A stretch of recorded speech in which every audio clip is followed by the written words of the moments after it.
Hello, hello, you motley lot. How's it going? A fine Tuesday for some fine gaming. Welcome back to the channel, folks. Hopefully, you had a good R&R evening. Hopefully, you're not a little bit too grumpy, hopping out of the bed on the wrong side. Or maybe if you are, we can make you a little bit happier.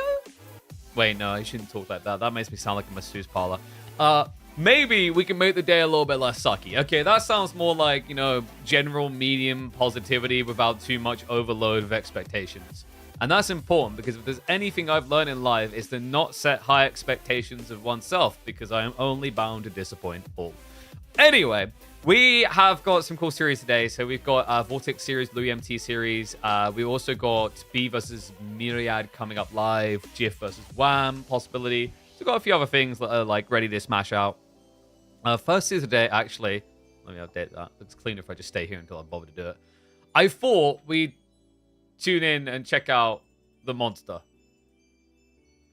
The new #1 German, Beexter, who was able to slay Lash 2-1, going up against... Actually, what do you think, guys? Do we start with Louis? Nah, let's start with Louis. Like that. I've got to make you guys work. I've got to make you guys turn up for Beexter. You can't handle the manly Chad. So instead, what we'll do, we're actually going to do Louis versus Gully to open up, I've decided. This is executive call. It would help if the draft links work, though.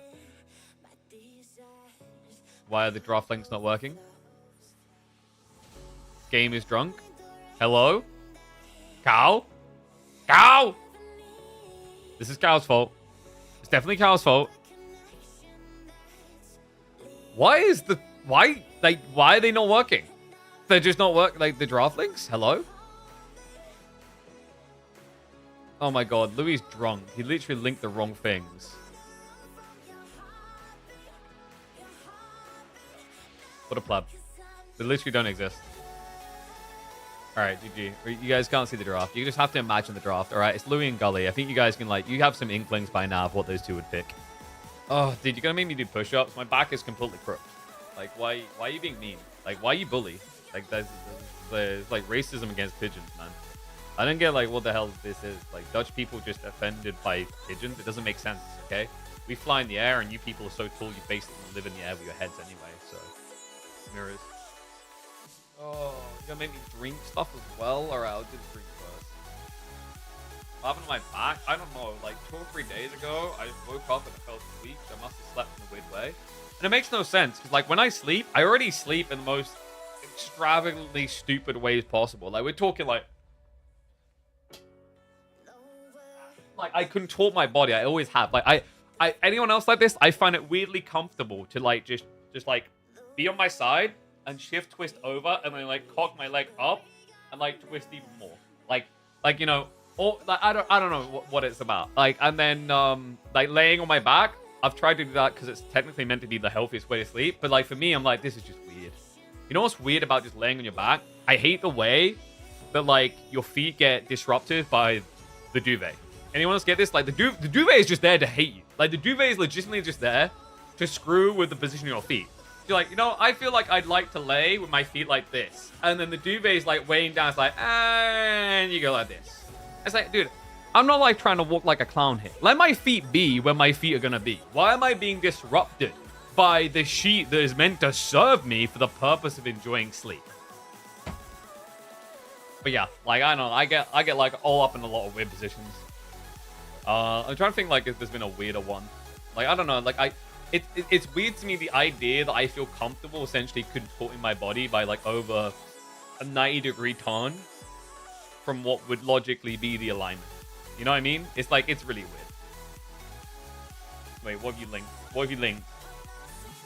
Weirdly comfortable. Of course you have. I freaking knew you would. I'm just gonna do push-ups. Why am I continuing? Why am I continuing to give you ammunition? Why is that poll up? That's like that's a health and safety violation right there. Someone could die on these. Okay, technically they can't. I don't want people to think it's bad to buy Elgato. I need you guys to use my key, my code, and buy stuff, actually.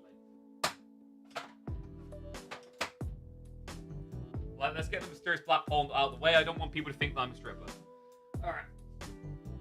1, 2,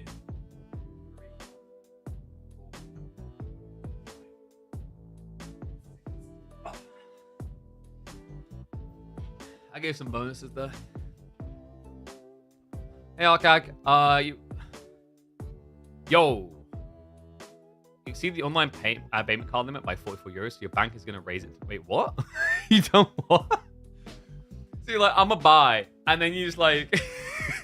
and then your bank completely cock-blocked your gaming experience over 40, like 50 bucks, basically. Jeez, GG. No problem though, buddy. Look forward to hearing how it works out when you get your hands on it. Oh, man.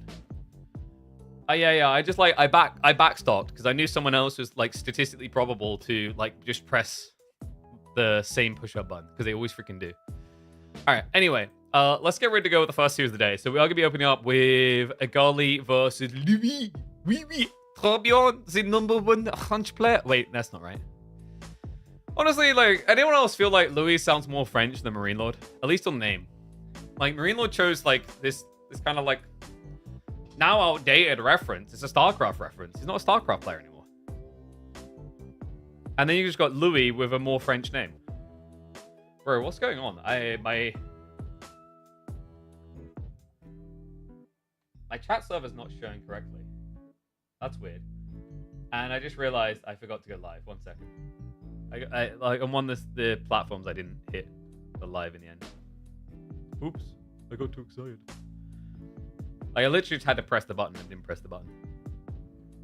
Alright, there we go, anyway. I also just realized I just started up Battlefield 6. It was not the plan for today. Whoops. Dun, dun, dun, dun, dun. Anyway, so, yeah, like, I sleep in the weirdest places possible.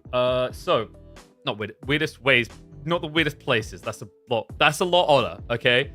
I'm just trying to get my Twitch chatbot to work. Why won't it work?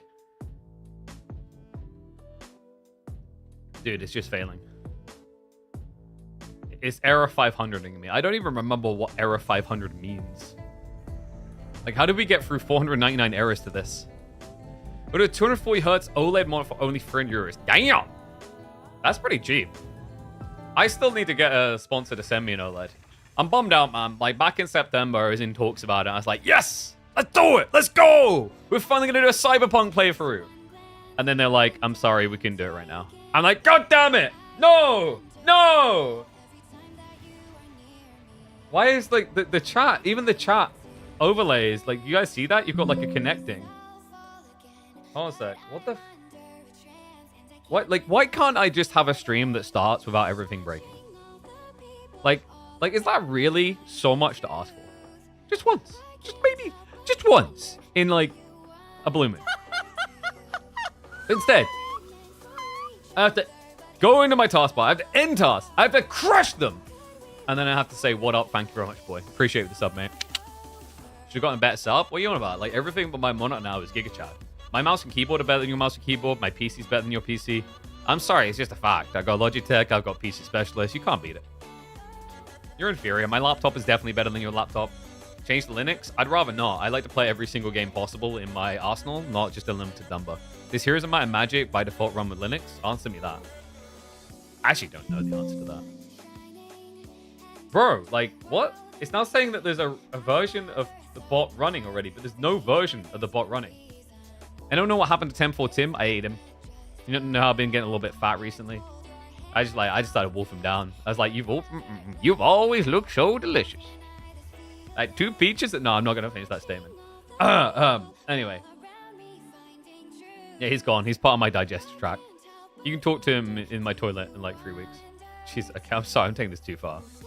Tim will be missed. We'll barely remember his name in a few years from now. We're like, who was that funny American guy? I don't know. So I'm like, well, I don't feel there's that many funny Americans, so that should narrow it down. But you still won't be able to identify him. An abstract layer to play Windows games. Got it. So you want to convince people to get Linux, and your sales pitch for convincing them to get Linux is it's more complicated if you want to play video games. I don't think you've convinced people to buy Linux. Okay? Well, not buy, but like download it.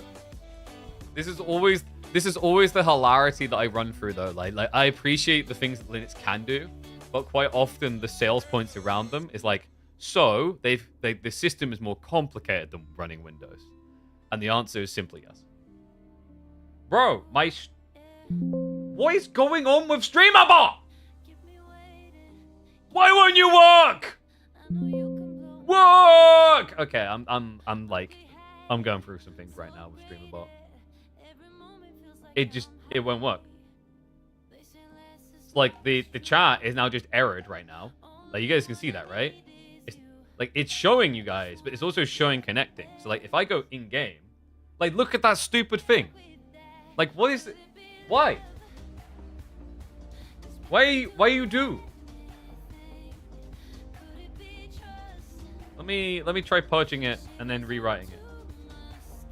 Let's see if I can get rid of the connecting. Cloudflare is having... Ah, thank you, Discurpo. That'll be it then. Okay, but do you want to know the stupider part?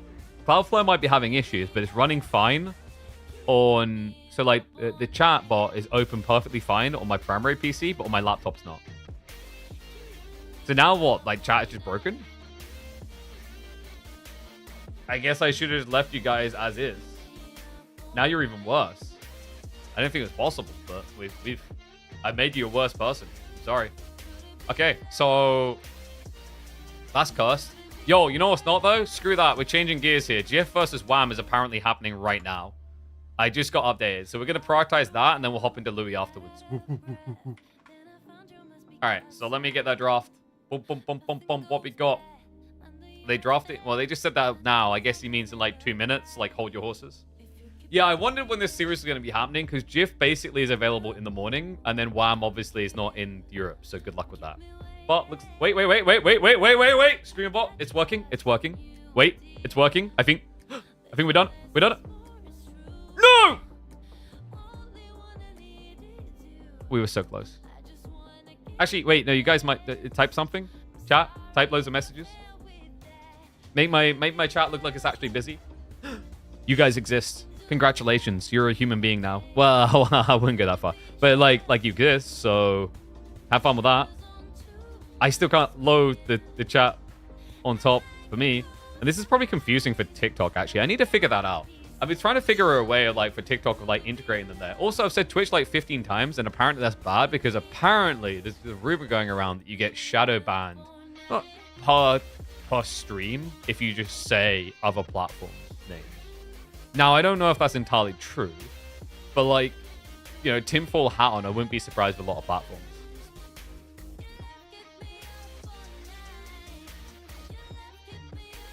Hey, I'm paying Meowiasis very well. Okay? Got a deal going for her.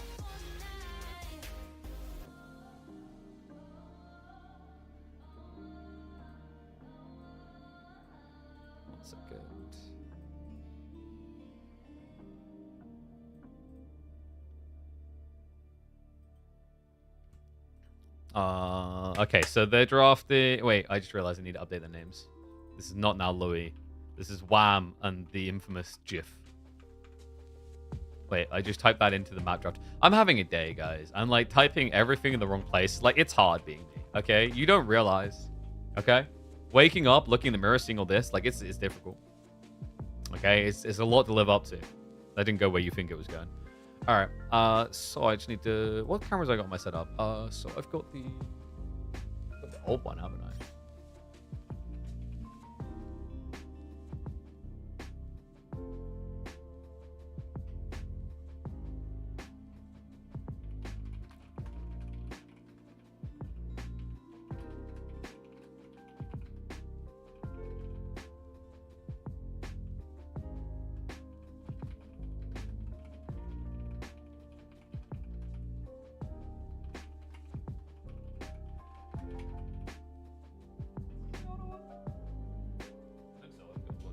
Sorry, I'm trying to get more cameras. Alright. KBN going to Clash for Outback Octagon time-wise? Nope.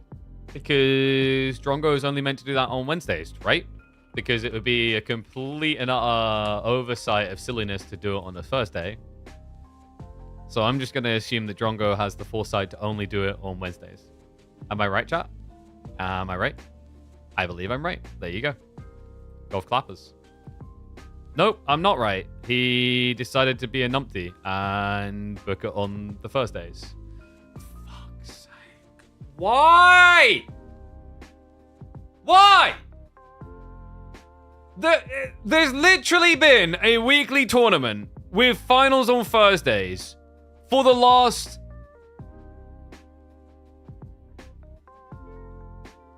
43 weeks? Oh, for God's sake. Well, this is going to be fun. I'm just looking at the list of players now. I'm thinking about how we have overlap. That is so stupid. Move the ground. No, I'm not fucking moving it. You know, I'm actually just, I'm parking my dick in the floor here. Like, I don't care.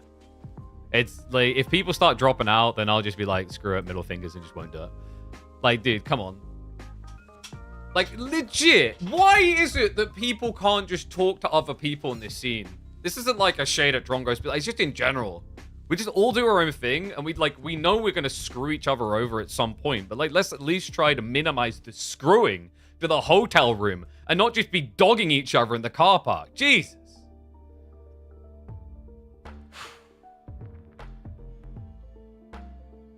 They need to fight. I need this? Everyone else needs this. They need some workout to stimulate their brains so they can conversate with other people. God damn it.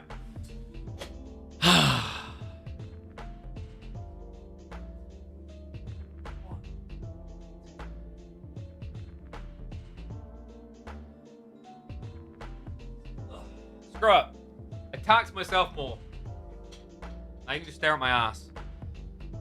Ugh.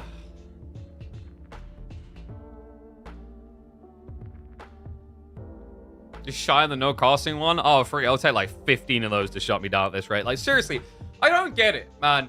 Okay, like, how many, dude, how many tournament organizers do we have in Age of Empires 4? How many? 5? Drongo organizes some. I organize some. EGC organizes some. Wham organizes some. Rising Empires. That's 5. How, like, I just realized we don't even have a Discord where it's just like all the different tournament organizers inside it. That we're like with a shared timetable. Although then again, like, there is a public timetable in this crap. I don't know. I'm tired, man. I'm tired of it all. It's a gigi. Alright. Draft complete. You know what made me happy? Sengoku getting picked and getting shit on. Alright, and then, like, after that, I'd really like to see Tuklak just, like, basically taken out back, and we discover that lions exist in this game and elephants can lose. Alright? Like, this is my Christmas list. It's not much to ask. It's a reasonable Christmas list. At least Drongo is an absolute hero and funny as hell. Mm-hmm. Are you trying to say that I am not a hero and not funny as hell? I mean, that's your opinion, and opinions are like assholes. And you're allowed to have it. You're not going to be banned for that. But it's like the most random thing to just slot in there, you know?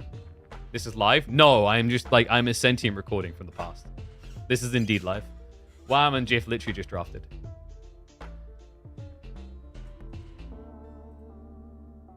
Ding, ding, ding, ding, ding. All right, so game 1, let's see what we actually getting. Byzantine sushi. No new Civ to start my day happy. That's fine. I mean, it's alopecia. So, like, Byzantines versus sushi. At least we're going to be, like, seeing something different here.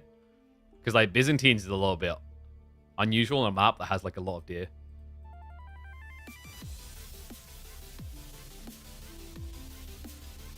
More of a hero to the competitive scene? That's true. I have played more games with John. Sorry, Drongo. He's more of a Chinese sushi. I am calm. I'm fine about that. I'm just annoyed about, like, you can have your opinion on, like, whether you like Drongo or like me or Dumu or whoever else more. Like, that's not the problem.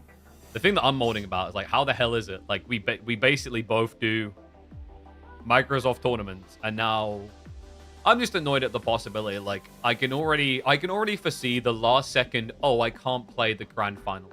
And I'm hoping I'm wrong about this, because if it does happen, I'm going to get annoyed.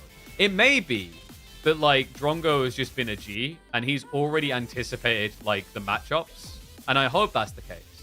But I think it's illogical to run the finals and your tournament, like, is only happening, like, twice a week on the same day. It's weird. But that's just my take. I mean, maybe some people disagree with that, but we'll see. It is a wee little bit silly. But, like, I'm looking at the standings, but, like, the problem you're going to run into here, right, is, like, Yeah, so match 1 is fine. That's November 19th.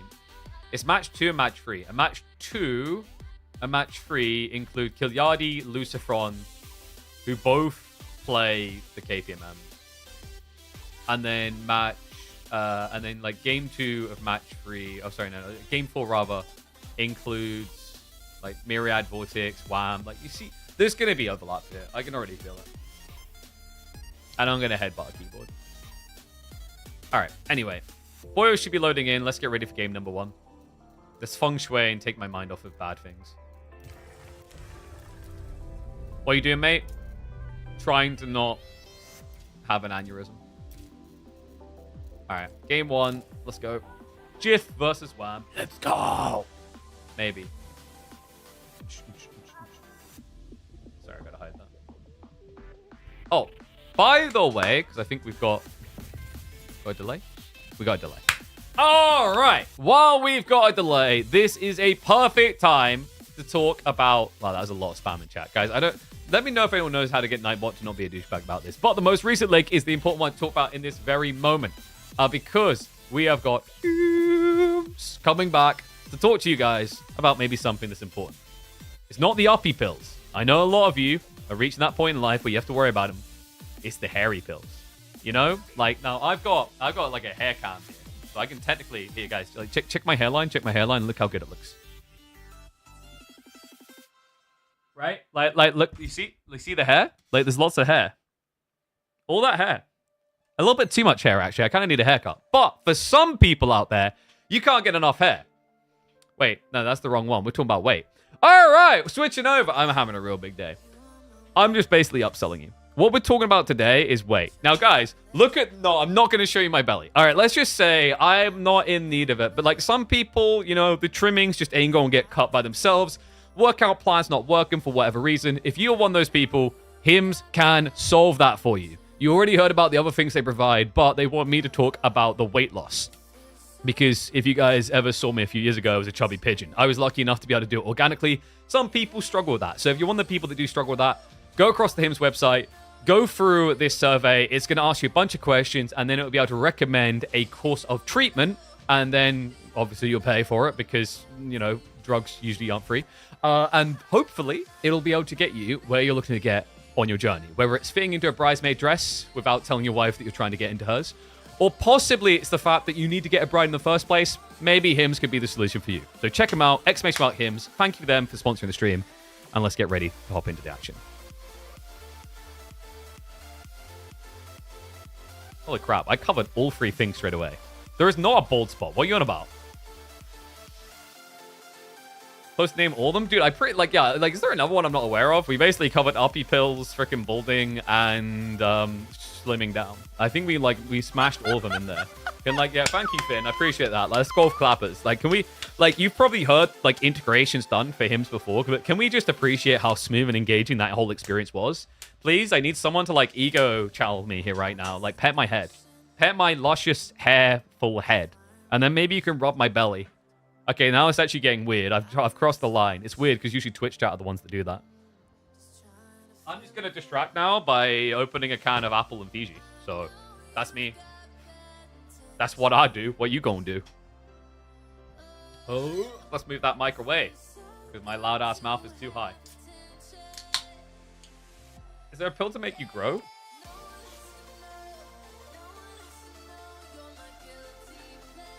See, boy, that's deflecting right there. So, do you really want the height on the groin or somewhere else? Because I can tell you, you're already tall as shit. You really should focus on getting the pill for the other area. Because mini you, and I mean mini you, just ain't gonna satisfy. You know, it's like false expectations. You know, boy, you know what you are? Have you seen that movie, was it Bedazzled or whatever? With Brendan Fraser, where he meets the devil? You know, when he asked to be a basketball player, the tall basketball player, and he thinks he's really cool and athletic, and then the towel drops, and he's got the tiniest pee-pee in the world. That's your energy right now, boy. That's what you're projecting. Okay, that's what you're bringing out on us. All right, it's all proportions here. Jesus, I must have misread your size then. Because if all proportions are equal, then you're basically Gimli from Lord of the Rings. In we go! It's time! That's right. Welcome back to the channel, folks. Casted game time. Wham versus GIF music. Am I seeing the music or hearing the music? Let's see if it's time for Wham to face the music, because we've got Shushi Pick coming in for GIF up against Wham Byzantines. Oh my, oh my. Are you kidding me? Like, Wham, is Roos really that crap now? Is it just the absolute gutter tier? Because here's the funny thing, guys. Alopecia, Wham's been here before. No, the map. Guys, the map. Okay, that's going to go right. He's actually got a lot of hair, so I don't think he has been there physically. But the point is, on this map, there is a lot of stealth forest representing the alopecia from the lack in the center. But on this map, he noticed in the past that Roos is really, really strong. You know, that this guy would basically just pick Roos and just spam down hunting cabins, okay? Like, he'd spam down hunting cabins quicker than boys spamming blue pills, hoping it'll make him a big boy. You know, like, it's crazy how good it looked. But I remember I talked to Wham after one of his games the other week, and he just flat out thought that Roos was overnerfed. So do that what you will. Roos mains, there you go. You got a pro on your side. A top level pro is saying Roos is absolute gutter tier and should be buffed. To the point that on a map that you'd think would be very good for deer, he's picked Byzantines. For the tiny berries? We're going to name this little bush here Boy. Boy. Yeah, it's not big bushel like you're used to seeing. It's not like this, you know? Like, this is you before you find some nice weight loss treatment. This will be you afterwards. All right, full sales shield done. This is why you sponsor this channel.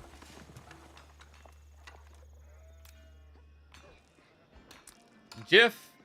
Man, GIF is an interesting one, by the way. Like, by the way, shout out to these guys for figuring this out. Literally, I start my stream, they're like, we're playing now.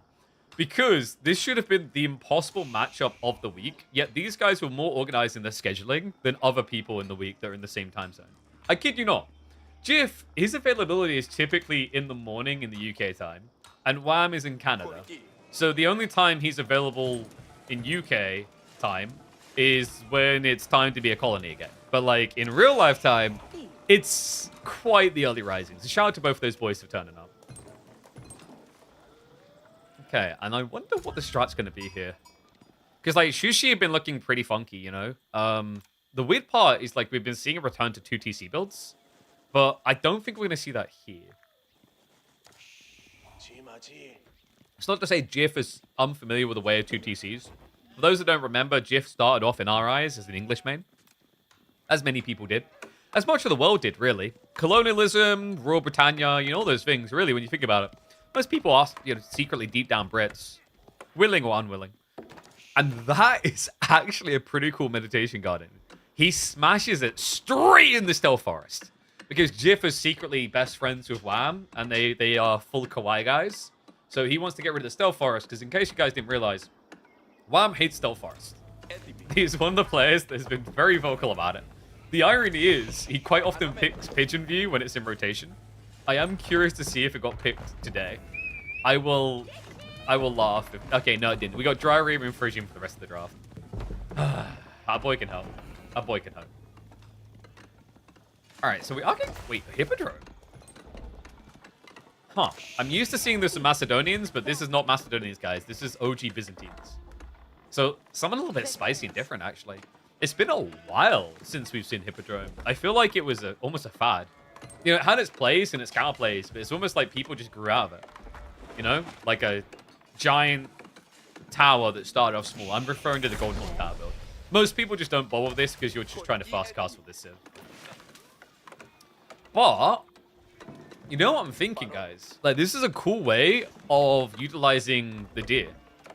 I'm not saying he's 100% going to go for it. You still want to have the berries initially, but, like, this doesn't feel as bad, I think is what I'm getting to.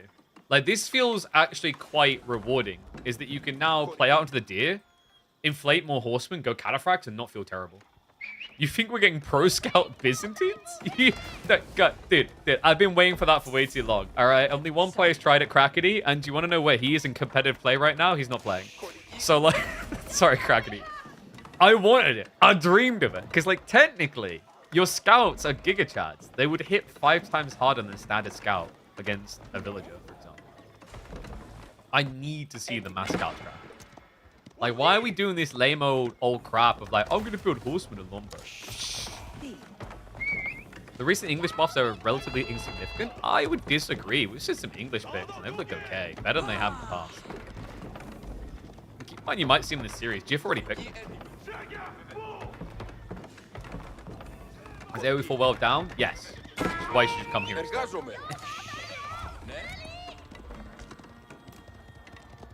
Dude, this got out. Triple horseman. Oh, wait, is he... Wait.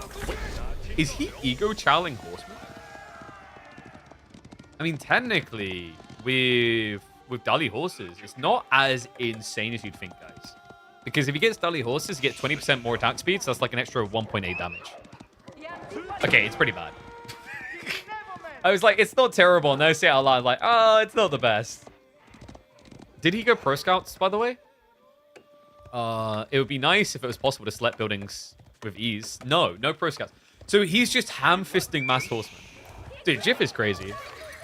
All right, like one's in chat if you would have ever even thought to try this against Byzantine Hippodrome. All right, this is where like whoever says one is like you basically are a liar and you're you just got an ego that your body like your ego is cashing checks that your body can't handle. Or your name is legitimately msn.dk and then it's fine.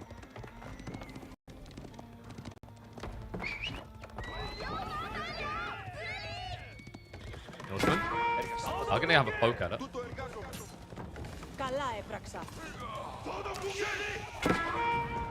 Nicely done. One village down.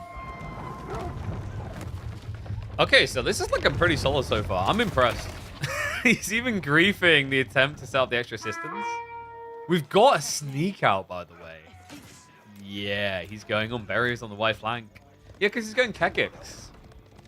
Surely you've got to go Spearman. You can't just ham-fist this. I think Wham got baited. Like, he's added in an archery range. But Chip is... This guy doesn't know what... Okay, there we go. He does know what transitions are. Oh my god, I think the Keshik's convinced him. So Wham is an oracle, guys. Like, Wham, he can read your palm. He can read into your soul. He'll tell you the future. You're in the Spartans. 300 Spartans wanted to go to war. Wham was the reason that they couldn't send more than 300. He holds great power in these parts. Jiff. The power of a million ponies.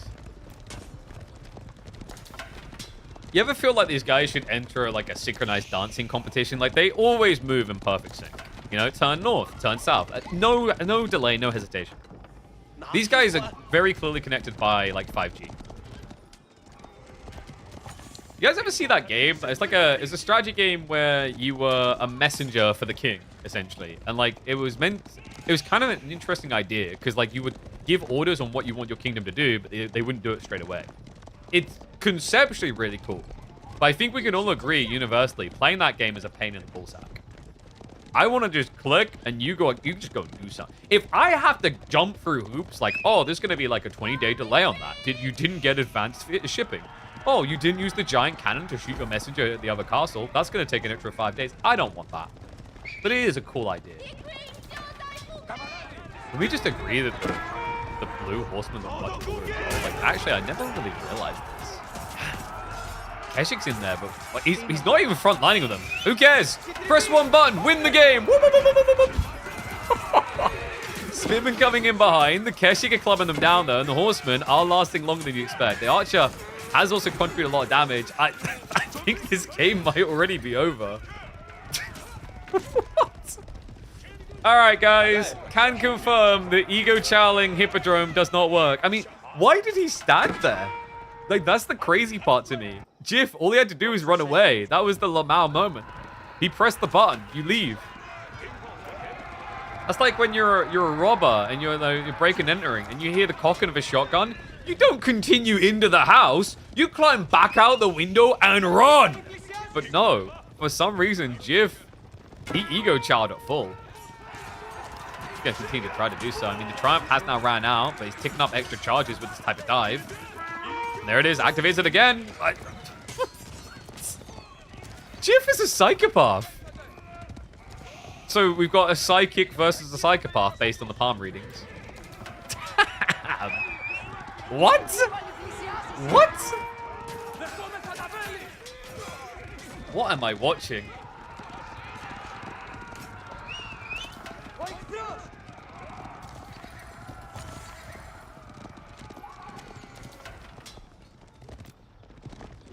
Look, guys, you know what? The issue is not enough pokey sticks and too many legs. So we have got more spinmen coming. But Wham, I mean, kind of getting to the point where you just start reading Keshiks. Like, why would you sit here staring at him the whole time? I guess you kind of need a few in there, but like once your archer horseman count is balanced out here, you just ham-fist it into the economy. Like, it's cursed. I don't remember the last time I saw Sushi do this, let alone without wheelbarrow. Oh, lordy. Things I didn't expect to see today. Like, they're even queuing. Like, I don't get it. He's got English for later. Why is he queuing already? That's my culture's thing. We queue. Ram now from Jif. You know, like, here's the thing. It's unusual, but that makes me inclined to watch more of it. Can we always just appreciate that? Like, this is not your orthodox approach to playing Sushi. Which makes sense, because actually they weren't Christian at all. Sorry, I had to make that orthodox joke. No, Jif is not out of food. Jif is transitioning to more food, okay? He's between jobs. Okay, he's not a homeless bum. He's just getting a new job. He's a forager now. This is some Mio Micah level stuff. Efficiency perfectly surrounds both berries. Would have been screwed if there weren't enough big ones. Awesome raiding in, though. Looking for additional kills. Akratoid defense. He's going to lose one.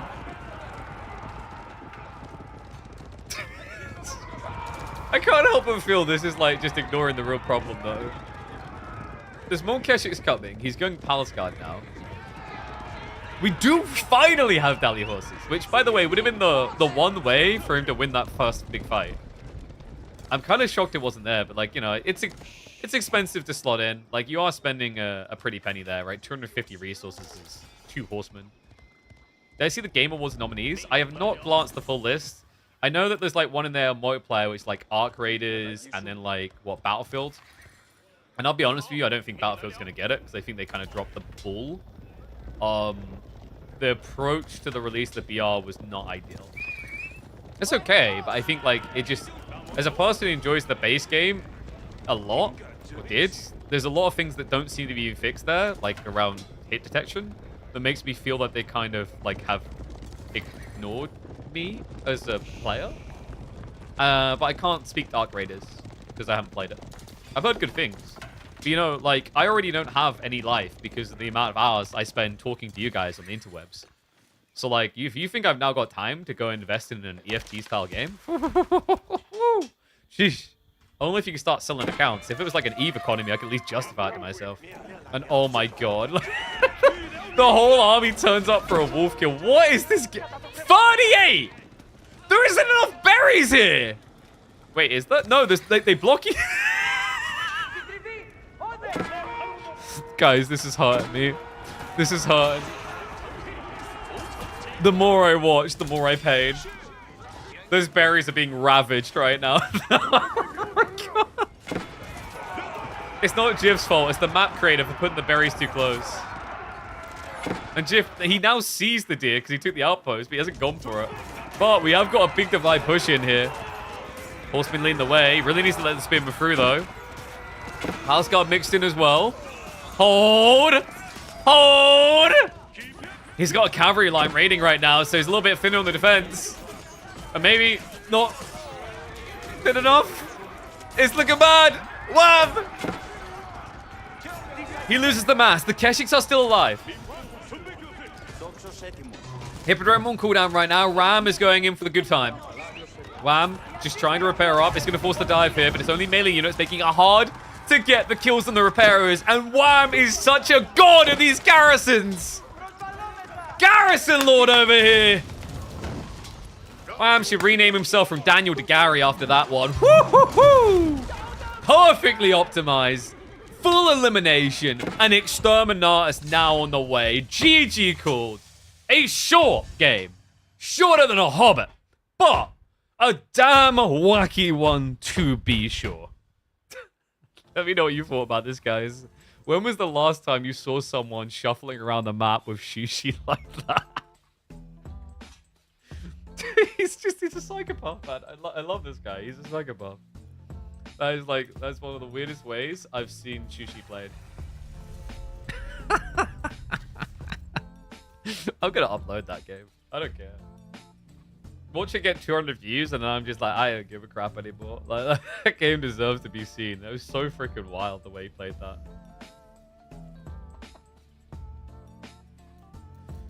Exterminatus on the way you killed me? What can I say, dude? Just gotta put my little commissar hat on. What do we call that one, man? I think I'm gonna call it, you've never seen sushi played like this.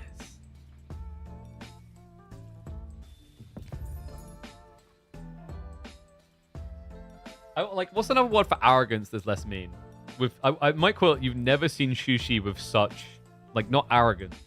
Gravitas? Now, gravitas, like, most people don't know what the word gravitas means. I'm not calling people stupid, but, like, it's such a weird word, especially to a non-English person. Need a word for arrogance. Hubris. Hubris is, like, still, with such ego? No, ego's the wrong word. Haughtiness is terrible. Hoopster. No, I don't know. I'm trying to, like, I don't want to use the word arrogance. Confidence. Like, I don't know. With such confidence? Yeah. Let's go confidence. I think we just go confidence. Because I don't want to be mean to it. Like, arrogant is not the word. How do we get to... Is it Hoopspa? Is that what you're going for? That's like the... Is it... Is that not... What's the word language name? Not Jewish. Like, I can't remember. Anyway. Alright. It's not... Like, what's it called? I've forgotten the word. Damn it. The language. Yiddish. Yiddish. Yes. I think that's what it's maybe going for. Alright. Anyway, let's get ready to go. I need to mark up the score. Give me a sec. Freaking wild game. We're going to Frisian.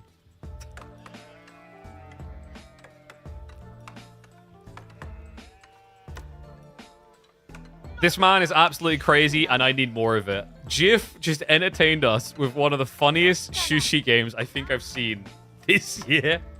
I've got to see more. He's on Sengoku for game number 2. Welcome back to the channel for a casted game. Wham on the other side as the Tuktuks. The Tuklak boys are here. Yes, I will pause the music. That's going to get demonetized. Whoop, whoop. You know what? Maybe it should, because I lied. I said we were here to cast an Age of Empires 4 game. But instead, we are here to watch a Zoo Tycoon game. The animals! No, we've got the Elephanto Funtime Civ up against, honestly, like what I think is the Pony Civ. I think Sengoku, a lot of the players have just been fixated on Yari Cavalry as well as the Mount Samurai. Also, whatever this animal is. I mean, it's clearly an animal, guys. Like, did you guys not know that hot dog stamp is an animal? I think you guys have just been misprocessing and aligning what are animals in your life. Like, if you've played enough Pokemon, you know by now an ice cream is an animal. So you know, like, when you eat an ice cream and then, like, a vegetarian calls you a monster, they're right. You know? Yeah, for some reason, this sentient being is going to send food back home. We send it out to the boar. This is a popular play, by the way. The idea is, like, you shouldn't really get harassed easily, but Tuk can pressure you. Like, double dock into racks is pretty nice. Yeah, remember, the Tuks, they actually get more value off of playing fish. And players have been catching on quickly. You know, there's multiple reasons, right? So, like, a delayed start where you're not just going straight into attack and setting up your economy for more food is great for spamming elephants. Step 2 is you get more food by doing this because of the elephant economics. Like, what's not to like? You got destroyed in a 2v2 where Sengoku went Dark Age trade. Oh my god, you got destroyed by a tier 3 Patreon of Drongo. Isn't he been talking about that strat in a video recently? Someone was telling me about this, and I'm like, well, yeah, if you don't do anything, it should work. I don't know, I feel a bit bad for you though. Like a 2v2 map, how are you meant to stop that in time? But if that's the case, why did Empire Wars 2v2 not just turn into a Bastards winning everything? You guys make it out like we've never had Dark Age trade before. In fairness, it is different scale points, though. Alright, so Jif, 19 sheep. What? Oh my god. He plays the music of the sheep people. Ambassadors can't trade in Dark Age? You can if you do Empire Wars. Empire Wars started them with a trade post around the House of Wisdom. I know things, okay? Yeah, like, so in Empire Wars, technically they were pretty sick, but the problem was, like, in that situation, if you try to set up trade, your opponent's going feudal straight away in the game. Honestly, I think that game mode would have been better if you just started with basically 50 food and that's it. Coca now coming through. Okay. So we are getting the OP ninjas. This is a big part of why, like, you could beat elephants. Because you just smash them down. Like, you throw grenades at them, and it turns out the elephants are super effective against... Wait, grenades are super effective against elephants. Could you imagine if elephants were super effective against grenades? They just eat them, and they blow up inside them. And, I mean, technically, yeah, like, they are super effective. It contains the blast. It's like putting a giant metal tin over a grenade, but instead you're putting a giant meaty carcass over a grenade. You know? Like the ultimate form of cow tipping. You're just like in the middle of a battle and there's like a cow to your side. You go, grenade! Cow tip. We're safe. And then it hollows it out and you've just got the full Luke Skywalker Tauntaun experience.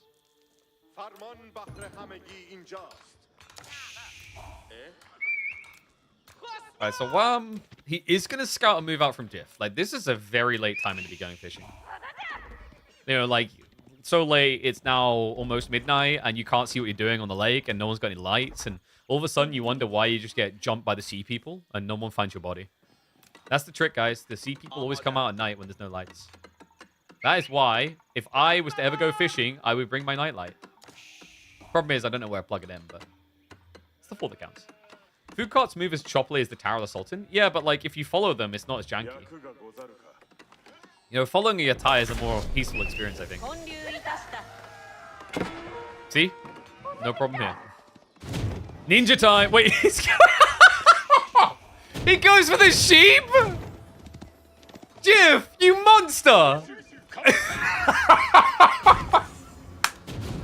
Oh my god, I didn't have Lamboy Lamtaro on my checklist. The monster! I did not realize that you could cook sheep with grenades. I mean, I realize you can throw them at game, but like, does that come out medium rare? You know? I've just got this picture now of someone just full-on fist punching a grenade into a kebab leg and then the meat exploding everywhere. Oh, man. So, I mean, Wham! That's -4 sheep. Pro Scouts, anyone? This is a perfect time for Pro Scouts. Oh, my goodness. Does R2-D2 things collect what, these? Yeah, they can collect from fish. If you look on the little UI, it'll tell you all the different ones. So fish actually gives 4, same as deer giving 4. Berries and sheep are 2, and then boar will be 40. And then finally, when you get the farm tech, it will be 4 per farm. You're capped at 60, and it starts with 20. So basically, it comes out already a third full. Because, you know, guys, you don't start a business with a cash register being empty. All right? When people ask for change... Oh, the surround! Okay, that's big. That's big. If he gets the scout, this is huge. And he is. He's going to snipe him. So, Wham! As blind as me when I have to take my glasses off. He cannot see what his opponent's up to here.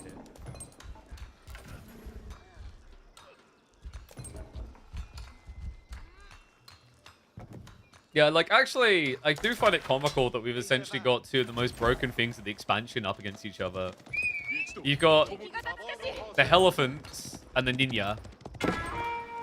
I think Ninja, like, don't do that well on raiding like this. They kind of suck for it because of this detail. But for a direct fight, the Ninja have all the answers.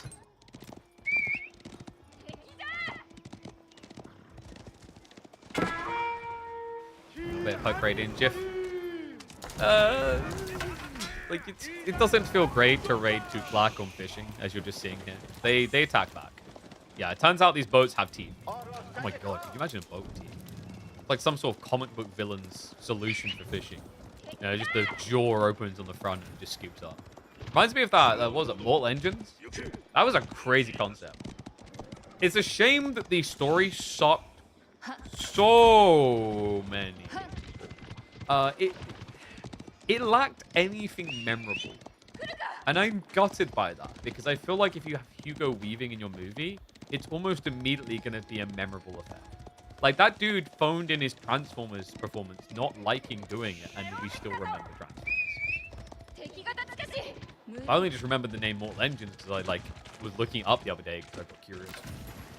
It's sad when you have that. Like, another example of that was the Justin Timberlake movie, Time. Cool idea.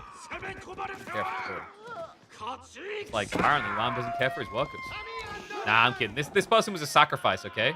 He sacrificed to the Sengoku gods so that he can learn more. All right? Like, that's what you want to hear. What did you die for today, Tim? I died so people can read books. That doesn't sound very heroic. Okay, wait. Leatherback books. What? Okay, yeah, okay. He's got me now. He's got me. All right, so House of London coming in. Honestly, I find this landmark really underwhelming. Like, it's actually weird. Between these two civs, Sengoku probably has the best castle landmark of the entire expansion. And Tuklak, I don't know if I say House of London is worse, but like probably bottom 3. Nice poking, by the way. Grenades! Look at the damage! This is how you counter elephants! Throw grenades at them! Peta, please don't ban me. Frags out, baby! It's party time. Dive into the base. Wham's like, what the hell just happened? He's still got a little bit of shock and awe here. It's shell shock ringing in the ear from the grenades. Is he pinching? He's pinching! He gets another! Healer elephants down! It's pound time on that tree line as well. Without any healer elephants to assist them, those villagers are now vulnerable. And keep in mind, Wham, he's got a lot of idle in his base right now. So Jif walks out the other side. His Cannibal boy, I think, just got sniped down. Why is he killed Cannibal? Oh, no. I mean, it's in theory really cool against the elephants, but seriously, just don't build these. I think these units are, like, really hard to justify. It might be good against this, though. Like, Wham is going men-at-arms. Problem is, Cannibal Samurai are really expensive. These are the Bonker boys. These are the Bam Bams. Bam Bam after he got hair and then lost it. My God, look at the size of his arms. Like, this guy right here, he could squeeze the organs out of you like a kid would squeeze the yogurt out of one of those fruit tubes. Yeah, these guys are beasts. They do a % of your health as damage. So they're technically pretty good against elephants and men-at-arms. Like, the men-at-arms here are going to be taking, like, what, probably about 12 damage? 10, 12 damage off production. It's not bad. The problem is, like, say it's not bad. Like, why would you not just build Samurai instead? I think Samurai have a better attack speed while being cheap than Cannibal. Cannibal, weird, man. And, oh, look. Men-at-arms that are meant to win against everything. Grenade! You let elephants in again. Kill the elephant. Kill the okay, I'm getting demonetized today. End the elephant! Okay.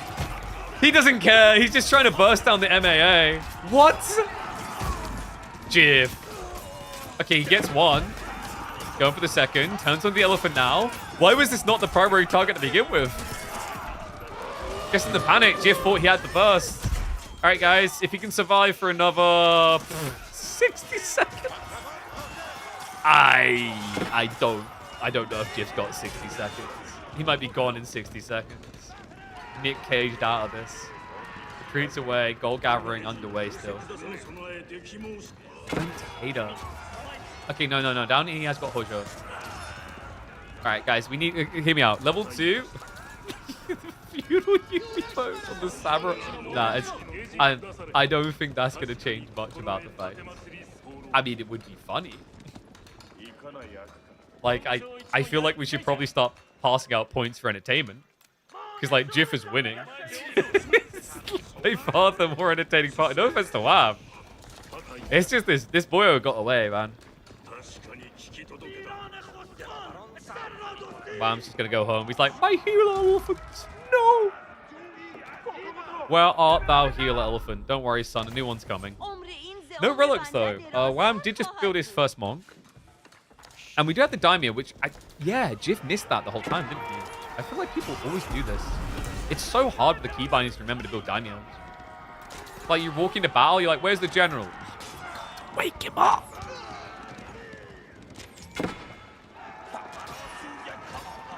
Yumi worth right there. The daimios are pretty tanky, actually. They're not a bad solution to the men-at-arms, although you are kind of outnumbered. These guys really need to tone down on the gold. This is like when you think it's a good idea to have your whole mouth turned into a grill. All right, Shinobi time! It's the Ard of the Ninja again. And wait, the retreat. This is important. The grenades. What was that? Come on! That was the moment! That was the moment, Jiv! That was the moment! Oh. He gets a clip now. 2,000 food income and rising. He's got the surround. He's got the pound down. He's got the meta-arm stuck. And he's teching up. This Civ. This Civ. This guy, Jiv, beats back the meta-arms. Oh man, he is on one. And he's got Samurai already. I mean, this is perfect to upgrade. He's also got the Daimyo, so like actually the Tuklak men at arms 100% lose that fight. The only factor they have in their favor is the healing, of course, but like, you know, with the Shinobi buff. Holy crap. The more people get used to these Shinobi, the crazier they seem. Also, just the damage being done elsewhere, like the raids earlier on, the better eco from Jiv. And the fact he's actually using the Daimyos to raid. I'm not a big fan of this right now because, like, I guess if you lose them fast, it's okay. You need a Daimyo at home to buff your army. Remember, these guys give the attack speed. All right, like, it's like that. It's like when you're trying to do your work and someone yells at you loudly and you start, like, frantically working harder. That's what these guys do. It's inspirational, though. It's not bullying. Damn, they hit so hard as well. Like, why did they hit for 29 damage? Huh? All right, rebuild them at home. The awkward placement of the Sake Brewery may end up getting punished here. Oops, no goal for him. He's just going Kanabo. He's legit just Kanaboing his ass. It's Bam Bam, boys. What? And the Art of the Shinobi. The ninjas get the clip. Heal elephant, slow down everything. Great micro. Wham pulls them out of formation. But the chase continues. The frag's out. Wait. Does this 50% damage buff affect the max health buff? Because if so, that's crazy. That's 50% more. That means Kanabo is striking for 9% of your health, if that's the case. That's freaking wild. That means they can 11 hit kill anything, if that's the case. Oh my god. The MAME. It's not just the damage buff, it's the slow. Like, the thing is, once one grenade hits, you have to figure out who got hit and leave them, because they're dead, okay? And this is zombie apocalypse time, all right? The Japanese zombies, Sengoku zombies are coming up behind you. You can try to help the person who just broke their ankle, or you can just admit that they're done. Okay, now I don't know about you, but if I see 1,500 zombies coming towards us, we may have been childhood friends. We may have grown up over the years. But all I'm doing right now in my brain is calculating how many seconds it would take for them to devour you and how many extra seconds that gives me to run. Okay, so that's how you have to deal with this. Like, if there are Shinobi, unless you have clear number advantage, you are bailing on some units. Like, arguably, it's better to actually send the enemy, send that unit into the enemy.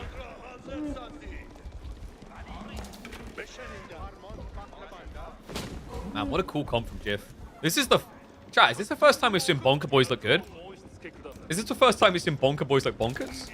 We had a game from Myriad. We ended up losing that, if you guys remember. And that was against Tuklak. Now coming in. This is going to be a big one. The Shinobi again. And Wham isn't even trying to run. He needs the food. Men at arms going down first. Elephants next on the chopping block. The crossbows do counter the Kanabo. I just don't think they carry him quick enough.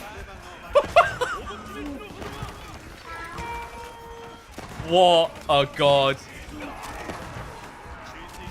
The elephants did pull back, so at least he maintained them, but front line is dead. Second wave coming in. There was a bit of a miss rally there from Jif. Wait. Oh, they're sick! Wham! He absorbs the blows of the worker elephant. But the villagers are in trouble now. Jif using his gunners to snipe them out. There's no textiles. The lead keeps building. Magic.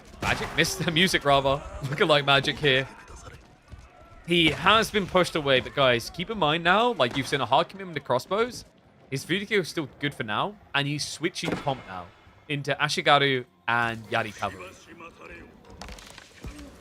Yeah, do you guys notice where that started to go bad for Sengoku, by the way? Did you guys realize the moment where that didn't work out?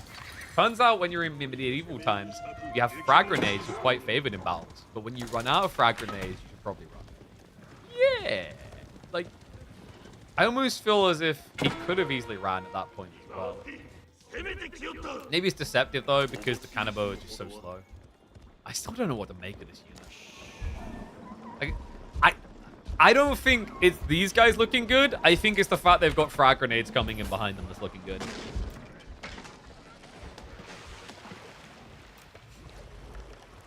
Sorry, are they just like... Where did they put the food?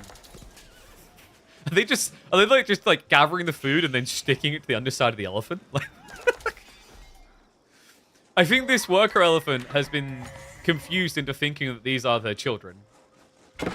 Just sheltering them. It looks so weird like that. Where are the illegals? I don't know. I haven't seen any illegals. Just tucks the towel a bit more. He's doing it again. Yeah, I think they're milking the elephant. You know, they're feeding the elephant the deer because it turns out they actually like deer, and then the deer gets like masticated and then turned into milk because the elephant chews it and then it digests it. And it works because the deer is fed grass, and then like you get the grass, and that's how you get the milk. You're welcome. I'm the perfect documentary counter, to be honest. Nice raid. Yari. Oh no, it switches target. He didn't actually target. He was A-click. Okay, so Jif. He has got Max Matsuri, no? Yep. It's a full hot dog stand neighborhood. This right here is one of those little food camper parks. It's getting 30% buff gathering rate. He's got farms coming in. Wham doesn't. We just saw him playing out to deer. He cannot go ball, remember. He also can't lame the ball. Tuklak, unlike the other Muslim civs, they slay the ball, it doesn't disappear. Bonk him! Bonk him! Bonk him! This is my commentary today. Bonk! Bonk! I'm like a Batman comic right now. Wham! Bam! Oh my god, he's gonna win. He's actually gonna win. Okay, well, there you go, guys. We've answered that question. What wins, 160 resource unit or a 240 resource unit? The Bonker Boy wins? I mean, in fairness, he does have +3 melee tech, and there was like a bait at the start. But considering the difference in cost, I'm pretty impressed. And the Bonker Boy's still here. Shivs out, boys. Wait, why does he disappear? Oh, water. Yeah, when they're near water, they disappear. Remember, guys, it's the swamp people. They come and catch you. Just take you to the bottom of the lake. All right, big army, by the way. Yari over here.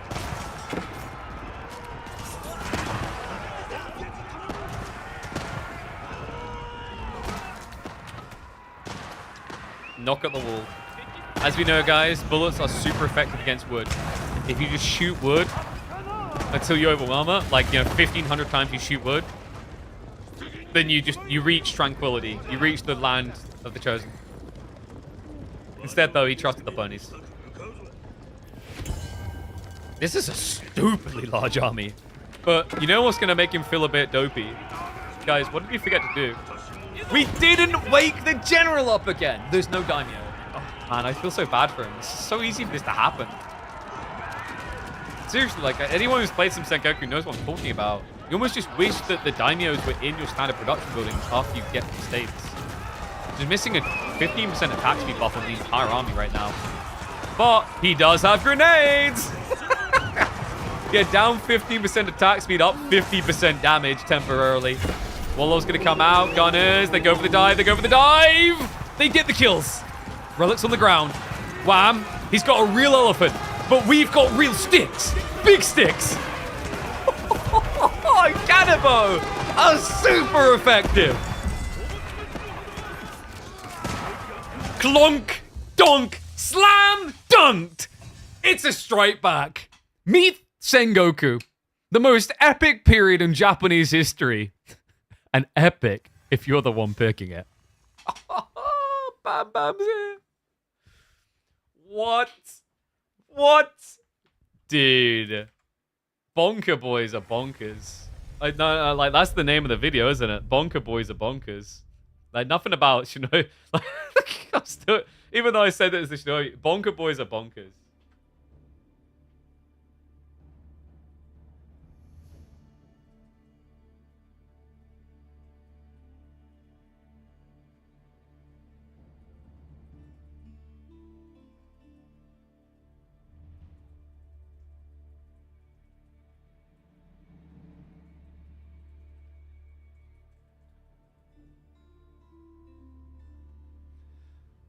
I don't know if that's too cryptic. Oh, you know what? You know what you actually put? No, I know what you put. You just call them what they are, right? So, what are they called? Cannibal, yeah. And then in the like thumbnail, you just want them to be bonking something with a big like comic bonk.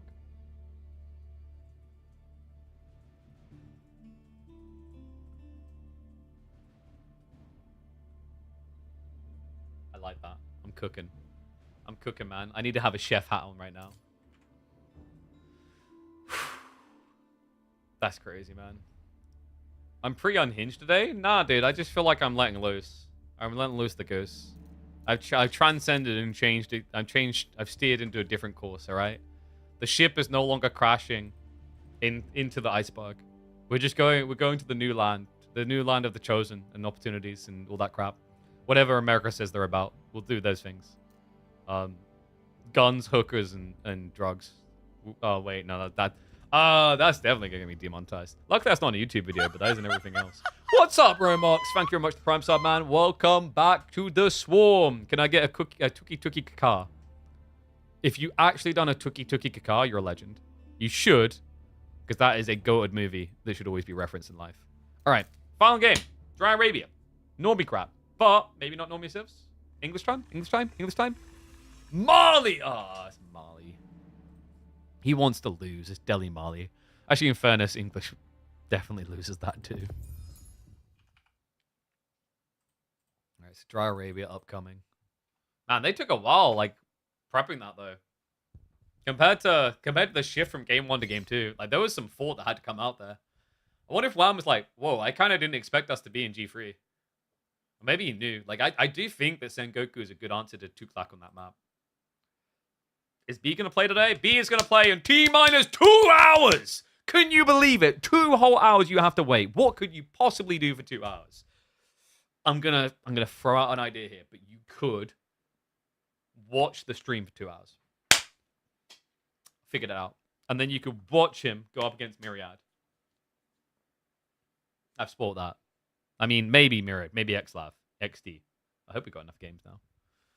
Why you do, like, dude, why I praise you and you do push-ups? Why are you doing push-ups on me? Why are you pushing it up? Why? You've pushed it high enough. You don't have to keep going, Shmooly. All right, joke's on you. I can't count past 10, so... Get fucked. Sucker. No, dude, I don't know what that number you've typed in is. So you want me to do 1 and 5? You want me to do 6? You requested 6? I can only count up to 10. I'm that guy from watching the clip. You know the D&D one where they ask him pointless questions so he can go back to sleep. He's like, "What's 2 plus 2?" He goes, "I'm not good at math," and then just dies again. That's me. All right.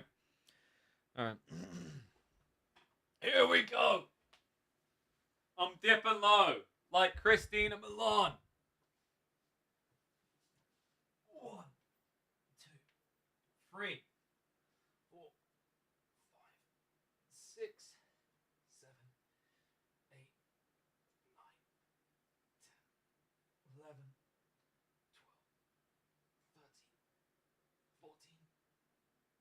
50. Ugh. Yeah, the hardcore macho things that you do after a workout.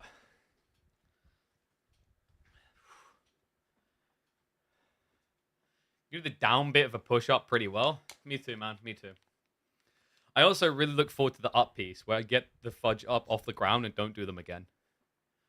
Ah, my wrist hurts. What? KB's got some energy to him. I'm just trying to take a new outlook on life. Like, we do not need depressing, slow, monotonous commentary in the AOE4 directory. We're getting past that phase as KP. We're trying to be new, prospective, thinking about a bright tomorrow. So who's playing Dawn of War 5? Kappa. Wait, isn't it Dawn of War 4? All right, who's looking forward to Age of Empires 5, though? Real marketing coming to the game in the future. Wait a second. You think most high schoolers can do 15 push-ups? I'm really concerned you're spending so much time watching high schoolers. Are you like a gym coach or a teacher? Or do we need to phone someone?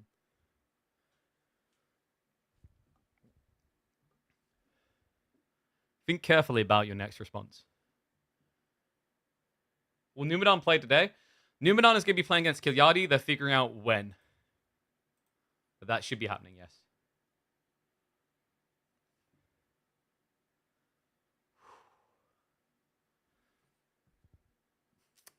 Maybe we'll just blame the energy on Red Bull. Actually, if they want to pay me enough, we can say that. That's how it works, guys.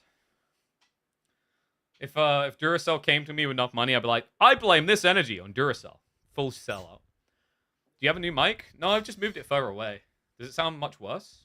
I've just like shifted the mic further away from me, as I think it's been too close the whole time. It's been too much, you see. Too much for your ears to digest. What's the weirdest DLC Civ build you've seen recently? I haven't seen it. But I kind of just want to see the mass Tuklak fort rush. Not rush their base, but you just rush your economy up with all of them. Not going to see it, though, because it's bad. What is the weirdest one I've seen? Dude, I'm trying to think now, actually. I think it's hard. Oh, the Varangian Stronghold rush was quite funky. Has a darker sound up close. Isn't that bad? So we sound more happy and positive like this? Isn't that what you want?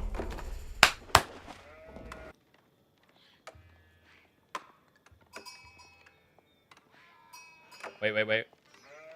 Bam! Look at that score. It's not a wham bam thank you ma'am. He's struggling. Jiff is striking back, but it's time to see who is going to face the music. Yeah! Who are they? Who? So no one else was going there? I didn't have the sunglasses ready. That was the problem. Like, if I had the sunglasses ready, you guys would have been fully on board.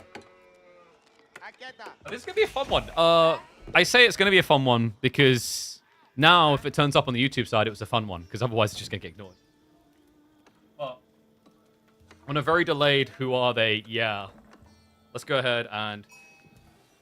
Alright, someone in chat just type, yeah! Like you're doing the Who song from... I might get that old, by the way. You guys get that reference, right? There you go. Looks like it's time for someone to face the music. Yeah! And we're in the game. Okay, I done it. Nailed it. So, cheer for Malians. This is a really sucky squad. Like, this is a horrendous one. Are you kidding me? I mean, I guess you're not going to get Dark Age Rush. That's the good news. The bad news is there's going to be a lot of pressure on the front side of your base where your gold veins are. I guess this could be okay, though, for Jiff if he plays, like, old school Malians. You know, just go for the mass Donzos, mass Javelins. Because, you know, if you don't come out onto the map, there's definitely nothing on this map that can hurt you when you're against Delhi. Opium. Is the Observer feature seen as pretty bad by streamers? Recently started observing a friend to help out, and it seems worse than AoE. Than AOM, rather. I think the observing is fine. It's just a few things is clunky and bugged when they add new things to the game. Overall, I don't know what you say the problem is. My main problem is when I'm trying to cast a game, and all of a sudden I need to know Arabic because it writes all the names backwards. That was like a reference to the fact that, like, you always read right to left. But luckily, most of the time the players spawn on the right side, so you didn't have that. What am I on today? A chair. And then on that chair, there is my ass. All right. So, do we have predictions up? What do you guys think? 9% for guys. We just watched him use Wham as a human toilet in the Masters. Okay? We just watched him go to the Dutch homelands and send the Canadians all the way back to the North American region. You gotta have some faith here. I mean, Marlins, like, they got some options these days. The free cow build's pretty nice. It's definitely gonna come down to micro. I wonder if it's gonna try and do Sofa against Ghazi. It feels a bit weird, but if you do Donzos, that's kind of interesting, because then Delhi will have their premium light cav, but you'll have your premium spin. Wish we could rewind and replays. Yeah, I've been waiting for that for a long time. You know what I realized in life? When you wait for things, they don't come to you, okay? Like, we're not a pamper prima donna waiting for daddy to write $1 million check. If you want something, you got to take it for yourself. Build it yourself. And then regret building it yourself because there's way too many stats on screen. It's just... You know what? I think of it this way. If there was a replay functionality, you guys would have a reason to watch the games yourself. Instead, you can tolerate my bad camera work and watch the game from my POV, because then you can rewind through it to see what people are doing. So the way I look at it is, you know, you're just thinking too negative, man. You need to take this as an opportunity to watch every one of my YouTube videos twice as much.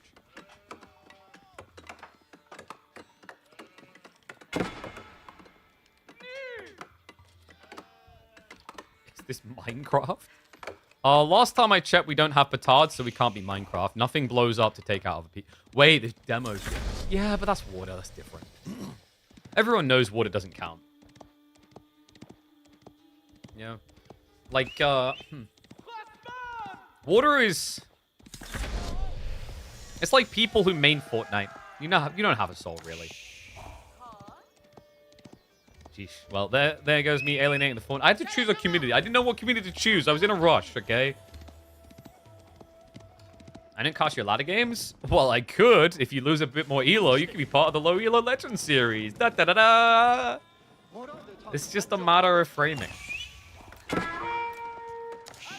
Okay, so Stable's beginning. We're getting basically what we'd expect here. It's going to be Sofa coming out up against the Ghazi.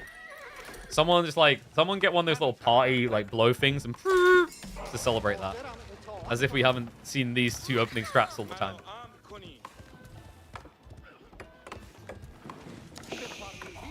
Oh, wait. The guy who got rich off of GIF hasn't reinvested in GIF? That's just stupid, okay? Like, if I win big on the stock market, like, dude, if I call Bitcoin before Bitcoin, am I betting on the next Bitcoin? Of course I am. It's not delusional. I'm not going to lose all my money. Wait a second. Who's won the most midweek musters? Ooh, off the top of my head, I think it's either B or Wham, if I'm not mistaken. VortiX has been a more recent addition. He's won a lot, but historically B, and I think actually B. It's B or Wham. They were very tight towards the end of the first season. And then with the new season, I think actually Wham has more wins. So it's probably Wham now. I think Wham has slightly more. This energy is not really your vibe. Damn, we haven't connected on the vibe level. I'm gonna have to end the date now. Okay? I mean, like, you know, I'm gonna guess next you don't want kids. You don't want to inherit my student debt. You probably want someone who is 6'2". I just can't deliver everything you need. But Jiv was delivering something different. So we have got Warrior Scout spam. I thought we'd be seeing a few Sofa, but I do like this a lot more. Sofa's nice a little bit later, 1 or 2 for rating, but the problem with Sofa is the Ghazi get bonus damage against them. Whereas here, you know, you have some healing littered in. 7 damage is definitely lower than 12. Like, I'm not a mathematician, okay? I'm not Einstein. But if I scramble my hair a little bit, I can at least be Einstein-esque enough to say that, like, this math does not favor Warrior Scout. But cool thing is you can spam out a lot. It's 90 compared to 100.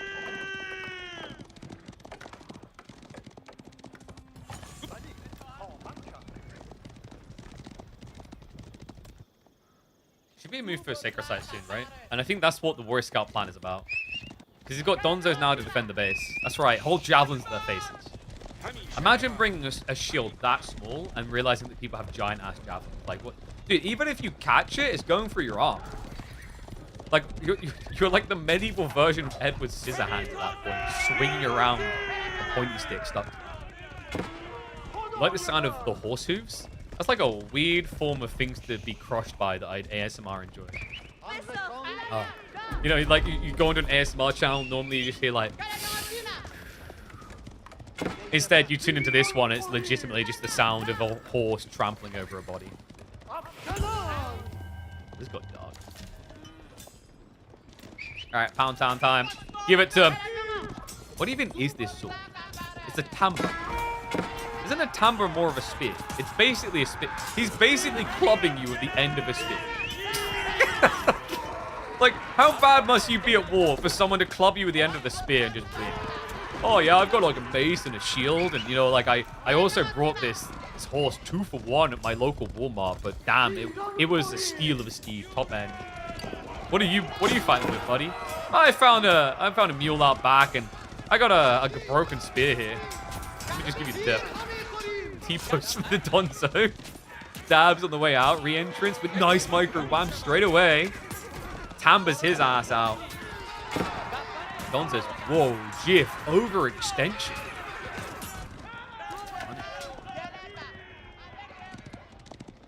Yeah, Nightbot, okay, I don't know what Nightbot is doing. Like, Nightbot is, for some reason, I think bugged today. It's basically spamming everything at once. It wants you to know about all these deals immediately at the same time. So what you need to do is click on all the links when you see them.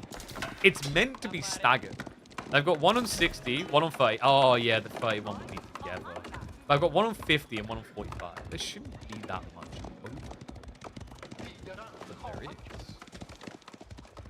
You guys just need to talk. I'm like, I'm full on like guilt tripping at your report now. It's your fault. If you talked more, you wouldn't see the bot commands.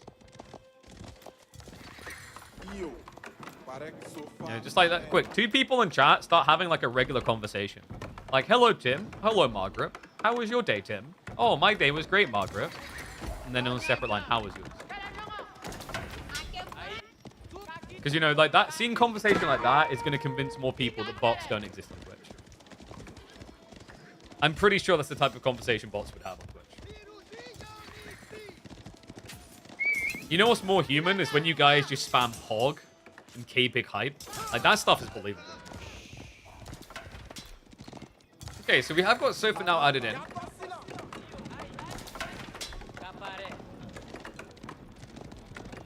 I guess you can get to the rating point now. Like, we've got him out on the berries. No protection there. Which is weird, man. Why didn't you, like, carry something better than a shiv? I mean, like, these guys came to war with a broken spear. You could at least match that. You know what's really weird, guys? This guy has a full spear, costs 90 resources. This guy has a broken spear, costs 90 resources. I know you get the horse. It's like... That's pretty cheap by horse standards. Oh my god. Yeah, it turns out you can beat the knowledge out of someone. His dress is a lie! Look at it! There's nothing up there. He doesn't have legs. Guys, this is proof that this is a simulation. These are robots. He doesn't have legs. Neither does that villager. Hits him against it. Clapping continues. But yeah, scholars are definitely drones, judging by the fact they're clearly levitating. So he needs to do some counter raids now. It's going to be an attempt to dive with 1 spearman. I guess there's meant to be a distraction. Oh, the ball! He brings the ball in! So that should be 1 Billy down. Scout's going to give chase. Keeps it even. In fact, actually keeps himself maybe ahead. Someone's happened to him on the macro. Yeah, because he went for his timing, like he delayed the TC because he went textiles. So Wham is harder to slay, but doesn't have true work account leadership. Jiff is actually in the lead on pure points. They are pure cup, baby. You know what these villagers spend their time doing? Teaching cows to hop. That's right. By spawning more cows, we get more food. By getting more food, we become the greatest empire that the African coast has ever seen. The Malian time, I'm telling you guys. Like, if there's a time to get some stocks in Mali, it has to be right now. Like, this civ is on the rise. It's no longer about cheesing with unkillable scouts. Just mostly. So far. Oh! Wait, did they connect at the same time? I think they did. 2 Malians get a little food and a lot of gold? Yeah, but you can buy a lot of food with gold. Unless you're really bad at negotiating. This is just a Malian king who knew the prices. He's not one of those gullible people where like the Europeans come in and it's like, oh, we'll give you 15,000 pounds of gold for half. You know? Like you kind of scam. Yeah. They want to know. Shiny nuggets does.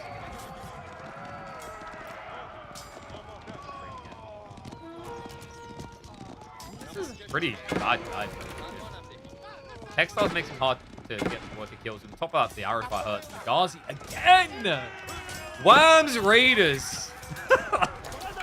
Oh, he's building a lead. The problem is that the cow situation is kind of balancing out the losses, but it's going to need to balance out a lot more. Look at this, Wham. He's getting on the front side. Just invites himself into the house. It's like one of those mobsters that turns up to buy your property. You say no, he jams his foot in the door. He's like, let's have some dinner together. By the end of the dinner, you've got the option of either like eating your dog or moving house. Problem is, dog does look tasty. Weird.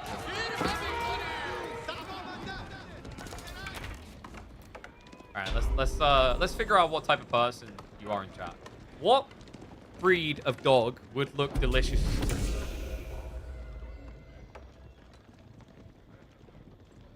There is going to be a long pause in chat now before one person inevitably takes a nibble at it with an answer. Raid into the base again.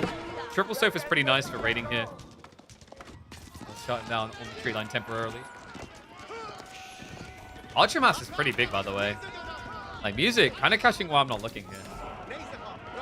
This has been a scrappy game. Dude, I'm impressed by the way Jiff is playing.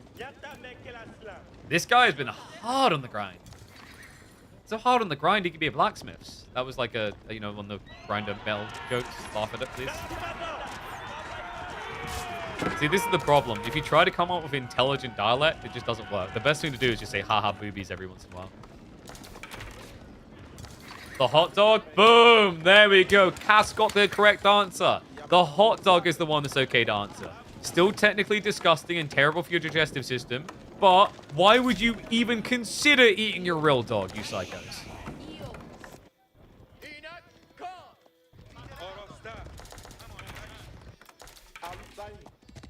Gotta be honest, I didn't actually think of the hot dog at first.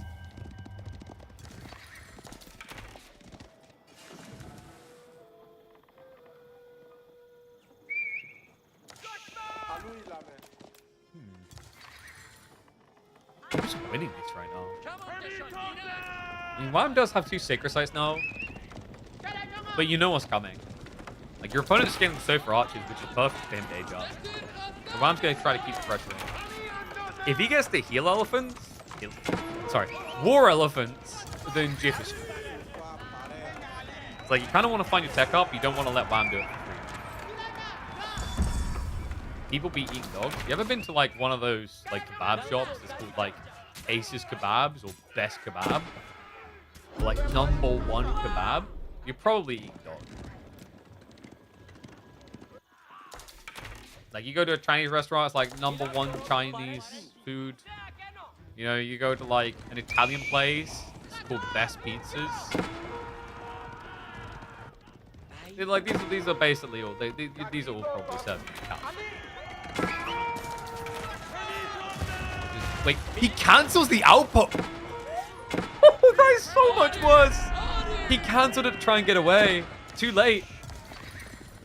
Wow. Smashing him down here. Villagers. Oh, did he see that? I'm pretty sure Wham saw that. Go! Hunt, Dasher Hounds! Hunt! Arrgh. Wait. Okay. A little bit of a delay there. Sorry, I forgot. I'm talking to Wham, not Puppy Paw. One is the dog whisperer. Jiff batting down like a dog. Several workers more gone. We're kind of reaching the limits of like what cow can fix. And Wham is going castle. I'm getting a bad feeling. Sorry, I just want to say that like an edgy like cinema character. You know, it's like looking at this game and look at what just happened. It's kind of like when you have that character that watches a whole planet explode and he goes, well, that's not good. Yeah, of course it's not. This is a bit tragic right now. Wham has Jiff in a bit of a headlock. He was thinking on Castle. He recommits to build a bigger advantage. And we are at the point where Scholars should be involved in the fight. He hasn't pulled them yet, though. Jiff, the size of the number of archers. I'm a little bit worried, actually, that like he doesn't have enough cap, though. Yeah, if Wham just waits this out, the Ghazi can win it. Does recommit temporarily. The Donzo is being targeted down, so he's just going to overkill him. As long as he has some Ghazi left here, it's an easy win. Jiff now has to trade with the backline archers. The Ghazi, there aren't many left. No, Jiff, with the remaining Donzos and Sofa, were able to block him out. What? I can't believe that. Wham! I thought he just pulled the Ghazi back again, started with the archers a bit. But he thought he had enough firepower to clear the front line. And he was wrong. Full push away.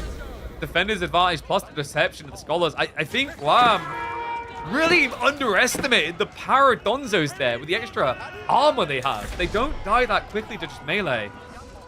Just an opportunity now for a full counter-offensive has been much needed considering the worker lead that Wham has. The 3 sacred sites as well. Jiff practically maxed out on cow. He's got room for one more. The mega cow. An entire ranch just for one. The fat kid in the playground. No one can stand near them. Otherwise, the other cows will get sucked into its gravitational pull and then crushed in its heat. There is no greater cow but the golden cow.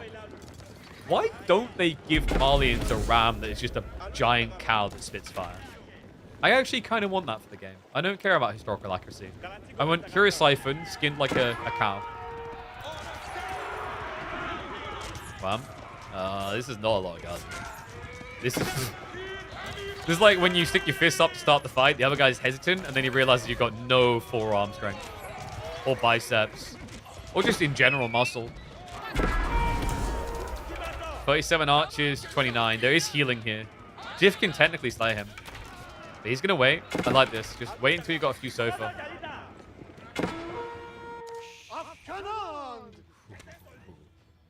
This is a hard one to call. One's in chat if you think Wham's going to win. Two's if you think Jiff is. Don't be a coward. Follow your heart. I don't want to hear, well, logic. Nah, you start the argument there. You're like that person, like, technically, I was in the right for parking my car on the road. It is my car. Damn, Wham parks himself on the gold vein, but Fulani is coming.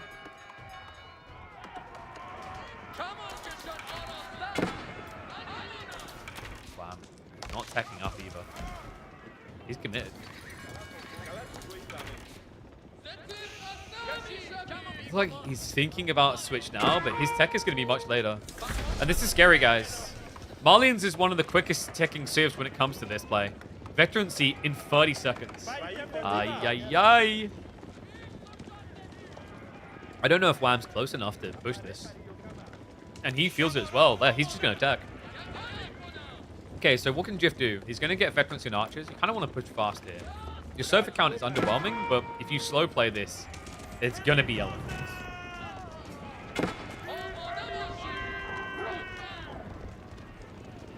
Pot 20 worker elephants, the Calvin mid-ground for Tuklak. I like the idea, but you basically just said, like, let's say I'm on, like, late game English versus French. You're like, yeah, so what I do is build, like, 20 war elephants and you fuck with Delhi. Come on, man. Put real elephants there. Park 5 war elephants in that place.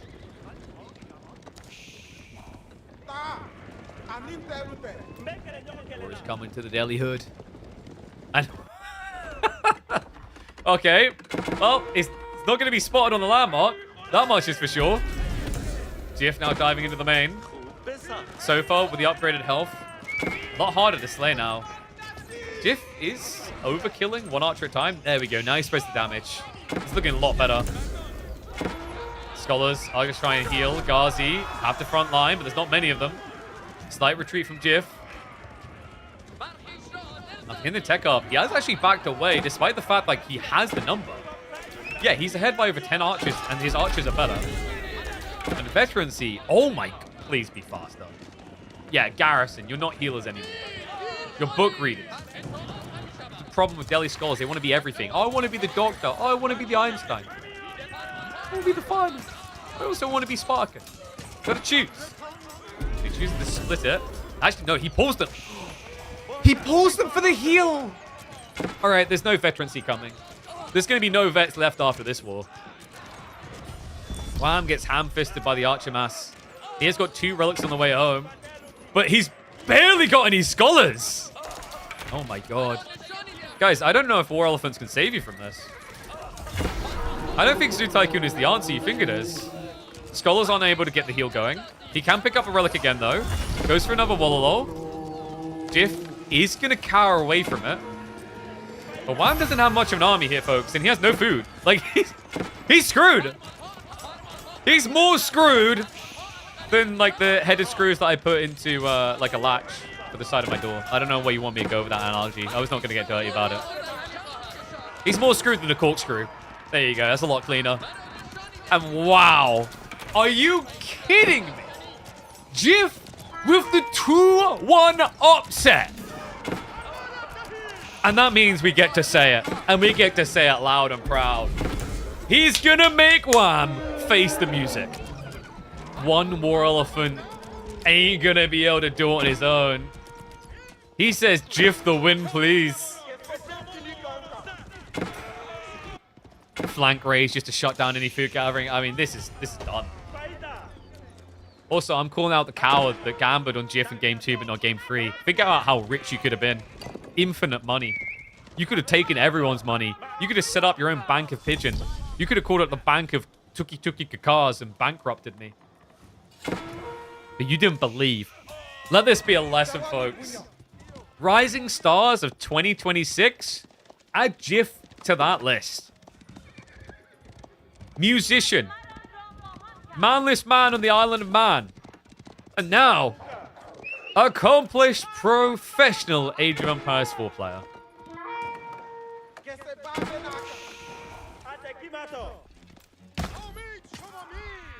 Yeah, Wham's like, I've done it. Whew. I knew the War Elephant was broken. It's going to save my life. I'm totally not cooked here. Q15 so far in 5? 4, 3. Where are they, actually? They're all over the place. Yeah, he's just basically hunting all of the food sources, blocking them all out. Oh, look, workers. Unguarded workers. It'd be a shame if someone was to club their face off. With a spear. Wait, that's a spear? That's not a spear. Dude, that is not a spear! Yeah, but look, it's got the sharp piece. It's got like a wooden hill. It's a spear. No! Why does it say it's a spear? I mean, it's a spear when they charge in. Sofas are just filthy liars. Let me know what you thought about this one, guys. This is a crazy series. Series of the week, maybe, already. We've already had some big upsets. Beexter 2-1ing Lash, and now Jiff 2-1ing Wham.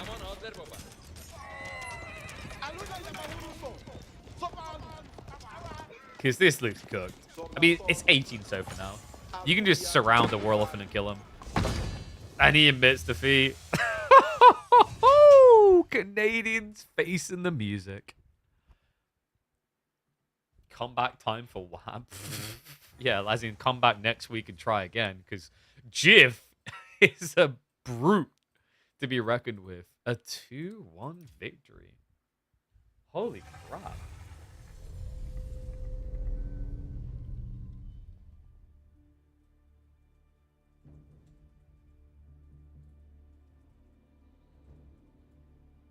I've literally just called that one. It's time for Wham to face the music. I just had to, man. I mean, how can you not? The pun is right there. If I was a Disney star, I'd be Rapunzel. You know, it's all about the puns. They're punny. All right. Anyway, next up, we have got Louis versus Gully Deco. Let's get that bad boy up on the screen. Can we get more upsets? Dude, this is so refreshing. Like, being at a point where, like, oh, X can beat Y, and Y can beat Z, and Z can beat D, and E can beat F, and so on and so. Like, that's why I won for Age of Empires 4, man. So much more enjoyable at that point, where you just get in, and you're like, well, you're not like, well, obviously this person's gonna win. That's boring crap right there. Just pass on that every single time. So much more compelling like this. Best of 3. Wham's out. Single Elim, Wham's out. He's gone. He's aus. He's get out of here. Alright, let me just quickly refresh this. For some reason the map draft's still not working, but at least we have the Civ draft now. And in an hour and a half, we have got B versus Myriad. More upsets, maybe? Jiff is a young Englishman. Yep, he's from the Isle of Man. Jiff part of some clan tag? Nah, I think he just likes Jiffs. Alright, guys. Let's get ready for the next one. Monkey time. Holy crap. What about that for some exciting games? Rus versus Opponents. Wait, you let... Wait, Gully. You let him have Ottomans? Bro, we gotta talk about this. I'm not sure anyone should let this guy have Ottomans. That's kind of crazy.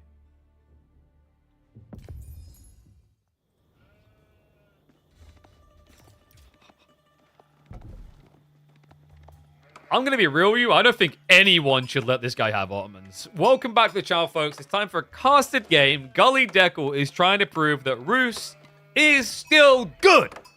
He may have chosen an impossible situation, though. He's up against Louis. Or arguably Louis' best Civ right now. I mean, it's this or Japan, right? I think Louis looks phenomenal in these two. Welcome back to the channel, folks. Casted games indeed in top tier ones as we are once again into the midweek muster. Let me know. You guys bored of this, by the way? Like, I don't know. We've only been doing this for now 43 weeks. Actually, 44. You guys bored? Or is it still fresh? Does it still just feel like the best damn thing you can wake up to in the weekdays? I've been considering that maybe it is just time to start hosting competitive Jenga tournaments to see who's the ultimate stacker. But now we get to see who's more giga stacked in Age of Empires 4. Alright, hunting cabin's coming in. Don't ask me how the mechanics of this works. I understand that it's meant to be hunting for food to gather gold, but when have you ever seen someone come out of here to actually hunt for anything? There you go. I've ruined your immersion. You never see it. Maybe they only come out at night. So if we just wait here long enough for it to go dark. Wait, it never goes dark in AoE4. That's how they trick us. Maybe the tick of like a year passing is too quick. So like each day passing is way too quick. Like if you actually had a 960 hertz monitor, you'd be able to see a flicker that would be dark time. Would I consider top 5 for ETC this weekend? I mean, Marine Lord's obviously fast, and then I'm looking at probably VortiX, then Lucifron, then Wham, and then Louis. Actually, no, I put Louis a little bit higher. I might actually put Louis higher than Wham. Maybe higher than Lucifron, actually. I don't know, I think this guy's cooking right now. It's hard to put him higher than Lucifron fully, because if you're putting VortiX higher than Louis, you're putting Lucifron there as well, because they tend to mesh off of each other really well. Do I see more views on KPMM now than before? I'd argue it's a mixed bag. I think YouTube viewership is up compared to the start of the year. Twitch viewership is actually down. Like, it's actually a really weird one, to be honest with you. I'd show you, but Cloudflare is down. But, like, on Sully Gnome, I was checking the stats, because I remember when we were running midway through KPMM #1, the start of the year was kind of crazy. I think we were averaging 4, 5, maybe 600 people a month. We're getting towards it. Now it's down to, like, 250 average. It's a bit weird. I'm not the only one who's felt this as well. Like, I don't know what happened with this expansion, but I thought we'd see a lot of people return to the game and be like, you know, vacuuming up content and everything alongside it. But it kind of feels like the DLC released, and it's kind of been cool for the people who would have got it anyway. But I would be curious to see how many people it brought back to the game versus how many have just gone. Oh, that's weird.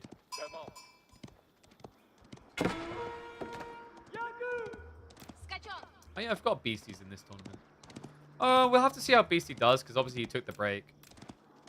Like, you'd be surprised at how much that can impact you just not being present for like a few months. Even if you're playing still. There's a very big difference between playing the game and thinking about the game competitively. It's not impossible for him to be top 5 for sure.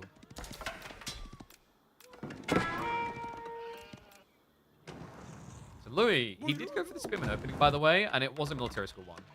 So remember, he likes 3 things, okay? He's that guy that like turns up at the shopping mall and like, you want a sample? Like, great, yeah. This, oh man, this is tasty. And they go, you want to buy some? And they, I'll take 5 more of those samples. So yeah, military school just giving him some spears for free.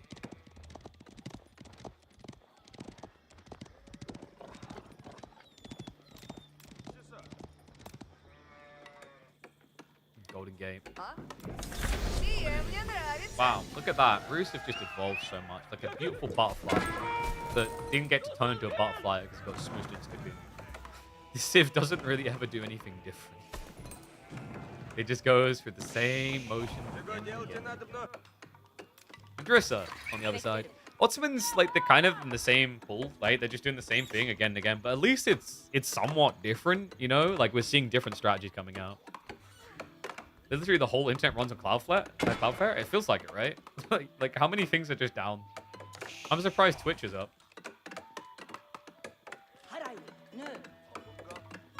Yeah, actually, yeah. Wait, what's happened to Cloudflare's stock price? Let's have a look. Oh my god! What? Dude, it's not even a 1-day average. What? Like, are you kidding me? Look at that bar. That right there. That's from what, 5 days? So like, it's not even just today's outing. That's just the cherry on top. What is happening to these guys? Oh my god. I mean, in fairness, it was inflated for like a month. So like, but yeah, today has been an experience. Guys, that's why you should just invest in a Twitch sub instead of investing in the stock market. All right. I can't disappoint. Well, that's not true. I could disappoint you. But I'm statistically less likely to disappoint you than Cloudflare stock is right now.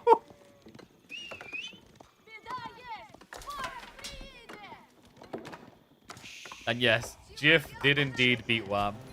It's turning into one hell of a week. We already had Lash losing the round of 32 to Beexter. We now had Wham losing the round of 16 to Jiff. Now we're here to see if the kiddo can take on the Chinese whiz kid. I'm just like looking at this bracket this week and thinking about the potential upsets. Like this one, you know, could we maybe see Footman beating Voldemort? Scatterbrain overcoming... Actually, like, Scatterbrain overcoming Anatan isn't as crazy of an idea.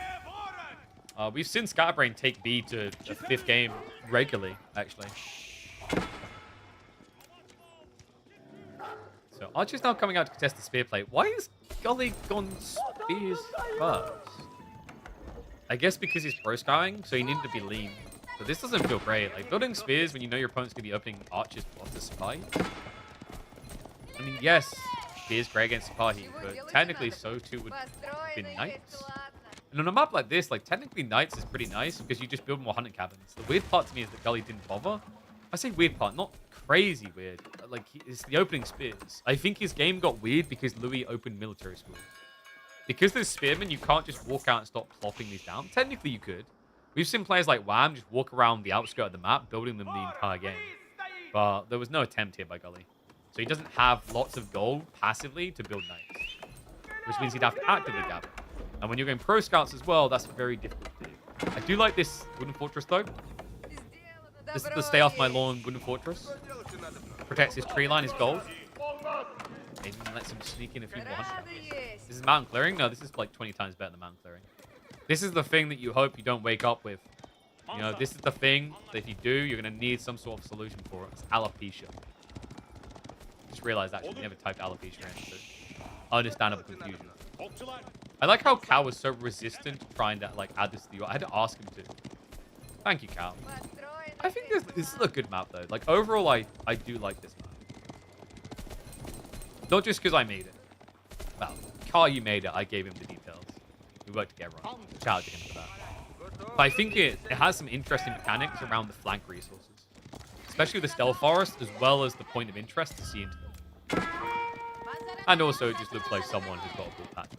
Full pride zone. Gully, he's going to have to tuck and run. You do not want to die holding the deer, because there's currently a bug in the game where if you die holding the deer, it's just going to start decaying. Because remember, pro scouts now decays. So when you're carrying deer with scouts, you lose food. This is pretty bad. Like, he has to drop them all. In some cases, start to pull away first.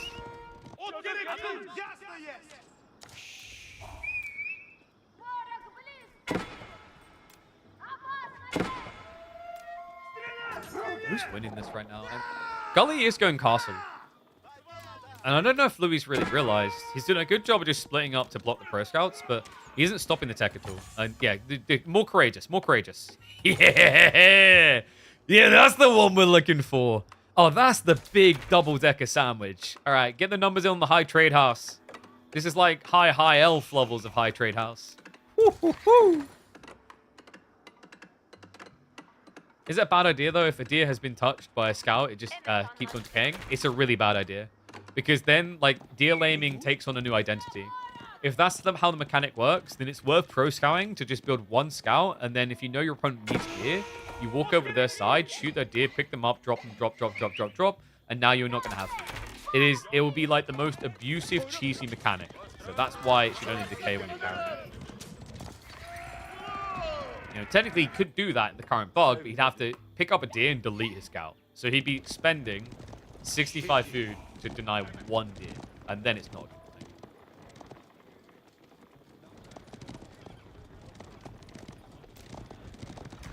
That guy was about to complete, by the way.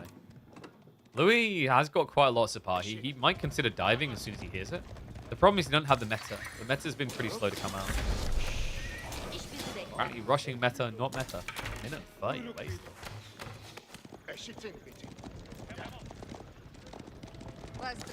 be nice to have a benefit to going out on the deer. Yeah, but you do already have a benefit. It's a better gathering rate, and with pro scouts now losing you food when you pull the deer back, like actually pulling out the deer if you can is worth.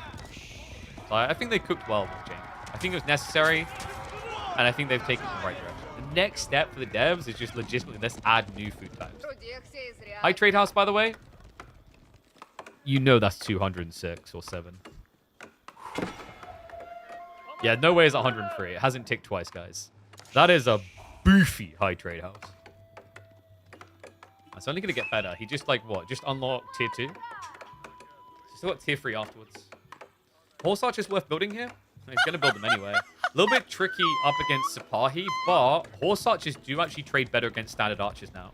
Remember, they got tweaked. They now want to do 10 damage, but they attack quicker. From what was it, 2.1, I think it was, to 1.75. So they're only slightly slower to attack than archers now. Yeah, this should feel a lot better for just consistently kiting as well. Essentially, what they've done with Horse Archers, like, it was a nerf, but it also wasn't. It was a nerf towards them facing off against heavily armored units. It was a buff to everything else, I think. Actually, like, in some ways it's a buff, because yes, you're losing 2 damage, but the idea is, for example, raiding villagers is not mathematically going to change the count. Without any range tech buffs, you'd still need 5 Horse Archers of the old type to kill a worker, whereas now you need 5, but obviously they attack.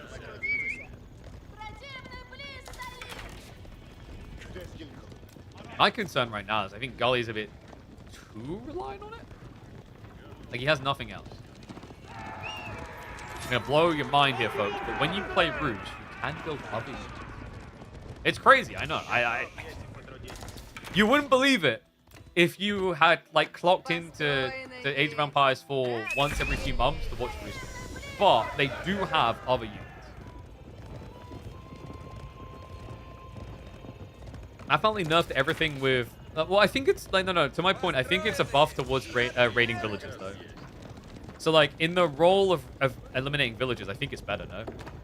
Because you're attacking more frequently, so, like, being in A-click motions as opposed to, like, stutter step is better. But, like, it depends how far you're trying to kite, whether it's a nerf.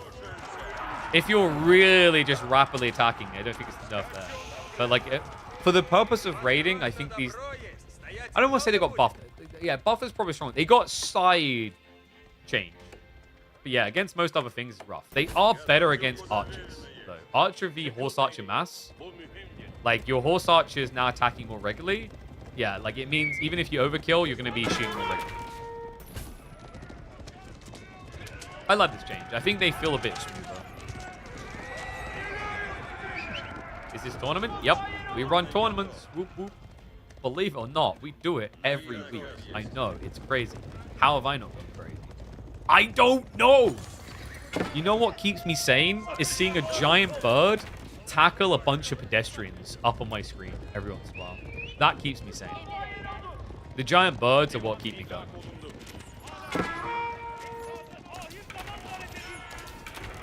So Gully did start going men at arms, but not many. Besides all the Dragon Archers in the castle, yeah, but like no one builds all the Dragon Archers anymore. Like all the Dragon Archers, your whole argument, like you can't kite with all the Dragon Archers. All of the Dragon Archers, like the worst thing to try and kite with, you know? That's like telling me I need to remain calm, and then I'm just thumping my knee on the table. My BPM is like 100. You're like, you're not remaining calm. The thing with gilded archers, they attack you regularly, so you can't micro them. Like you just want to aim them. They're great if you stand still, but most range fights aren't standing still. Like, we ain't Battlefield here. We're not saying if you move, you're less accurate. You're always accurate. Yes, archers wrap around the back.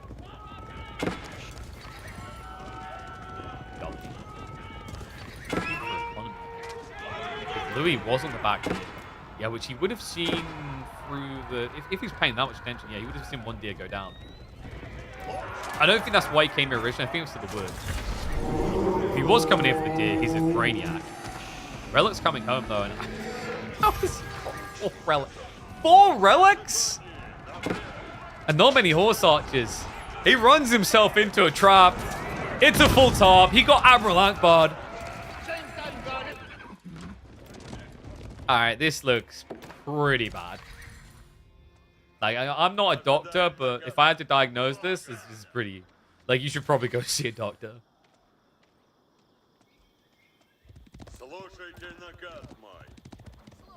Nerfers, the armors don't have +2 ranged armor that gives everyone 3 more. No, they have +1 ranged armor. Which, statistically, yes, it's still, like, enough, but, like, the ranged armor doesn't get leveraged as much in Cast Lane. Remember, the meta gives +2 melee armor or +1 ranged armor. Very big difference there. For good reason as well. Like, +2 ranged armor would be the stupidest design choice ever. Got nerfed? I don't think it was ever 2 ranged armor, if I'm not mistaken. The thought of that even ever being a thing sounds really stupid.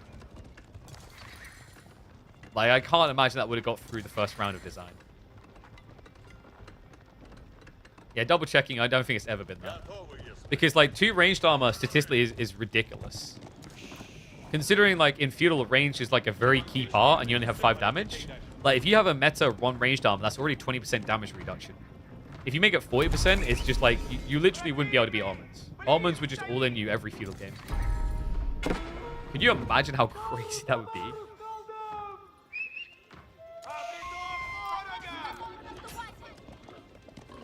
Like, put it this way.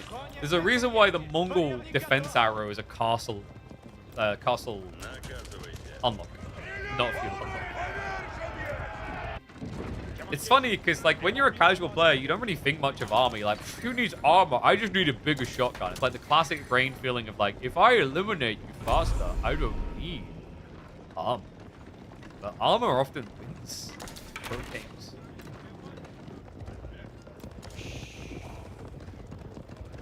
Alright, so Louis is now just getting free siege. And Gully's gonna hate that. He's up to 31 more such again. Why is this guy allergic to the front line? And he's trying to get a few in now, but it's pretty unfair. I don't see how you don't just nail this party here. The party that have 5 ranged armor, like, this is where it's definitely enough. Like, you can't easily snipe these guys. Remember, they have an attack speed buff themselves. Built in as an ability. 50% faster, which definitely beats an improvement of about 15%. Right? I think it was a 15% attack speed buff for this change. Because they used to be, I think, 2.1 down to 1.75.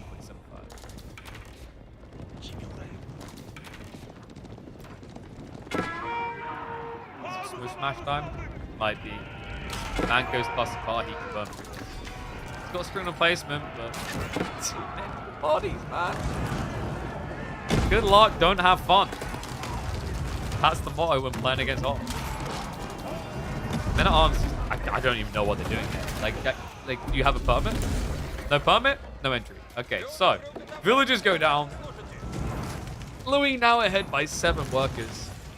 There's been some weird miss macro, though. Why is he ahead by 7, but only 5 ahead? He did go textiles, actually. Yeah, okay, yeah, that makes up some of it. But I think there's still some idle TC here, based on the maps. Louis should age up now. I mean, Louis can do whatever he wants. Like, Louis could probably quickly go to the toilet for a bio break, come back, and he'll still be in control. Like, what do you do now if you're Gully? Your only option is to find a critically unguarded point and raid it. This would have been nice if there wasn't double outpost. Tee-hee-hee. Probably had. We'll at least be able to find these funds. Like, at this point, just... Alright, get some. Yeah, wait, actually, wait, Louis never... No, he capped it on... He definitely capped on the income. I'm pretty sure that there's no way that was yellow the whole time. You have to remember, when you have more units, you capture quicker.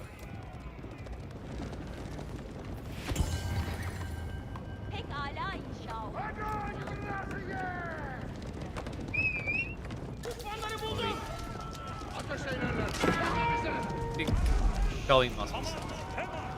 Wait, where's the rock? Wait, did they actually hit and I just didn't see it? I swear they didn't show on screen. Maybe I'm going crazy. That time they did.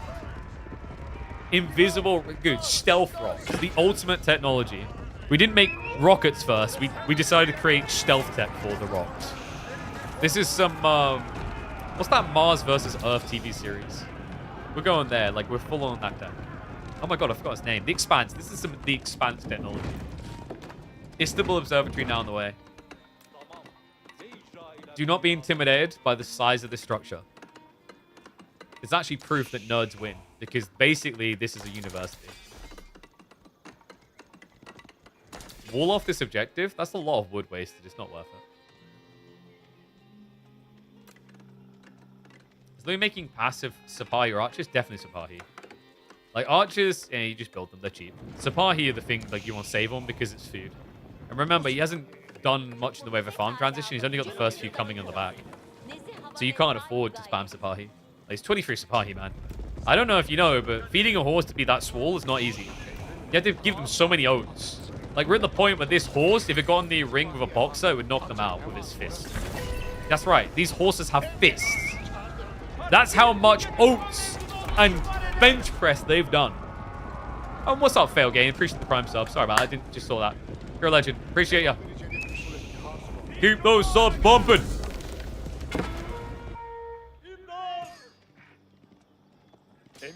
I found a fight that Gully can win.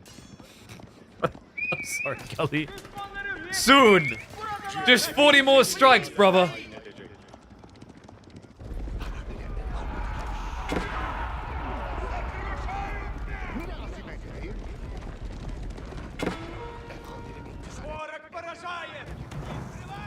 Gully, what are we doing? I guess we're gonna try to dive this. But I do have my hesitation. Because if you go into his base, he's gonna go into yours. Now he has Imperial Age unlocked.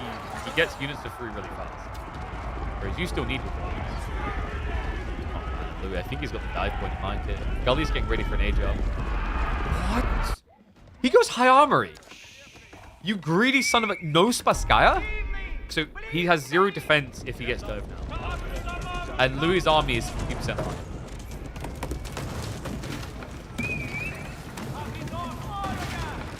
It's ballsy. I'll give him that.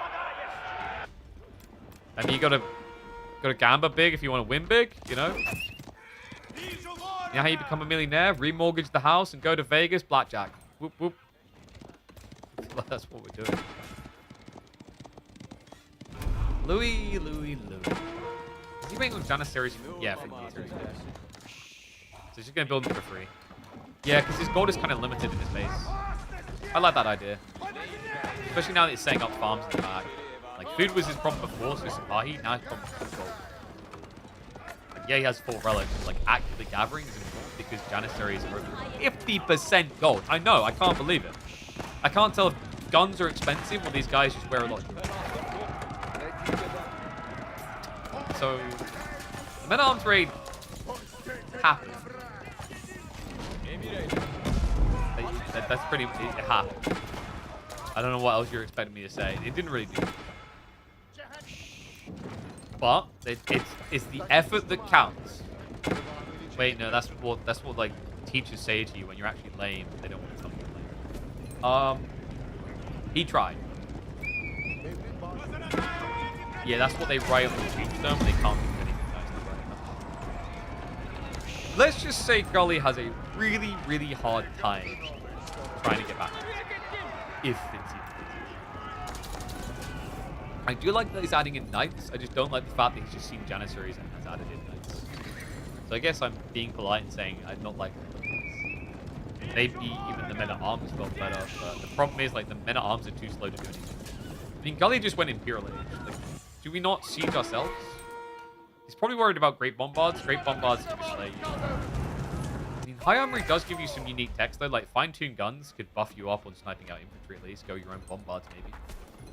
Problem is that like mostly archers, like if it was just Janissaries, I think Bombards are kind of worth it for trade. Secondary and more guns. No, I don't get about Janissary guns. I feel robbed. Like if, let me know if you're with me on this.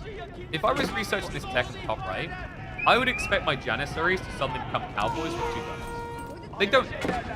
I personally feel that's false advertising, and I feel I feel like I'm. Let me know if you feel the same way. I think we should petition with Janissary guns. I don't think it visually changes them at all. Ready? Here we go. 3, 2, 1. Yeah, it literally doesn't change how they look at all. Scam. This is going to look like a scam of a fight. It doesn't even actually way around. Louis reminding all of us why you should fear his Ottomans. Dude, he just looked like he's in the driving seat the whole game. Like, you know, seeing Hakuna Matata saying there's no worries the rest of his days. So Louis taking the early edge here with the Ottomans up against the Rus.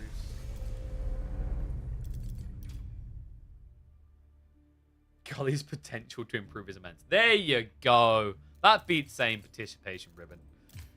All right. Let's see if we can do more than just participate. Phrygian Marsh is next. New civ? New civ? New civ? Wait, I just realized we don't have any new civs. What is this lame stuff? What? You guys had 4 new civs. Only 2 of them were banned out. And you didn't pick the other 2. No Golden Horde. I mean, that's to be expected. So we actually have like a mod so that you can't use the Golden Horde Kipchak exploit. And yes, Jiff won game number 3. He is a Jiffer Chad. Giga Jiff? Something like that. We'll figure out the details. All right. Let's go. Let me flip that score.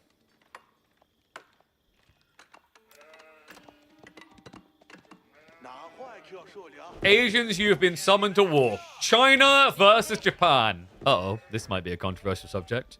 But it's in-game, so it's funner. Welcome back to the channel, folks. Cast a game between the Japanese and Chinese. It's going to be the Chinese Wonder Kid, Louis MT, on the Chinese, going up against the German lad, Gully Deku, as Nippon. Map is going to be Phrygian Marshes. We go deep into the swamps. Just try and see if we can get a third game here. And, well, it's not a bad pick for it. Gully picking Japanese makes a lot of sense. Popular pick here. But Louis with China, just trying to prove that maybe the nerfs weren't so excruciatingly painful. And, oh, wait, I've got to take my glasses off. There you go. They're off. Great. Now I'm going to have to basically headbutt the screen to see any freaking thing in this game. Thanks. Hey, but do you ever wonder, like, for all you know, I could have just put them back on. And you wouldn't know. See? I remember a time where it offered up having my camera on when I cast games. I think we came to the conclusion you guys didn't want that, which was understandable. You would have to see me the whole time. What's Louis' strat going to be here? Because I actually don't think I've seen China once since their nerf on this map. Actually, no, sorry, we have. We've seen them against Tuklak. Yeah. We saw Anatan play against Louis. So Louis was ironically on the Tuklak in that game. Gully likes spamming sofas? Yeah, Gully is... I don't know if I call it like a Malian abuser. Like, in the way that... Like, in the abuser way that he plays them that much. I think Malians has to be his most played civ at this point. He does like to abuse the strong civs on the ladder. Like, we've actually seen this. We had a game. Like, I think we shined the light on Gully first in the content creation avenue with a game at the start of the year of 2025, actually, where he got top 10 on the ladder with HRE. So he actually, sorry, HRE is still his number one, isn't it? He still plays a lot of it. But I would imagine Mali...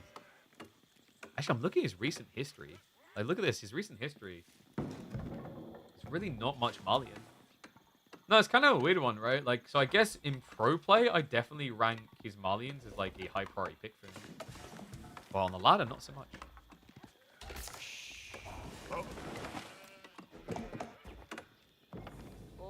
When will they finally add Korean civs? When StarCraft 3 gets announced, so that strategically they can try to align to compete with them.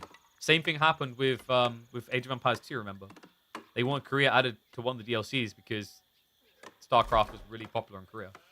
You guys seen that story? There was a previous developer designer for the Age of Empires series. He releases stories every once in a while about his time there with Age of Empires 2 and 3. And that was one of the ones he highlighted. Like, yeah, we kind of had to just jam Koreans into this Civ pack that didn't really make sense because they wanted to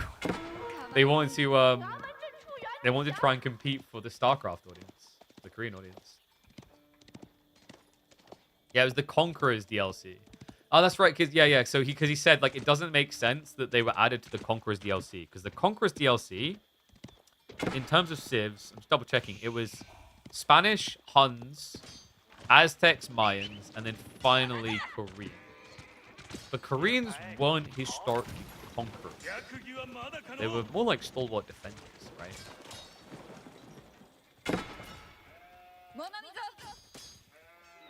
So Horseman opening from Louis. I'm blind. I still can't see on my glasses. I'm just double checking because I can't see on the minimap. Okay, we do not have any fishing. No pro scouts either. What are we doing here? Why would Gully skip the first pawn? Because he's probably worried he's getting bum rushed by spears or something. Like, it's possible. Like, it used to be China was really good at Dark Age rushing. But then we moved to this Imperial Academy build. But there was a time, actually, where China was better than Mongols at Dark Age rushes because of the supervision. So he's probably worried that a bunch of units are going to get pumped out, and he was going to get sniped here.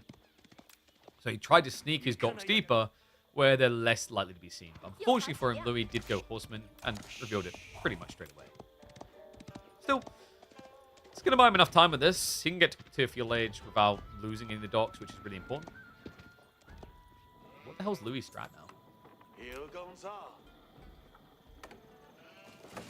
Which race is best in the new civs? Of the new civs, I think Macedonians. Because, like, Macedonians is the civ that I probably see being slowest to get altered with the Radari, which is crazy.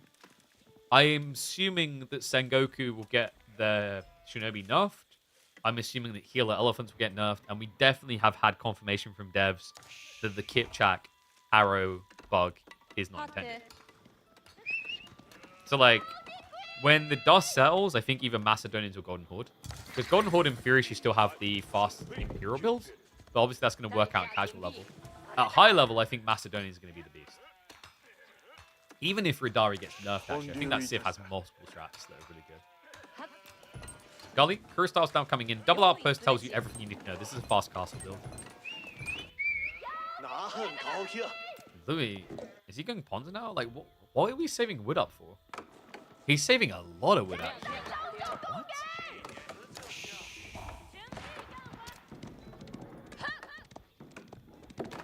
Six-second Torgu spam nerf? Yeah, I just don't know if that's, like, the highest priority, though.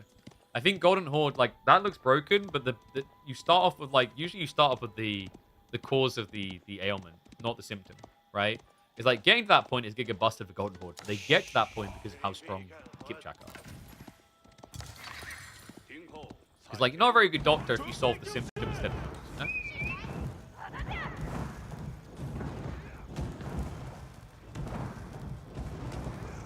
So this should be pretty obvious to Louis what's really happening now. What did he do with the wood? Oh, sorry, no, he does have a dock out here. Okay, I am blind. This is what you do to me when I can't wear glasses, guys. Yeah, he just went super deep.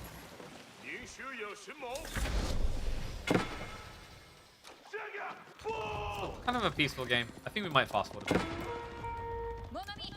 Louis is looking Berserk Horseman now. Can he get them quick enough?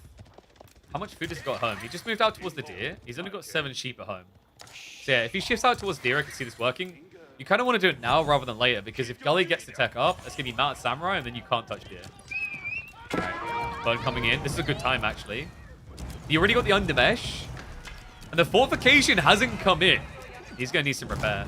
Double arrow fire is really good here, though. And Gully is kind of interesting, isn't it? He didn't go for steel arrow. Let's dive deeper. Remember, each one lost is less burn power. Second wave coming in, though. And this is where Gully's going to have a skid mark running straight up the back of his chair. Yep, this is the scary point. Horseman now diving in. He clutches up with the fortification. That should be enough, surely. Louis. That's a lot of low health bars, actually. Yeah, seriously, that small clutch repair is everything for him. Louis instead now has to dive towards the main, looking for the landmark. Yeah, this is difficult too. I mean, the one upside, of course, is the fact there's no skilled arrow. This is the same firepower as the outpost setup. 10 shots. Actually, it's less, isn't it? Yeah, it was double arrow slit, so it's less. So you're taking less damage from being underneath the TC than being underneath the gold? And wait, is he trying to deny?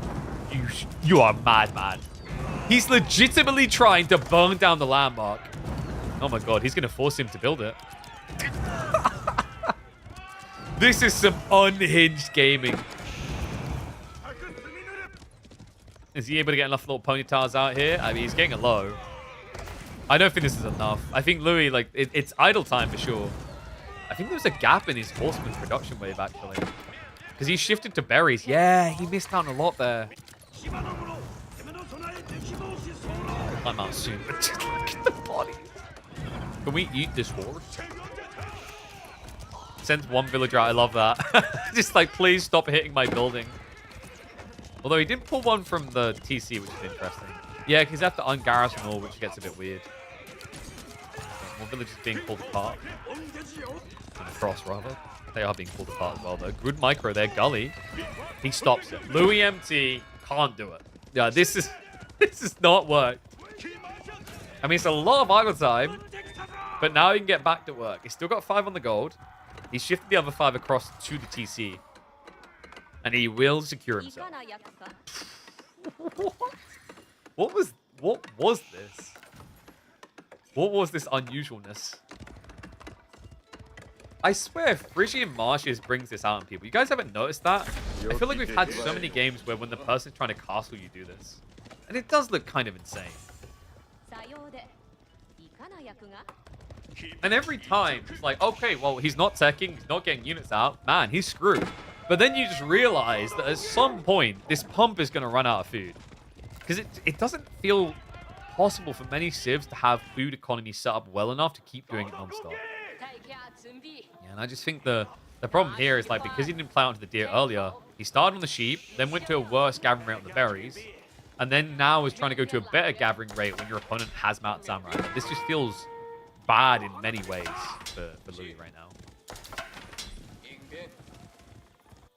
I like this play at least. He's going for the dogs. That's smart. Gully. He's got 15 sheep, so he can just switch on land, but still, it just means less bonus economy to work with.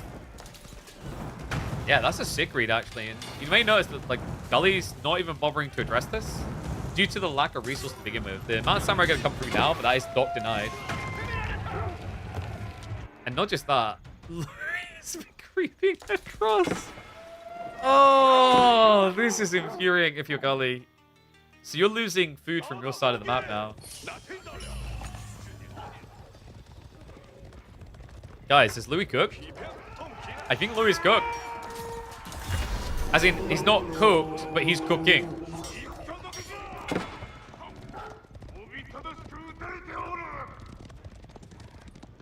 Louis now with mass spearman. He's still not teching, actually. That's what makes this truly unhinged. That's wild.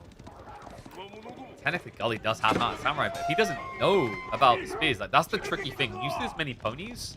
You know, it's like you're in a Pokemon fight, you see a ponytail come out, I'm going to build with a squirrel. Then you don't realize that behind all that, he's just sitting on a ball. Yeah, that's what the spearmen are. And Bulbasaur smash! He jumps in! Gully ego chows it. Why? Why would we ever ego chow this? Oh my god. I mean, you know, when you consider the numbers, he traded well. I just wonder if he needed to. Because technically, if you get Dove here, you have double outpost to assist, and then if you just switch Yuumi, you don't need food and gold. You need food and gold. He does have the Uma Banman. This is a huge buff. It's only a huge buff when you have a lot of knights. He definitely doesn't. Oh my god. I know how they keep those spears looking so untarnished and clean. Apparently, they just run it through the blood of their enemies. I don't know how that works, but I guess these guys have been drinking dish soap. Because they've definitely been bathing in the blood of Mountain Samurai. Gully now with the Yuumi switch, but Louis with the switch for attack up. Boom, boom, zoom, zoom, age-free. Balcony on the way.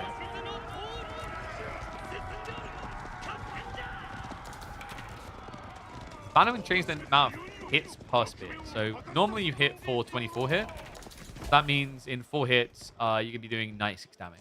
It doesn't change the number of spears. Now, if he hits 3 times, so it's 28, 56. Actually, does it? No, it doesn't. You still need a 4th hit. So it doesn't matter against these spears. Even against hardened spears, I think it mathematically doesn't change. Because they have 110 health, and then you'd be doing... Actually, no, it does there. The Bannerman makes a difference against Vet Spears. Against Vet Spears, it means you need 4 hits instead of 5.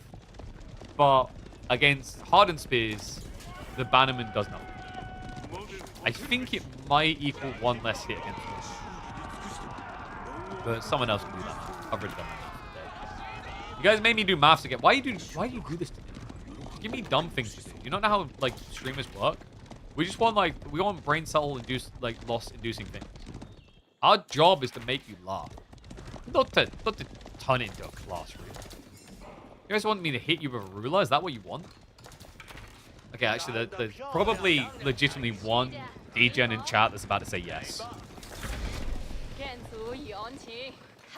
Like, now that I've said that, there's probably going to be 3 people that will say yes. Barbican coming in alongside the castle player, though. So Louis going to be scaling worker lead in a game that he's already sniped some workers. And there's the yes. This is the thing about Twitch. As long as you're not in the UK, you're willing to just expose yourself to your true self. Because you're not really exposing yourself to it. The reason it's different from the UK is, did you guys hear recently? We're going to have to start, like, confirming our ID. Huh?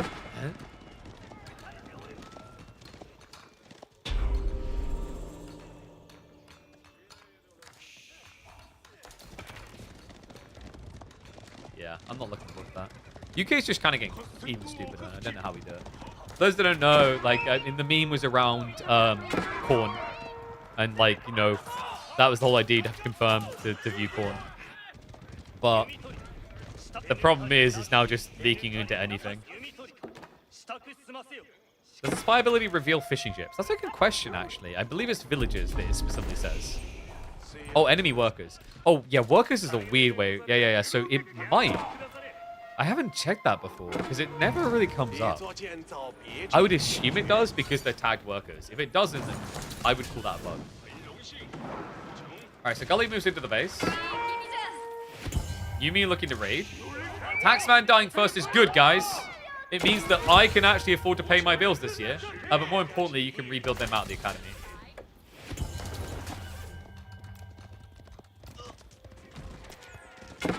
I would say Gully's got a pretty good comp right now. Louis having this food access is still a problem, though. Because it's allowing him to go knights. Maybe a second mining camp. I mean, it will be crazy, but... I like that. The master was like, I can't believe it. There's no way he's going to let me hit him. No, please. Hit us. Funny part is he still has the backup one. He's just trying to get the risky resource first. Our other game is at least looking good. Gully already has 200. Opportunity maybe to get 2 more, but I like the fact that Louis still got troops out. But those troops aren't going to be about this. We have got Gully now solving the big problem.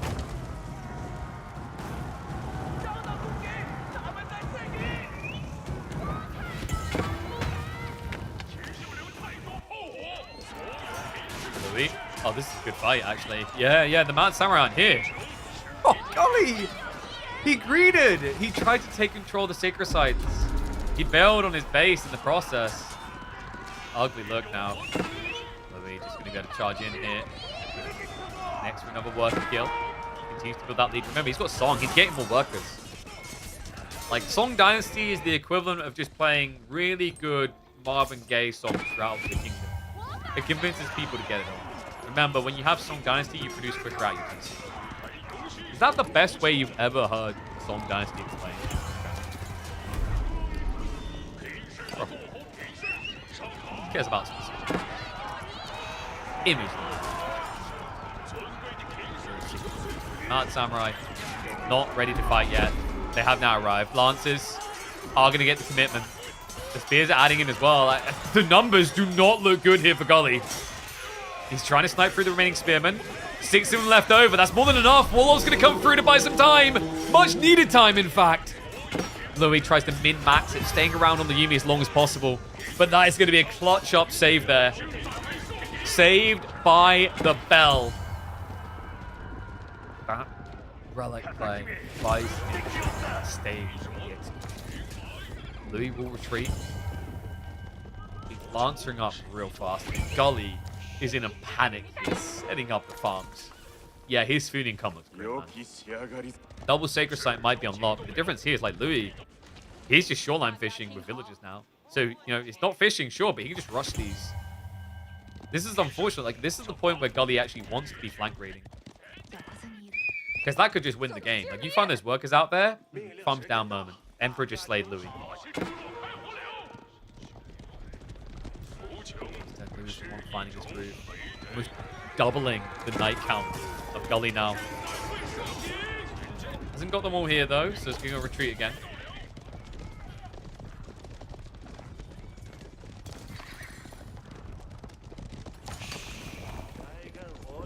Fran's current strategy seems inefficient. Well, what do you expect? You can't be good old Chinese efficiency. Jazz hands. Oh, you're telling me that China's an efficiency? No. That's crazy. I mean, they do take what most of us would settle for in terms of 20% more resources.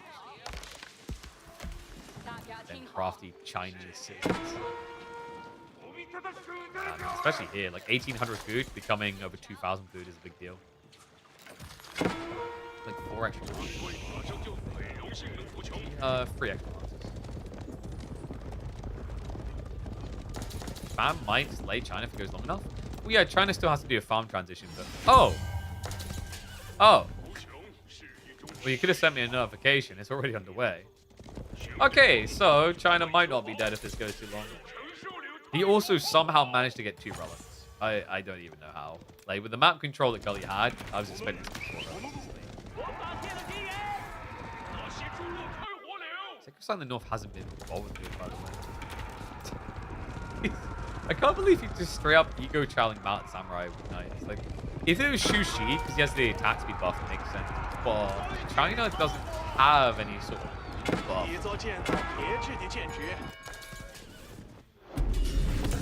Right, attempting the farm?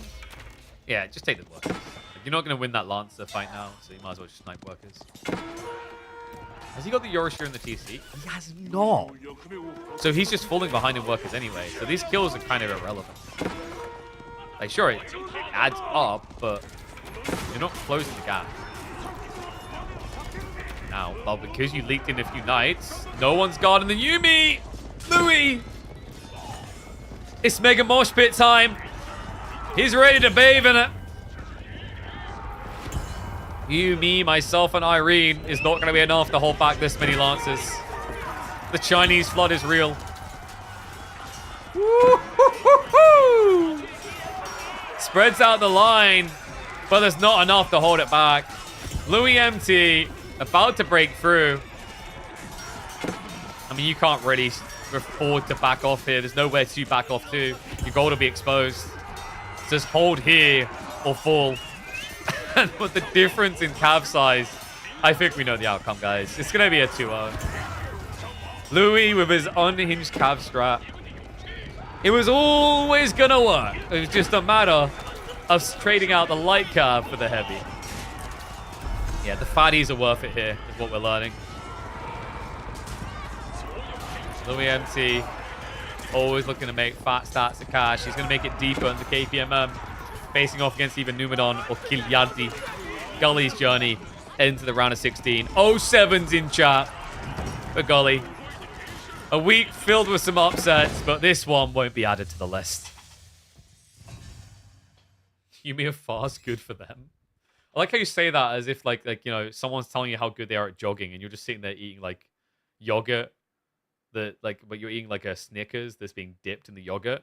You're like, good for you, I work from home. You know, like I care that you're faster. It doesn't affect me. I'm just gonna sit here. Alright. 2-0 for Louis. So, we got about, I said 50 minutes until the B Myriad series. What can we look at next while we wait? We can have a look at... Oh, VortiX versus Beexter. I forgot about that. Yeah, let's do VortiX versus Beexter. Some VortiX to make us feel tickety-boo. So let me reset the draft.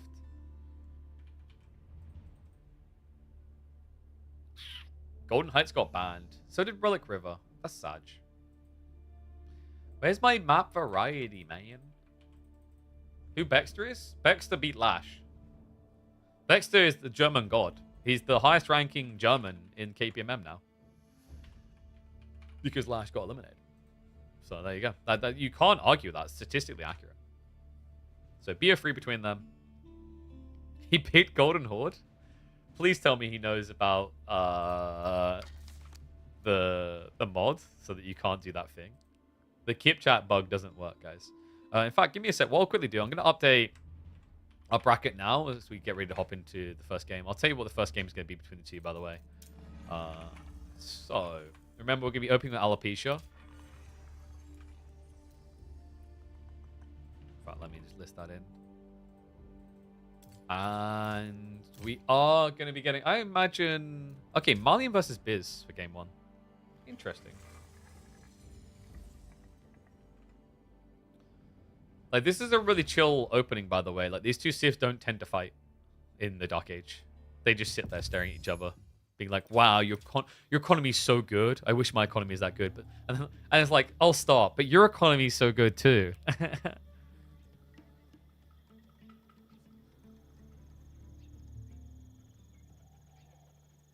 Haha, Adobe trying to warn me about having my... Like, you could log into Adobe at 2 locations, but only one of... Like, it can only be you. I'm like, of course it's me, you numpty. Like, what are you trying to accuse me of? And do you have proof? I just VPN to a different location for my work, for my own safety. I need to do that. Like, why are you shaming me for being secure, Adobe? You want to lose another customer? You want to lose another customer? You'll lose one. I am kind of like, I feel like I should actually switch off of Adobe. It's not cheap. That crap is pricey. All right. I have updated the bracket so you guys can have a look. So this is going to be the state of things so far.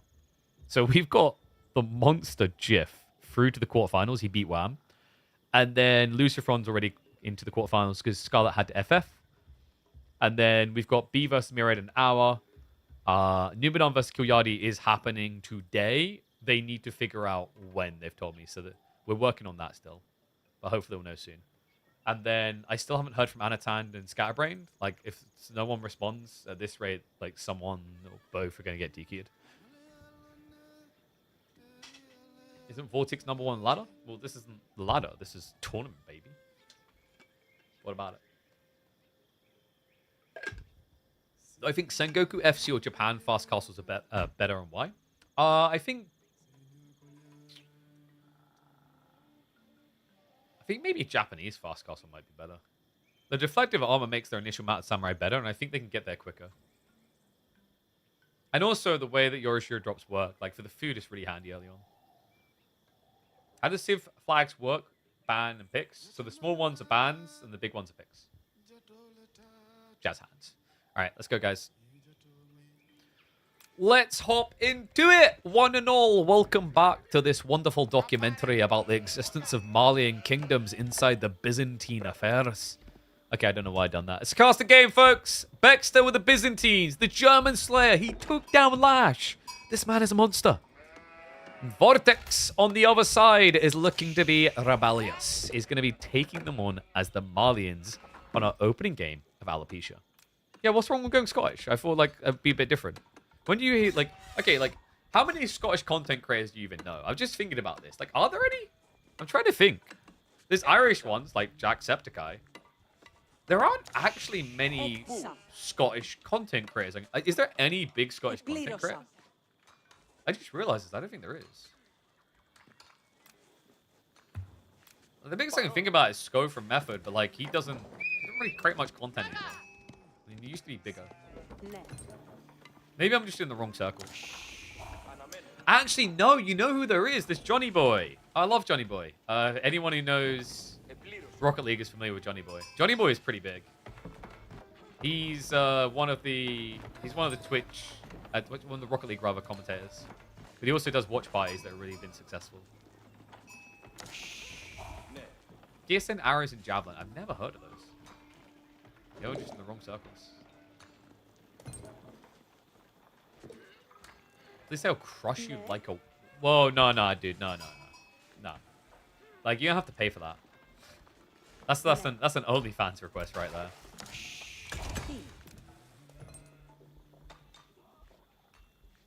Oh, you want me to cast it in Scottish? Alright then, laddies. We're going to do this in Scottish because they have absolutely no reference here. They don't belong on this field of battle. But we're going to do it anyway, because why not? We could go a bit deeper, but we'll try to keep it a little bit in the mid-sector of not sounding like we're trying to do a full Highlander speech. So anyway, we are going to have VortiX on the Malians. He's trying to just build up the economy straight away. Gonna get to see him out. The Byzantines just going straight into the outcroppings to try and get as much of this dune as possible. The whole idea is you want to get to tier 5 as quick as is humanly possible up against any civ that is not going to attack you. And this is going to be one of them.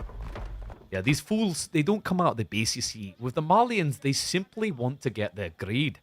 Which is interesting because when you think of VortiX, you think of visceral attacking. This man loves to send it into you. Like a turducken when you send the duck into the turkey. I'm talking about raw ramming it straight up there.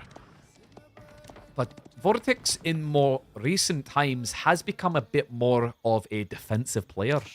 He doesn't really tend to just send it into there on his opponents as much. A bit more calculated. A little bit more patient, like he's simply waiting to rebel against those filthy English overlords. I don't know where that came from. It's going to make sense, though, because Grand Rhinery is coming in. We're probably going to be seeing longbows. A popular play, actually, for Byzantines in most matchups, even up against Malians, because the alternative is to build into the unit that your opponent can build and build more of. Not Keshiks, because we like winning games. It is, of course, javelins that we're talking about here. Cool thing as well is you can do longbow plus the horseman, which gives you the ability to clear the donzos, and then you make sure that the javelins are donzo when you take them out with the horseman. Paddy the baddie? Why have you got to assume that the Scottish people are bad people? We even chose an accent that wasn't fully embellished in raw, visceral angriness so that you guys would think I'm a bit more friendly. But yet, here you are, kind of ruining it. You know, we could have went full Long Druid type style, and then we're simply watching as we get really angry about what they're not doing. And what they're not doing at 4 minutes is sending an outpost into the enemy beasts. And it pisses me off. I mean, seriously. No, instead I thought it'd be a bit more friendly, to be more like Illidan versus Jaina. You know, like if everyone finds the Hearthstone announcer to be nice.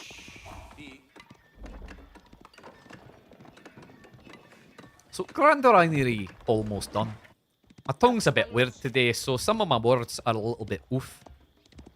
The interesting thing is actually when you dive deep into accents, to keep them simpler, it's actually quite often about how you do your oohs and your ahs. Different between different countries.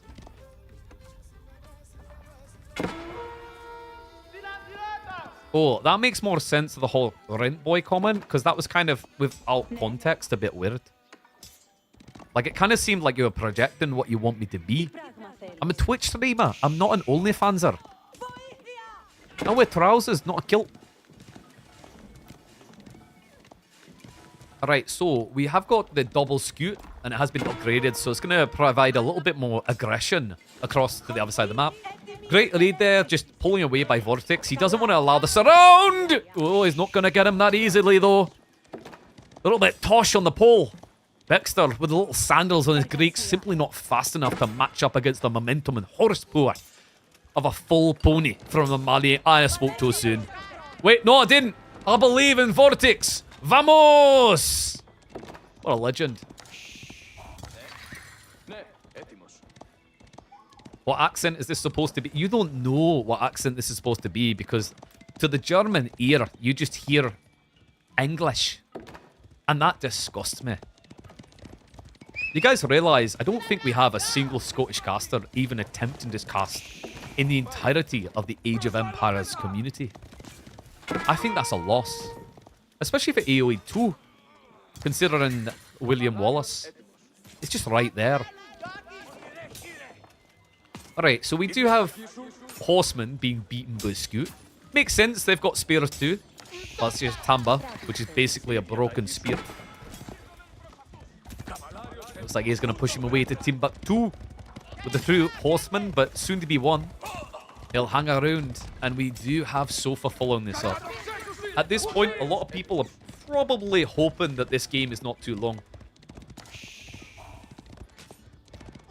To those, I simply say one thing. Wait and see. Alright, so we do have level 4 system already. Other side of it, VortiX, he's getting towards that aggression we're looking for. The hot-blooded Spaniard is looking to get visceral. Wait, actually he's not. He's building cow. Quite a lot of them. But he does have some sofa. I bought a new sofa the other day.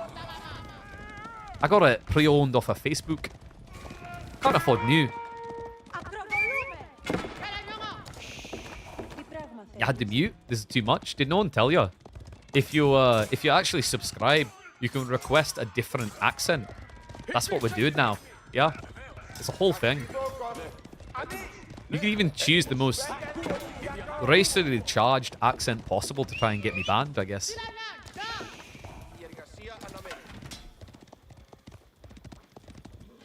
Alright, so javelins are now... Wait, he went javelins? ¿Qué pasa? What? That's not really what I would have expected here. Javelins up against Malians is...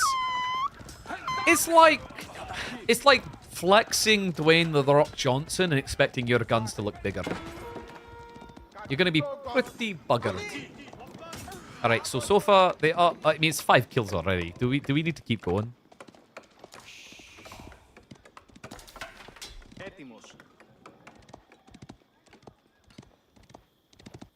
Ishi ay caramba.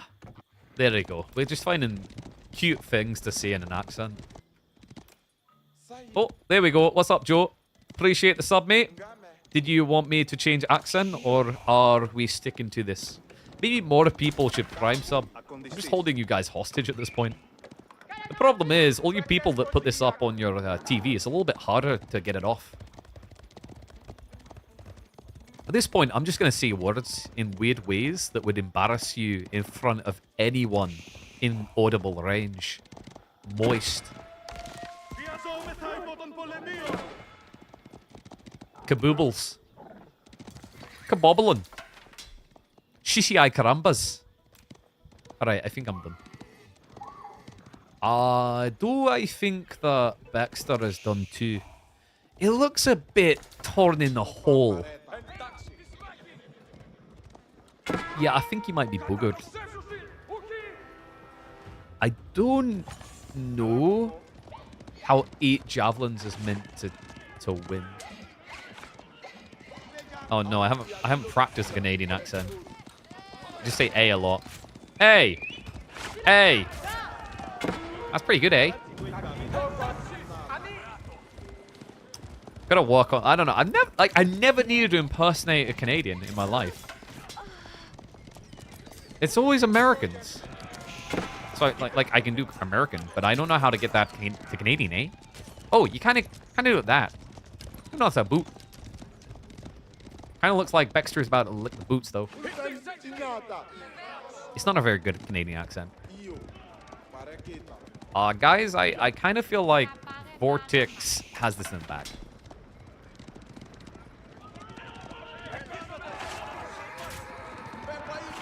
Bex looks pretty bugged. I don't really see what the play from this type of position is. He doesn't really have an economy lead in any shape or form. The sofa count is already looking good enough. And the Numudan not just going to have enough power to push on through this. The sofa are going to plow on in for the kill. And javelins are jabbed out. They've got nothing left to compete with here, as all of them are going to be dropping dead. Beexter has been reduced to nothing.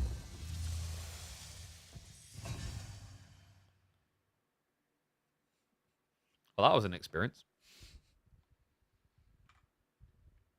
I don't know. Did we like that? Ones if we liked it, twos if we hated it.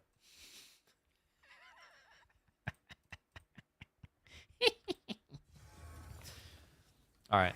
Malians beat Byzantines really fast, apparently. That was awful. That's one person's opinion. Why was that awful? Are you racist to Scottish people? Like it sounds to me like what you're saying is you do not like hearing Scottish voices. That should be taken into deep reflection. Take us to Germany next? You don't want me to. 20% of my audience is German. By the time I'd finished that accent, no percentage of my audience would be German.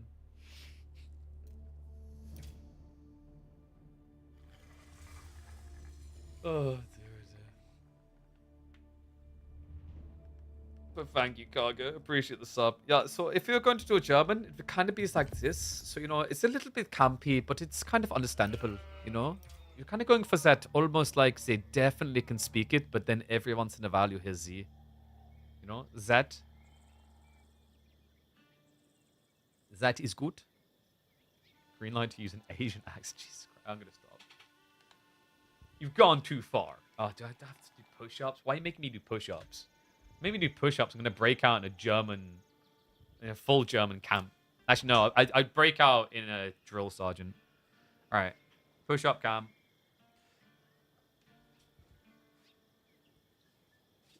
All right, so... Wait, I've got to get down there. All right, boy, drop down and give me 20. No, not 20. 3, 1, 2, 3, 4, 5, 6. Because I know someone's going to redeem it. All right, there we go. We're back. Let's get ready for the next one, shall we, folks?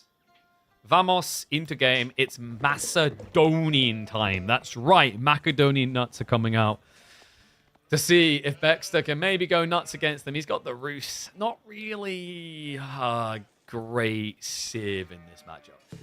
I'm not sure what Rus are meant to do against this civ. If you go Radar, like if you go Castle, it just turns into Radari versus Horse Archer, and Horse Archer now really suck against Radari. And you can't build Knights against them because Radari are better than Knights. So, Feudal? That's kind of tricky too. You do have your own Knights. Knights plus Archers in theory could actually beat them. I almost feel like Macedonians get away with Varangian Spear Archer in that situation though. Like, Varangian are surprisingly tanky in the Second Age. Yeah, this is going to be kind of hard.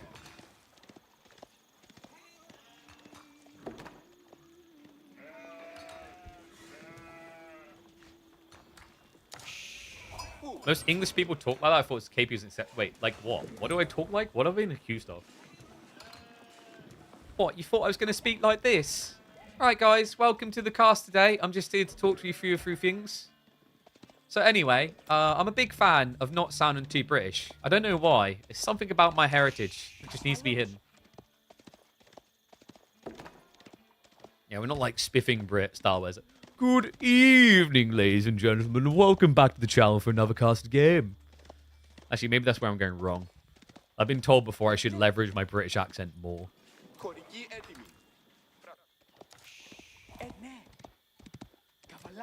Alright, so Sheep Hall is looking tragic for VortiX, by the way.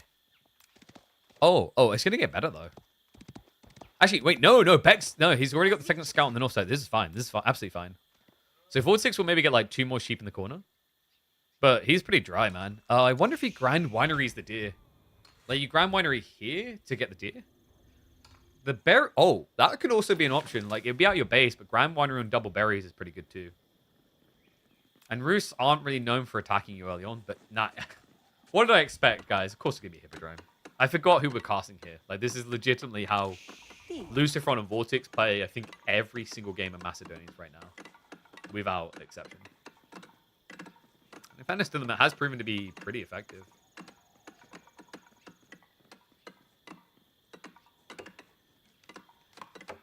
I am stroking my chin right now, figuring out what Bex is going to do. I would love to see Bex to just set up a wooden fortress instead of pro-scouting and just move. Like, hunting cabin on the edge here, plus wooden fortress to sea. You get gold gen from the hunting cabin, and then you gather the deer. But if he pro-scouts, I'm all in the VortiX camp. African accent, you don't want to go there. You don't want the Wakanda forever. Wakanda forever. I still remember being in a talent green room, and Black Panther just came out, and they were just screaming that constantly as the game was going on. Some unhinged stuff right there.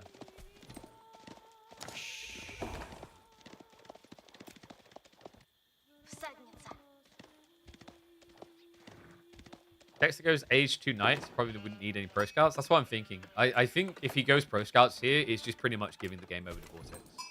Because the opening horsemen will block you out pro scouts anyway. Like, these opening horsemen are super sick. So if you go Hippodrome here and you just build into a scout, and then you build a horseman. Like, you build, like, scout for free, right? It comes out after 45 seconds. By the time you're 45 seconds past, you can have double horseman. So double horseman plus 1 scout beats the crap out of pretty much anything. Because the scout himself is ridiculously stacked. Like, he's got extra damage, got extra health, extra everything.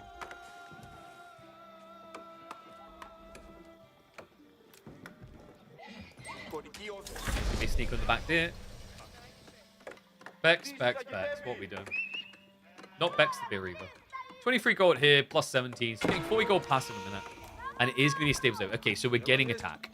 He's playing the game. This is a big pog. Wait, no. He's going 2TC? Alright, Roos is a big question mark in competitive right now, chat. 2TC. Out of all the options possible, that was not the one I was expecting. Oh, yeah.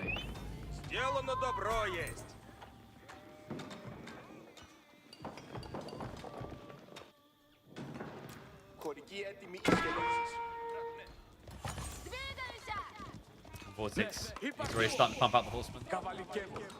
So why is 2TC so bad here? The problem with 2TC is, like, you lack any kind of tempo control in the game. And that just allows, like, when you see 2TC, your opponent can play raiding with superior horseman, or he can think about castle. Castle's a big win. If he realizes what this is and just skimps towards castle, he can just start spamming out Ridari, and Ridari can just dive you on the community.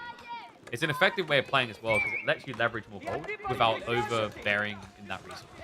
The reason that's a good thing is because by getting gold, you're getting silver. If you're getting silver, you're inevitably going to be making those Ridari. Guess he wants to defend first? This is not really defending first, though. Like, you're going to have to defend, sure, but, like what you're describing is kind of different.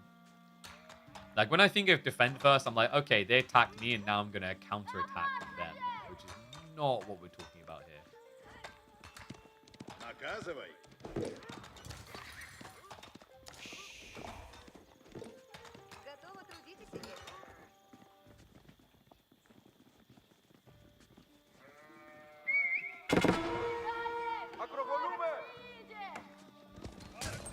He's going to hit the backside. Good block there from VortiX.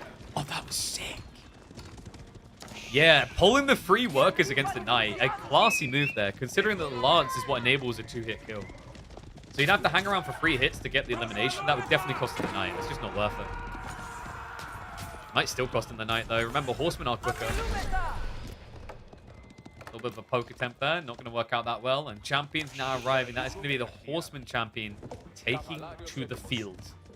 This is where it gets scary, guys. +2 damage on all nearby cavalry. That is a 20% increase in damage on a Horseman. It's pretty bloody powerful.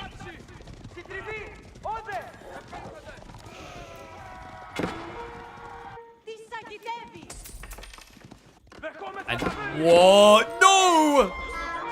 He gets caught doing the TC! The champion scout, and now the horseman as well.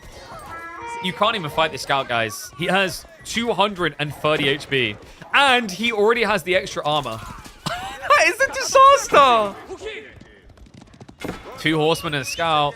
That's going to secure some kills easy peasy. So 3 workers down. Beexter still doesn't have a second TC. This is joke, man. I think he's dead. He's tree line TCing now. He only has 8 sheep. Didn't Beexter go 2 TC all games yesterday? No, the 2 games he won, he done 2 TC. It's like he's playing his comfort, which is understandable here. I mean, it served him well up against Lash. It got him the win there.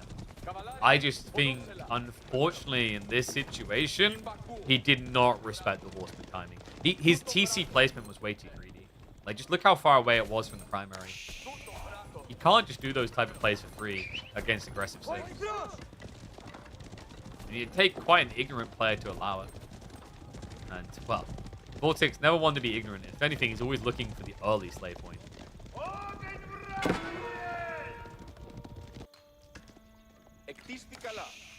Oh, Knight gets taken out. Nicely played. They've got melee damage coming in, by the way. Did he just cancel it? He did not. Okay, he just completed it. Yeah. So we've got the melee damage increase, which is pretty good here. So VortiX actually hit really hard with his ponies. They hit 12 damage, which, reminder, is the base damage of the Sipahi. But you're not paying Sipahi price. This is scary, man, even for Knights. And it has forced Beexter down to spears. But guys, this crap is infected. He's going castle. What spin? Yeah, running spears out 1 by 1 is a bit ambitious. So Beexter, he's going to have a really big cavalry problem. Like, if you thought this was the big cavalry problem, give it 2 minutes. Because we're about to see Ridari. And Ridari are just no joke. Not just that, we're going to see one for free. Like, this is the other crazy thing about Hippodrome that I really like. You know, at 10 minutes, it's going to give you a knight for free. So even if you're not castle yet, you're going to have a castle age knight. That's a huge advantage. Especially considering that these knights do not have a charge. The reason that's important is it means that spearmen can't actually directly block them from attacking. Remember, knights charge in, spearmen brace, you get stunned. That's not going to happen here. Because this boy, this Giga Charge, 300 HP on a feeble HP. 300 HP. It is a bit more. And he hits harder than a standard Ridari. Remember, with the Hippodrome, their stats were played.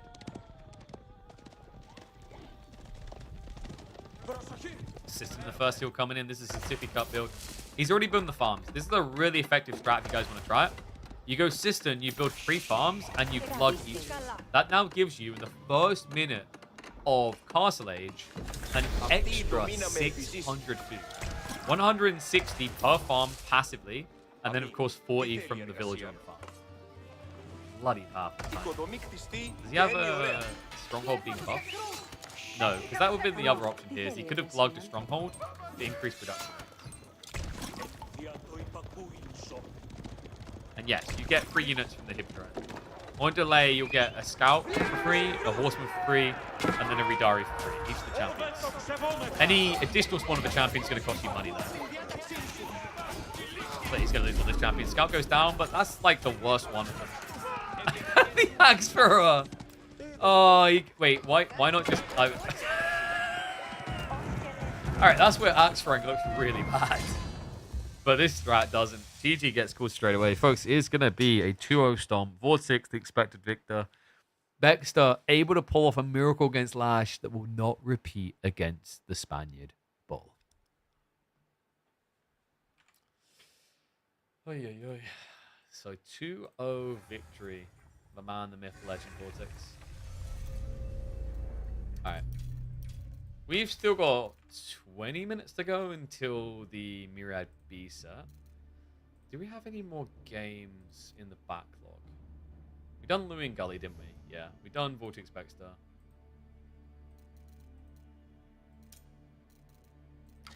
Maybe we find a game on the ladder while we wait for the next one.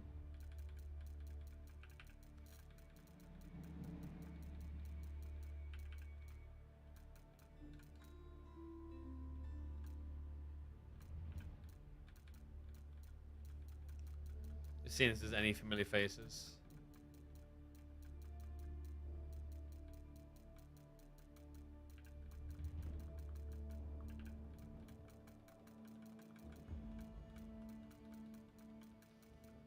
I don't think so. Alright, give me a sec, guys.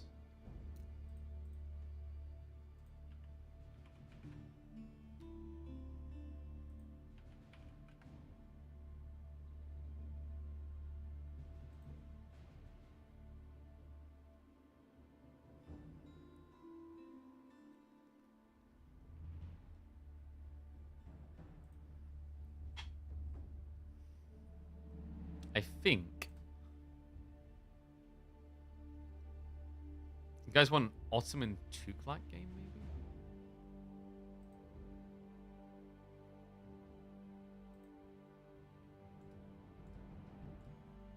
Let's have a look. What we got here? Who's Ayame Satu anyway? Player from China, 54th in the world. I haven't seen this guy before. Oh, wait. Where's Creator, actually? Creator is really fun to watch. Oh, Creator's 23rd right now. He hasn't played in 2 days, though.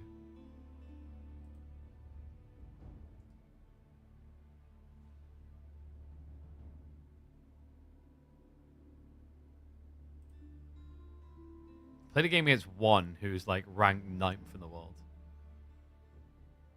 Master Dunkians versus Ayubids? Maybe?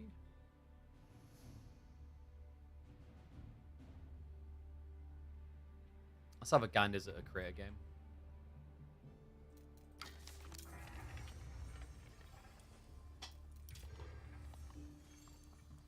Ever tell you that you look like Robert the... Whoopsie, I just realized I'm actually showing you guys things.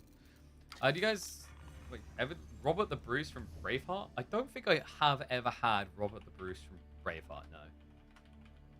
I think your brain's just going there now because of the Scottish accent. Oh, I guess I can kind of see where you're coming from a little bit. Like, wait, isn't that... I've seen that actor somewhere before. I'm pretty sure I've seen that actor somewhere before. This one. Where have I seen him?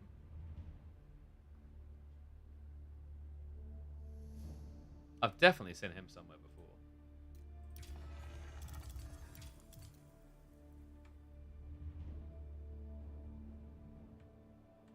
Who played him?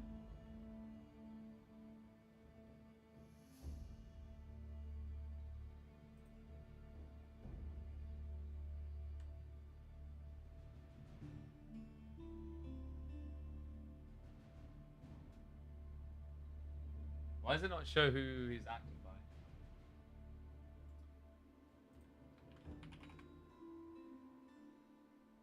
It's not him, is it? He looks... I mean, it was years ago, but he looks very different. I don't know if it's him. Alright, 1 second. We want... What do we want? Gorge. There's a Gorge game.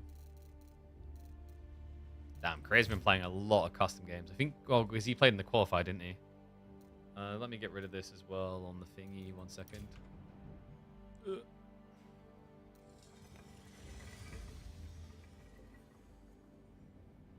Alright, so next up we got B versus Myriad. So we'll cast ourselves a Creator game, and then we should be good to go with that.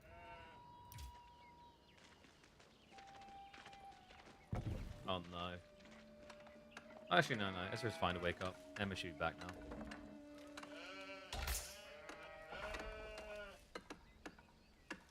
All right, welcome back to the channel, folks, for a casted game between one ranked 9th on the leaderboard right now from Hong Kong up against Creator.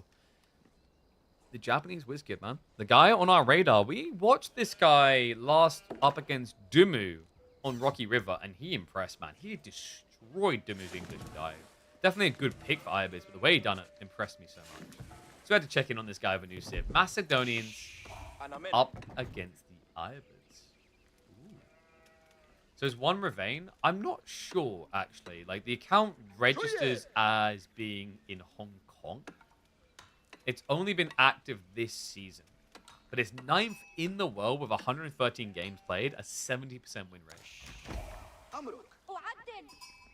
Yeah, and, like, looking at the players they play up against, like, they can beat people like Core. They can beat Sass. So they're decent at the game. Whoever they are.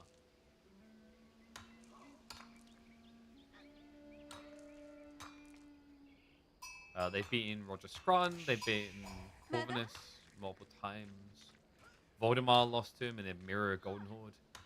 Yeah, whoever it is, they've definitely got some skill. Yeah, Ravane basically pretends to be everywhere. I don't know why I choose Hong Kong next, but why not? Be anywhere and all you can be, my child. Okay,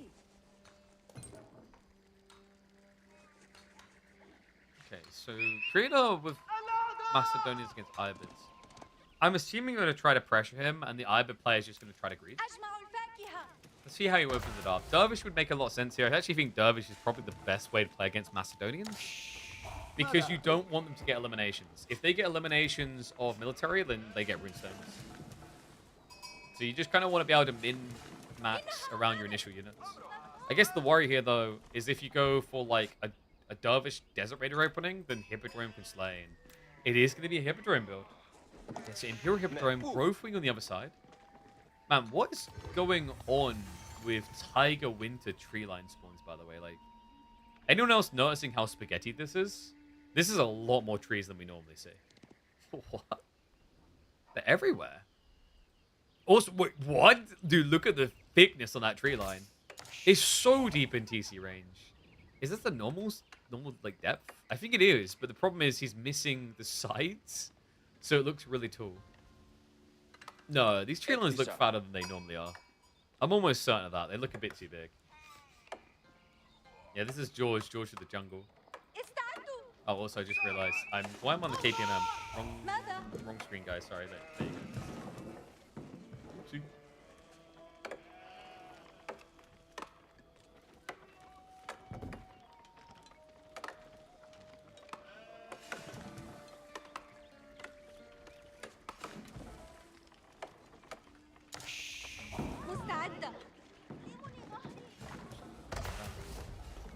I'm trying to think like what one's plan is here, man. Like, is he just gonna go fast castle? Let me guess. I would get wood from H2 and build 2TC against Macedon. No. What are you on about? Not everyone tries to 2TC every situation. You're sounding like a very specific Twitch chatter, man. Those people exist, but not everyone is those people. Grove in 10, Imperial Hippodrome on the other side. I'm assuming we're going to be looking at a double horseman opener. But considering that it's Grove and one probably wants to just read up, there is a world in which Creator only build buttons. These new Civs are considered strongest. Like currently, I mean, the Golden Hood have like Gigabust and stuff, but I put Tuklak above them. I think like once the dust sells and we get the first round of nerfs, Macedonians will probably be the strongest. That's my prediction, my expectation. They're already in a pretty good spot. I just think they'll have things that will remain strong anyway.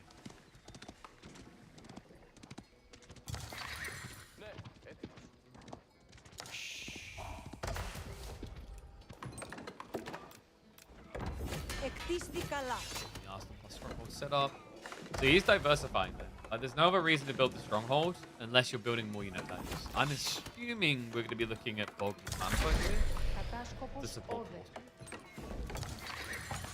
Ranjin could be kind of interesting. I think Ranjin might be your weakest unit to build against Hybrids, because if you build Ranjin against the Civ, the Desert Raiders can destroy Ranjin. Just a free dive in. We'll force some idle. But, like, you can see the plan. Like, it's locked in. Alright, I thought we were going to get something kind of interesting here, but this is basically just going to be a fast castle IE build. So now the question mark is, can Creator break it before he techs? I think Creator, from what we've seen out of this guy so far, he's been really good at that, actually. I remember that in the Dumu game versus him. Like, he was impressive in shutting out Dimu before he could scale into his panic. Definitely reads the game correctly from that.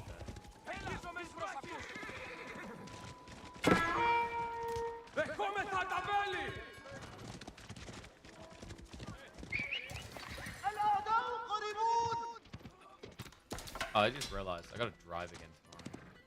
Got another lesson. I legit haven't been doing theory at all. Anyone else just like remember the Fury and just think, man, a lot of this is pointless bollocks?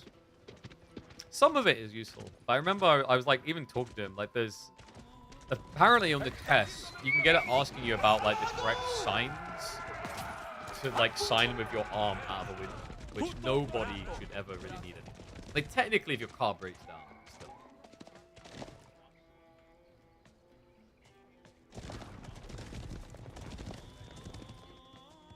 Driver's test is BS? Yeah, like he was telling me, so at the end of our lesson I was like, I was feeling pretty confident.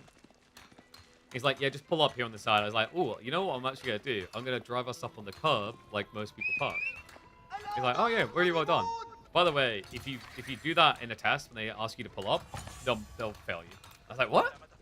He's like, yeah, technically you're not allowed to do that. He's right. Like in the UK, I'm pretty sure legally you're not meant to park on paths at all. But because everyone does it, it's not an enforced law. So it's going to be Akya Maffa plus the boss. So he didn't go for the Bog Maffa. I guess this is because if it is just a tech up, he's worried about Camel Lancers. So it's the correct call. I thought he might try for a few archers just to poke in, because you can go around the back and this outpost is pointless. Still, like, this type of spawn is actually so much more obnoxious than Standard Gorge. Like, the double tree line is kind of sick here. You know, sick as well, though? Double tree damage. Yep, scares him away. He makes the right call. There's no way you can hold that for 50 seconds. Remember, with the scout, which isn't here yet, weirdly enough, if you brought the scout across, it's a quick burn for him. Maybe, like, one looked and thought it was the scout, because I was expecting it to be the scout. But he has got the horseman here to buffalo the damage, but if you bring the scout, it's 35% more. Which means even with the eye with fire armor, build is getting done.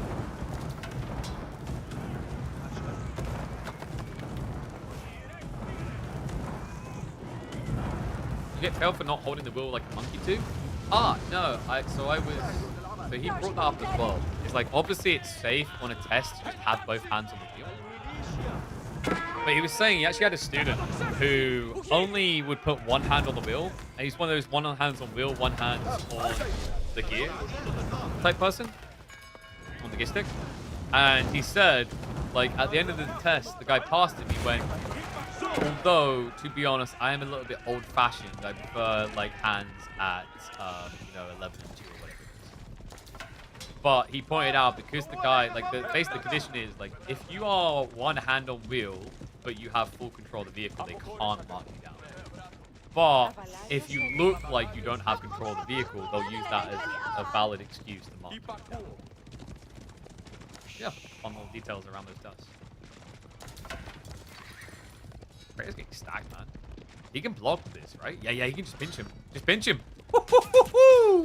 First Dervish is going to be a fat L. He's still got 2 playing out with Loggy Wing. But, I mean, Kratos, he's got good placement on each flank here to potentially block. Great start for him. Army just keeps getting bigger and bigger. And I'm a little bit confused by the... I guess because of the lack of gold. Yeah, I was about to say, I was a bit confused by this boom truth. It makes sense when he doesn't have gold. So at this point, one is gambling that he gets relics home to have money. And if he doesn't, he loses.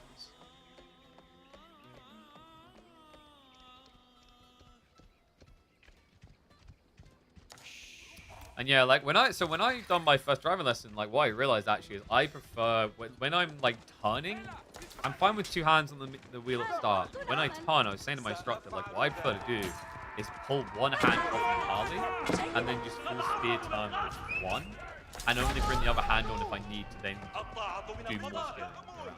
That makes sense. But I'll keep that hand nearby, like it can grip the wheel again. Because like you're meant to feed the wheel, aren't you? It just felt a bit cheap.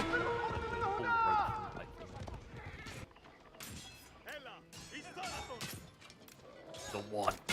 Now trying to raid. He will be the first spearman, has to run from the second. He has killed one worker though. This is a good start for him. But bro, come on. He's only got one dervish left. Double outpost trying to secure it, but hold on a sec. Creator, he can dive right now. Not reacting right now. Is he getting distracted elsewhere? Raid comes in. Hold on. 5 kills? Oh man, he's ripping him to pieces now. 6 worker kills. Adgimafa should eventually be able to shut this down, but man, it's crazy. He brings him back too soon. Creator loses another. That's 7 worker deaths. One. Very clear and dominantly. This is looking pretty grim for Macedonia.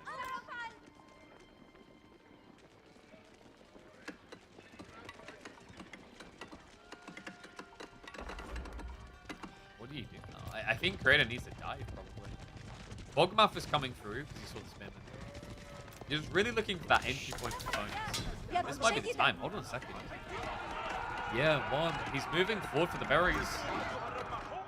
Why did he just finish these? I mean, I guess he didn't feel safe. He might as well outpost and get more. The diver's going to be coming through. He's got Akimafa. And he's got Burn.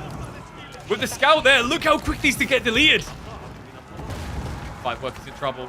All he needs to do is micro the spears into the spears. Keep the horsemen away. More outposts being built. What is going on? Instead of building archers, like, just put outposts. And it's not working, guys. Wow. Trader. Looking pretty great in this game. I mean, this looked border over with the damage he was taking on the flanks, but strikes back. Gets himself 4 worker kills. Has got the D on the flanks, so he's got safe gathering now. Trader, he ain't even going to bother with Castle Age. He's looking to end this in beautiful.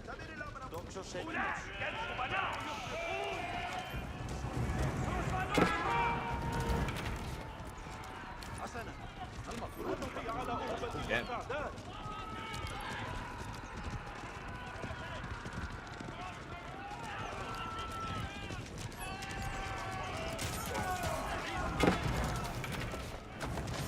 Could be a break. Healing to the Dervish, I don't think it's going to be good enough. The Bogmath account should be good enough to snipe out the spears. That's the Ridari as well. Like, the champion Ridari being here means he can't run away.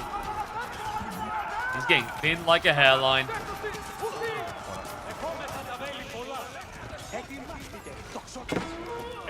Satisfying would be thin like a belt line, but there's no satisfying feeling, satisfaction in this game for one. Wait, what? You went back to work on the Alright. He's got no food income. He just sacked 6 villages. GG gets gold. Creator, what a freaking monster. This guy is just so good at punishing greedy plays. I just realized we didn't add good old hymns to our sponsor rotation. Remember, guys, shout to them again. Exclamation mark hymns if you guys are ever in need of a little summon to solve that weight loss issue. If you aren't able to lose the pounds the normal way, hymns might be able to help you. So be sure to go across their website, do the survey, and they'll probably be able to recommend a treatment course to help relieve your belly issues. Fellas with the wintergreen mints. Yeah, but we're not talking about the mints today. We're talking about, you know, how you turn into a fatty into a fitty. So, with that said, though, I believe we are now ready for Myriad versus B. You sound like I've had a stroke.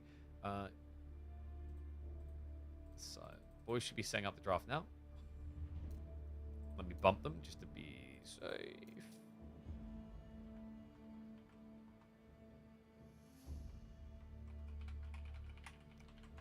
Then have we got any other ones? We're still waiting to hear on Numudan versus Killyardi. We'll see how that goes. I'll be honest with you guys. Today's week's bracket is a bit of a freaking mess because people haven't been scheduling quick enough. Like, we're meant to have quarterfinals done by today. Some people might end up getting DQ'd. I don't know if Luciferon's going to be around to play B or Myriad afterwards. That would be the ideal. But we'll see how it goes.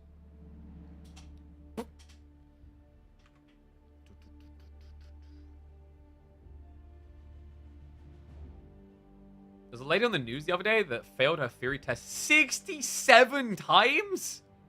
Jesus. At that point, you're spending so much, you might as well just be Ubering everywhere. Even though they're insanely expensive. Dude, like, at that point, just pretend you got a license. No, don't. Still have a stat bracket? We do, but, like, it counts for doggle if people aren't playing their series. Because if they're not playing their series, they're just holding up the whole bracket. Basically, I think what happened is long qualifiers, and instead of people bothering to play the round of 32s before the weekend began, some of them were waiting until the weekend, which is...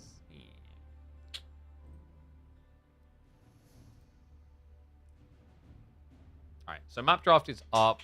Let me switch over now as they're picking that. It's going to be B on the left, Myriad on the right. I might need to go check on my son. Actually, no, Emma should be home. So if he gets up proper, because he's shuffling a bit. Bless him. You good? Baby sleeping. This is how he sleeps, by the way. This is how he always sleeps. He's like, head down, butt in the air. He looks so goofy. Oh, dear. Alright, have we got the Civ draft? We have. Nice, underway. Boink. Put that into. This can't be okay. What do you mean it can't be okay? Dude, it's fine to sleep like that. What? You sure he bros? Yeah, dude. We literally have double camera. We have double camera to watch him. And we have audio that comes through. And look, he's literally wiggling as I speak. He's fine. He's slept like this most of his life.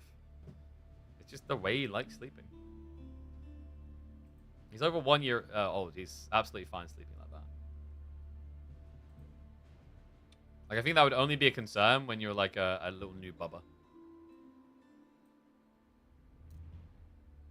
You still have your blackout drunk. Yeah, you probably also shat yourself as well. So yeah, it's really not much different than being a baby, is it? Just living their life. I've been pre-approved. I just got an email for a game I've been pre-approved for. What is this game? Oh, it's like a little Diablo-y type game. Isn't that adorbs?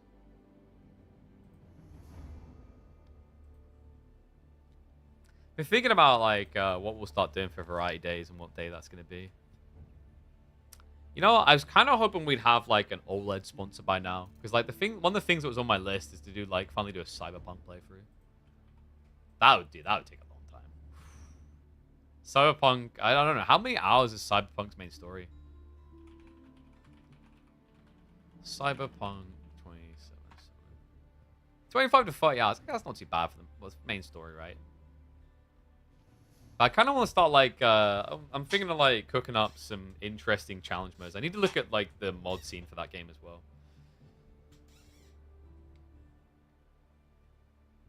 You want the conk grind? You don't.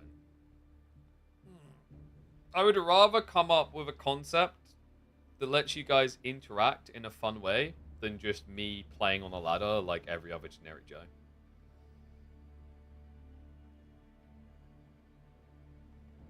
Like, I've been getting inspired at the moment. Like, yeah, imagine Elden Ring, but like, I don't know, every time I use a certain word, like, we have to die or something. Or like these, basically like finding ways of having mods intrude. As in like, you know, mods to the game. I want to find ways to get you guys involved in making my life hell. I just like the way, like the idea of just basically playing games in more difficult ways than intended. Like what we done before when we done the Only Rams challenge and the you must TC Russian Mongols, but we done that like last year when you couldn't do it anymore. Not properly anyway. EGC group of B, Myriad and Nantan is crazy. KP, do you know how they're doing the groups? Because that's the 1st, 5th, and 9th player of the EGC circle. Yeah, I don't know. I don't know what the brain power for was with that. Like, I'm assuming it's like loosely based on like what you just described there. It just feels a bit weird that like for some reason. Actually, no, it doesn't. You got 4 groups. It's pretty easy to understand, isn't it? Although the only thing I'd say is like technically that should be 1st, 5th, and 12th. I don't think it makes sense that it's 1st, 5th, and 9th. The variance there is a little bit odd. Because that means the 4th player will be up against the 12th best and the 8th best, no? So like basically 4th is getting an easier ride in one of the matchups than 1st? I don't know. If you fail 5 times to do your like driving lesson in Germany, that's the end. I don't believe that. Maybe there's a little timey out. Nice try, dude. You're not baiting me with that. I'm not falling for it. What's up, Dark Shogun? How's it going, buddy? It's been a while. Every sub of ill dies. Yeah, like things like that, you know? Like ways people can interfere. But like I think I want to do that with games that are just visually more like stimulating the impact you'd have. You know, like what games come to mind? I haven't done it in years, but like Skyrim, Fallout, and like Witcher, GTA. I know I'm like completely punting out of my niche here. But like I think for those type of challenge runs, I don't know, it's not the same. Because I was thinking about like with like European versus 5, where like literally you could democratize Europa with your Twitch chat and have them decide who you war with and everything. Sounds cool in theory, but I don't know if it has the same allure. As like, for anyone who's played Europa, they know that that's a very slow process. It's a very specific type of person that likes watching that. Baldur's Gate 3 and let chat vote for dialogue choices. Yeah, I think I'd want to like, but that's like tame. I'd want to take, like, that doesn't, so I want to make the game hard. I'd be like, how do we let Twitch chat make this game much harder? That's what I'd be looking for. It's like Baldur's Gate 3, but like everyone you meet, you must fight. Yeah. Baldur's Gate 3, but with your fists. Which I guess like you could make a build around that. A game called King of the Castle. That sounds familiar. I might have. I think I... Oh, no. Play on Twitch. Okay, that's interesting. No, I don't think I've seen this game before. It's like just a Twitch interactive game primarily. It's a political party game for 4+ players. Got you. Okay, interesting. Alright, let's see what the boys are picking for game number 1. So opening map is going to be Alopecia. And we are getting Japanese versus the Malians. Nippon. Mali. So Japanese on this map. A little bit different, actually. Malians we've seen on this map already. This is the one where it looks like a balding person on the top. Yeah, I need to think about it. Like, there was a few ideas. I think I listed them on my phone, actually. I'm just trying to note down ideas. I'm trying to get back in the creative flow, because, like, remember what I said about being careful when it comes to live stream? We're just going through the motions. We are essentially going through the motions. Like, every week, like, we change what we're doing with, like, the format slightly, but we are just doing it. I want to get back to, like, evolving. You know, how do we spice things up?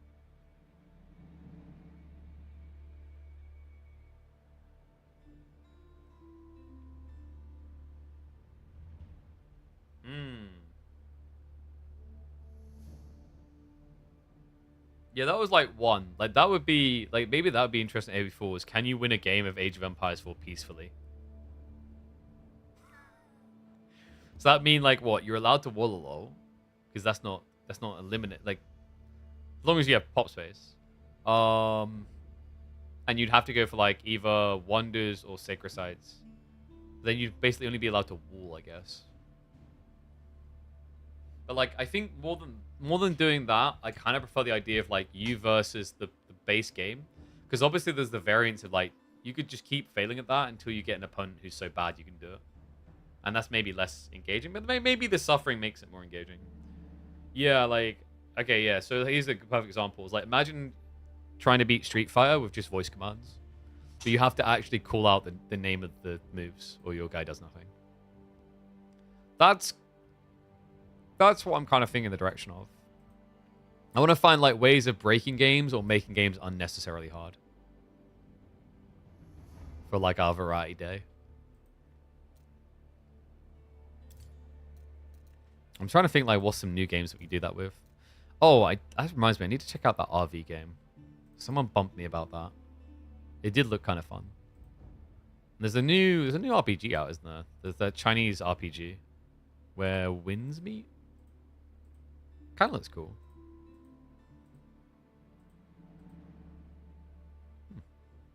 That's a NetEase game. I think I could tell by the engine. Did it literally just come out? Oh, it's free to play. Wait, why is it free to play? Isn't it? I thought it was a single player game. Huh. What's the catch with this game then if it's free? I mean, it looks like a Dark Souls-ish game. Play the Zarya with Twitch making choices. Oh, I got sent a code for that and then just never bothered with it. Like, I kind of want to do these type of things with Anno. I just don't think Anno has engaging options. Like I said, I think a lot of strategy games kind of have this problem of, like, the way that you could make it more challenging from a visual and entertainment perspective is probably not that engaging. There's a few that come to mind, like maybe They Are Billions, but I think They Are Billions has kind of had, like, everything milked out of it that you could do this intriguing.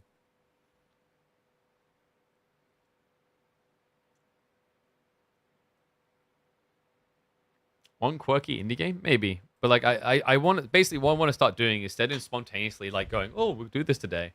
I think I want to try and start planning out content. Like, guys, today I am gonna try to complete Cyberpunk, but Twitch chat is able to spawn things in to stop me. Okay, like maybe not Cyberpunk, like because like I'm gonna drive around the entire city and Twitch chat spawns things to stop me, as an example. That could be kind of cool. I'm going to have to probably I need to figure out some different bot integrations to make this intriguing, by the way. Is what I would say on that. Because, like, obviously there, you need something that would hook into the game to do things. And that is reading Twitch chat. Am I going to have to learn to code again? Ah, shirt. Those type of ones, probably.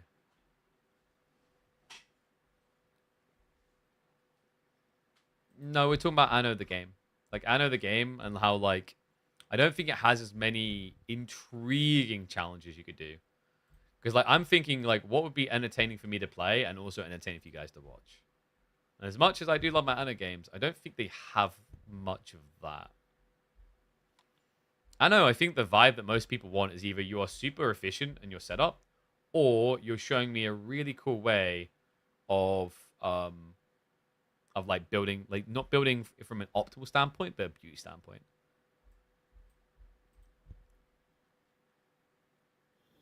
Need to use APIs? Yeah. Do I need to hire a coder? I don't know if I can afford a coder. Uh-oh. Time to start learning to use AI. I've been avoiding it, but we haven't had time. All right, you guys ready?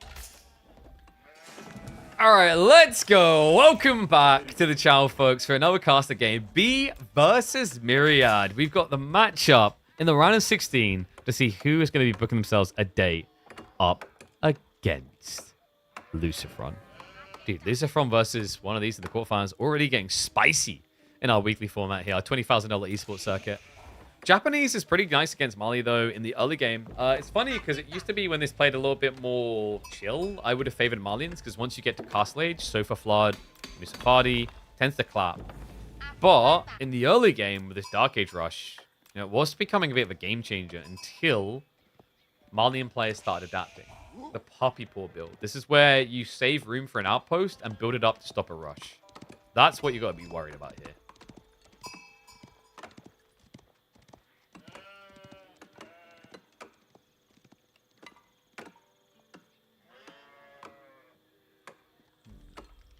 What's that, Bob? You careful about manipulating game files? Yeah. I was gonna vibe code use Claude AI. Best one for really. I've heard like you can get like decent-ish code out of ChatGPT. Not great one, but you don't really need great code for what we're talking about. You just need functional, really.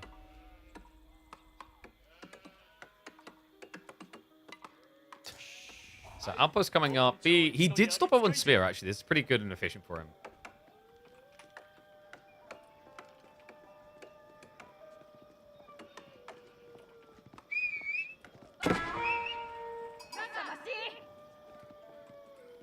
I just realized I need to update the tile because it's still saying up next.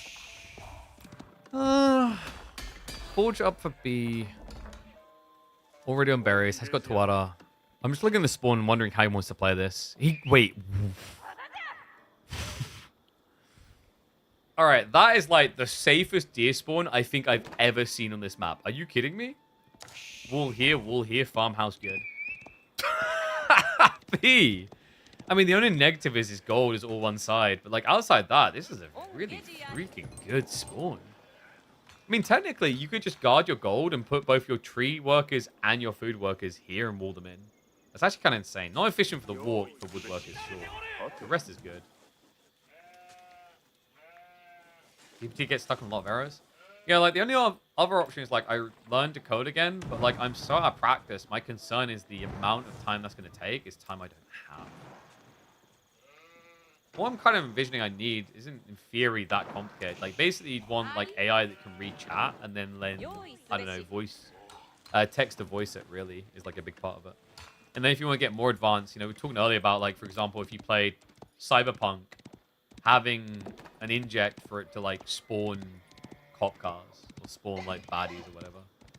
We were playing, like, Skyrim, a way for it to spawn dragons.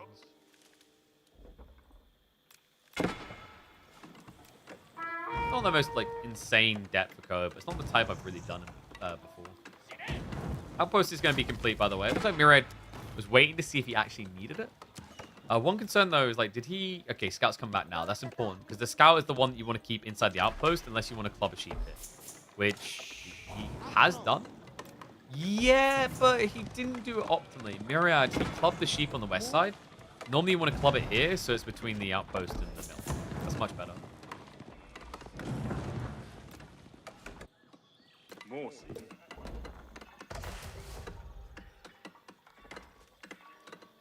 Right, so Kura now coming through. Rushed with 7, by the way, so urgency on his side. What is he so urgent about, is what I'm wondering.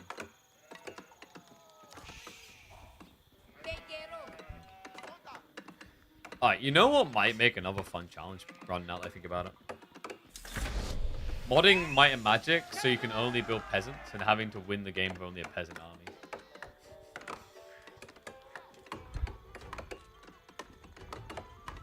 Actually, I don't know. That could actually end up just being... that could actually end up being an exploitable, easy way of winning. For anyone who knows the details around peasants.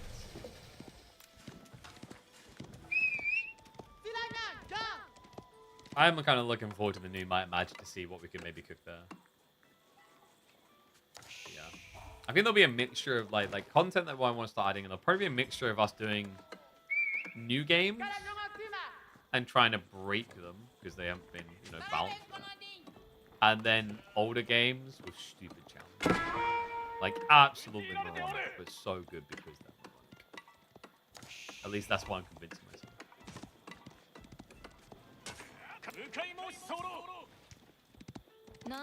Like, my brain is thinking, basically, we try to solve challenges that nobody ever thought to have. So that you don't have to. Like, imagine trying to complete Doom with your screen upside down.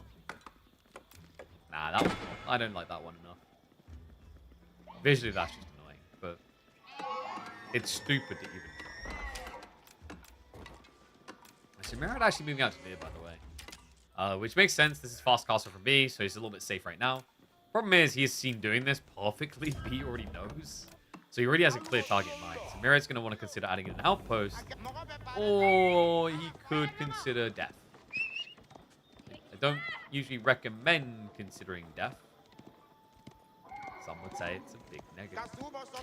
Oh my god, what just happened? I just clicked on my Steam friendly. I've just had like 40 incoming requests from clear bots trying to like scam.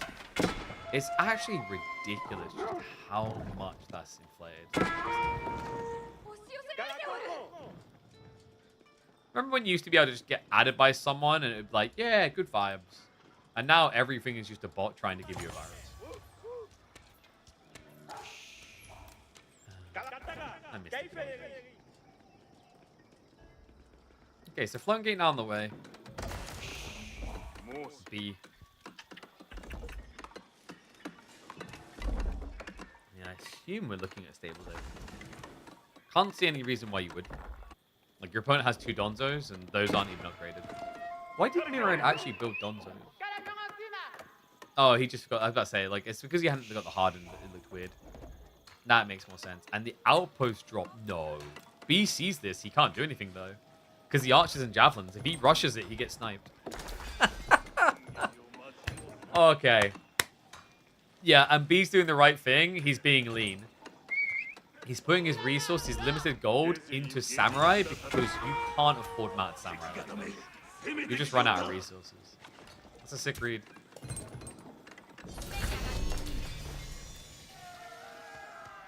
Got completes. They even go for the Katana Bannerment, just getting that extra damage buff.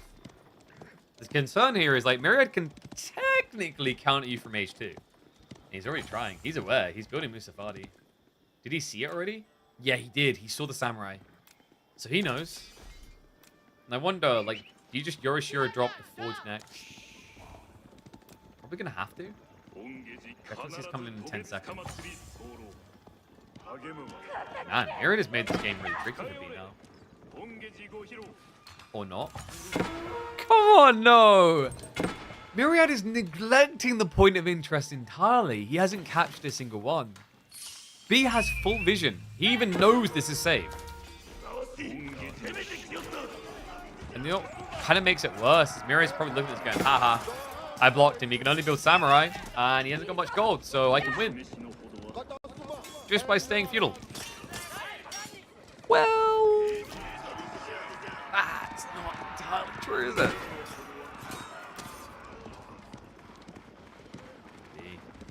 Just going to start playing the count. Mirrored by Myriad. Myriad's option is a lot cheaper, remember. Musafadi is got only 75 resources compared to 130. Right to get the Samurai. But Sammys are upgraded, remember. They're vetted already. Bannerman is going to get dropped, but Yoro does persist for now. But the numbers do not work out in his favor. B, him staying is welcome, but this is at least allowing him to pull relics home. A little bit odd, actually, the way he played that. And we do have a switch now into the Onibugeisha. Onibugeisha is kind of your best friend here. Your opponent went Muso plus Javelins. He doesn't have good clear speed on the ladies. The question now is, can you get them up quick enough? With the gold income as it is, I mean, he should be able to. Things have just felt a little bit slow. Ah, I see why. He went Archers and Geisha at the same time. The blind Damalian versus the all-seeing Japan. It does kind of feel that way, doesn't it? But you know, I was playing European Versus recently, and there is a leader from one of the countries that is literally blind, and he is dominant in combat because he does not fear anything. So that's what we're going for. Myriad may be the blind leader. The blind man has nothing to fear, for he sees nothing to fear. Myriad finally sees something, but an outpost is on the way. 5 workers to build it up. So B, not being greedy about this. He's even shifting the army over as he already saw the scout coming in. Great intercept.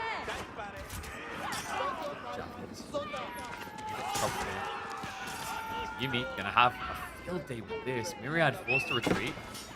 These numbers climbing. Now, keep in mind, he doesn't have veterancies is the only awkward part about this. It's only the veteran samurai, so no Beexter upgrade, no archer upgrade. It's not impossible to see Myriad taking fights here. His army a lot scarier than it was before. Like, remember before, he was heavily outnumbered with his castle units.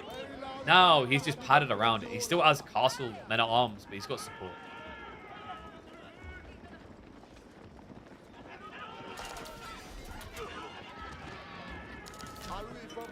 I think Myriad needs an age up soon. Yeah, he's soon got 9 cow garrison, so he's scaling. He's aware. But this is turning into a bit of a Muso flood, isn't it? Up to 17. What? Yumi's doing a good job of trying to keep pace here. Javelins are going to be a problem for them, of course. And there's javelin count. Okay, it's not crazy though. Clash is going to come in, but love the way this starts. Beexter bogging down the Mustafadi. And look at this. The samurai is starting to actually reach into some of the archers on the north side. Myriad just doesn't have enough. No, barely any range units left here. So just getting cleared up. I think Myriad might just be clapped. It's weird because like he's been sacrificing potential attack to scale economy. He's been adding in more and more cow to get to this time. But it's the difference maker, really. Like B, he's getting more relics home, which is inflating it further. You know, this is all pre-veterancies. It's quite impressive the way he's done this with just 1 unit vetted up and 3.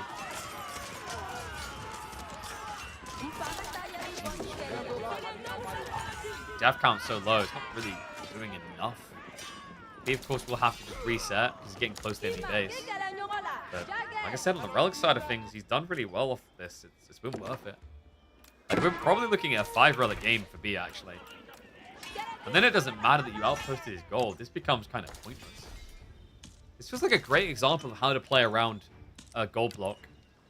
Because he got screwed over pretty hard. Myriad played this really well on the opening, where he waited until B was invested in the idea of castle, and then perfectly timed a blocker.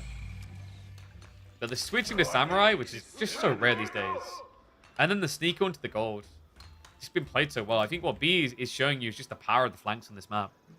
This map is not just ham-fist centered down the center. You have to concern yourself with what they're doing on the outskirts.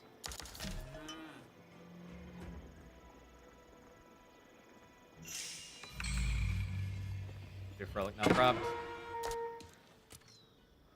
And it's crazy that he's never taken these outposts. He's known nothing about the rest of the map this entire game. I mean, not true, right? He took the outpost, but like, this was delayed. So vision has always felt pretty limited for Myriad. Do you have stealth shenanigans? Well, don't abandon outposts reveal you? I'm pretty sure they do. I think it ran out there. That was different.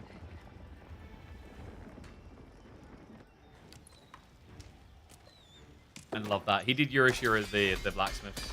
So he's generating gold now. It's so much passive gold, actually. 500,000 a minute. More than enough now to get his veterancies in. So we do have Yumi upgrade on the way. Steel Arrow +1. Myriad is about to tech, though. Is he kind of slow rolling this? I'm about to find out. He might actually be generously donated to buy. He needs to be careful of one thing. He doesn't have any scout. Realizing that. Not even trying to use the stealth. Trying to buy time with the jabs and archers. Difficult though. Against this comp, it's always quicker than you. Geisha starting to clap into it. This is really about the Yumi now. The Geisha are just a distraction. He just doesn't have the kill potency here. Yumi now just getting that A-click moment. And this game, it's border over, man. I mean, we do have Sofa coming in, so Myriad should be able to fight a little bit longer, but the amassment of troops on his border here. That's what you do is try to waste time, and I think B just realized, yep, falls off. Says, I'm not following that. I know exactly what you're doing with this. I'll send the Begeisha to chase you away, and the Yumi to go raiding. Tech up just completed. Give me minus the villager there already. More still to fall. You mean just so quick to raid like this?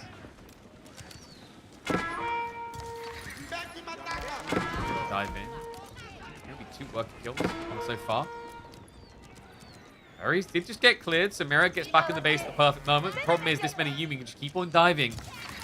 He's hunting for targets. The Sofa are going to be relevant in about a minute, I'd say. He needs a little bit more time to get the cav count up. But that means workers are in trouble. Jump in action. I really like. I think Beexter clears this, though. Yeah, Myriad wasn't moving. Okay, looks like it's going to scare him off, but we now have an Onimusha switch. Just think how different this now looks if you didn't lose the javelins earlier. Yumi. They already got the +1. You don't have imported armors. They're actually not that tanky anymore. Right there. Even just switching into spears alongside the Onimusha. With Geisha on the backside, are just going to harass out the gold. He's trying to starve Myriad out of mass Sofa. It's a little bit harder than you'd think, though, because of the pit mines. Offensive. Mops up the ladies. Alright, guys, we don't need to see. Just, like, I don't cover your eyes and just shoot in a general direction. Shh. Sofa saw him running away, so he'll be able to shift back towards the base. But that's dangerous. He not really wanted the Yorishiro TC drops, by the way. Yeah, I've noticed this quite frequently. He's got Forge, got Racks, House and Archery. But no play to inflate his work account. He's just going to do that through raw aggression. Onimusha count is already a big concern. Spears. Oh, they get the brace off. Sofa. Have to re-engage. You can't. It's not the spears that are going to kill you. It's legitimately the Musha. Onimusha about to smoosh Myriad. For a second, you wanted to believe, but the switch was so quick out of B. Well, like a butterfly sting like a bee and do it swiftly indeed. Cav count has been reduced to nothing. Last time, Myriad was able to get a stay of execution. This time, I think it's much more dangerous. Onimusha are raiders as well. They're horse archers. We get a horse mount this game. GG gets called. B on time. Perfect vision, perfect use of the flanks, and a perfect example of how to deal with a block on your gold when you're greeding. Yeah, really clean by him. Really liked his approach in that, actually. Just kind of not panicking about the problem directly and working around it. So let's give me an opening win.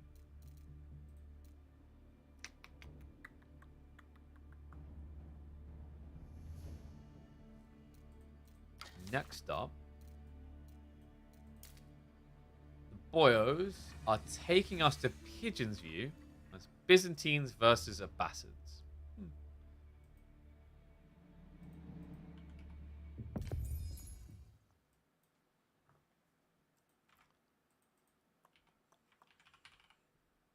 Trying to think how much longer we're going to go. We'll probably look to do the Numudan Killyardi series after this. I don't know if we'll get more than that done. Which is kind of annoying because it means we would have cast none of the quarterfinals, which is stupid.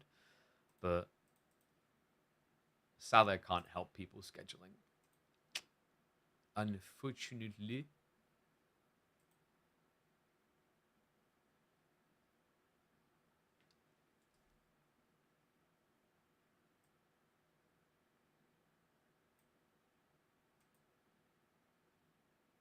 Sorry, just double checking something.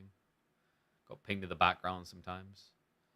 Yeah, Numudan Killyardi might be an option, but we're still waiting on scheduling for other things. Like, I don't know, we'll see. Maybe if, like, Lucifron and B/Myriad want to play straight afterwards, we might be able to just hop into that. That would be a cool one to potentially end the stream on. And then, obviously, on Thursday, we'd have semi-finals, grand finals. Whoop, whoop.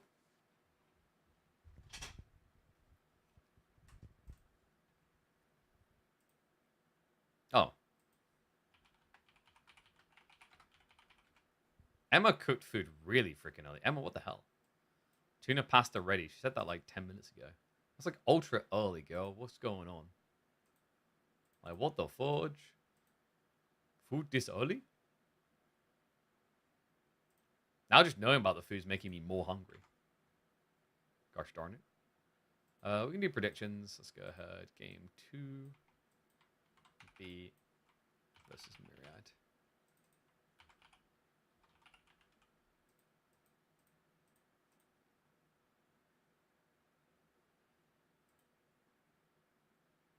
Yeah, dude, like, don't write Myriad off. Chad got this. How dare you? Believe. Stick on some anime music. Is your mic a bit low today? Or no, it's like we basically have it further away. Is it good or bad? I assume that I'm still very clear and audible to people. Is that not the case? Or is it like bad? I just felt like in general we were too close to the mic before. Or are we too far now? Let me know. All right. Are Bastards back? Oh, that's what we're here to find out. One and all, welcome back to the channel. For B versus Myriad, a caster game on Pigeon's View. Myriad with the Byzantines, and B with an Abbasid pick here.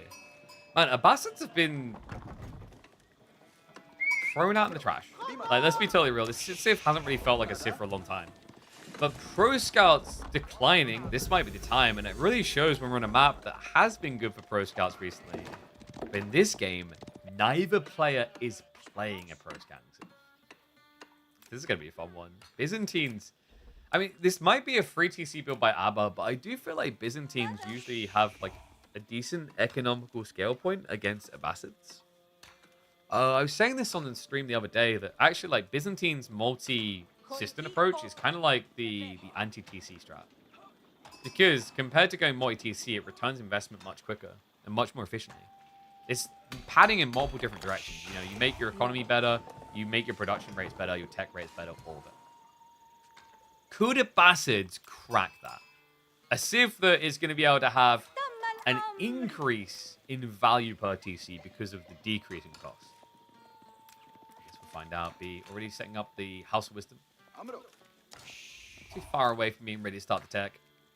Myriad, pretty good spawn actually. Berries, deer on the backside. Not that we often see deer, but it's always there as an option. Like both these civs are usually berry focused. What?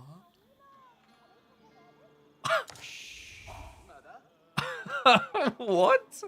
Bro, what's that spawn? Are you kidding me right now? That's a ridiculous spawn.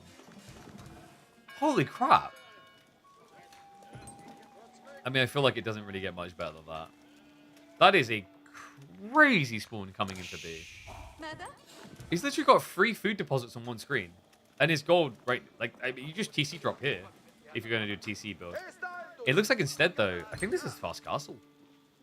Which, I mean, I don't blame against the Civ we just talked about. I do think that Byzantines are the multi-TC crackers. So yeah, just will look to be rushing up in age instead, probably. Culture Wing, remember, if you go Culture Wing into Preservation Knowledge, you save 360 on teching up into Castle. It is less than that, mind you, because you're going to have to get Preservation Knowledge first, which is 100 resources. So you're only saving 280 resources going Castle. Still, 280 is quite a lot. I haven't had that name in a while. Whatever happened to DQC? Our resident TC boomer. Did he stop playing the game entirely? I mean, I guess I wouldn't be surprised. Like, 2TC was pretty dead for most of 2025. So it probably felt like a time where there's no point in him playing at all. Rip.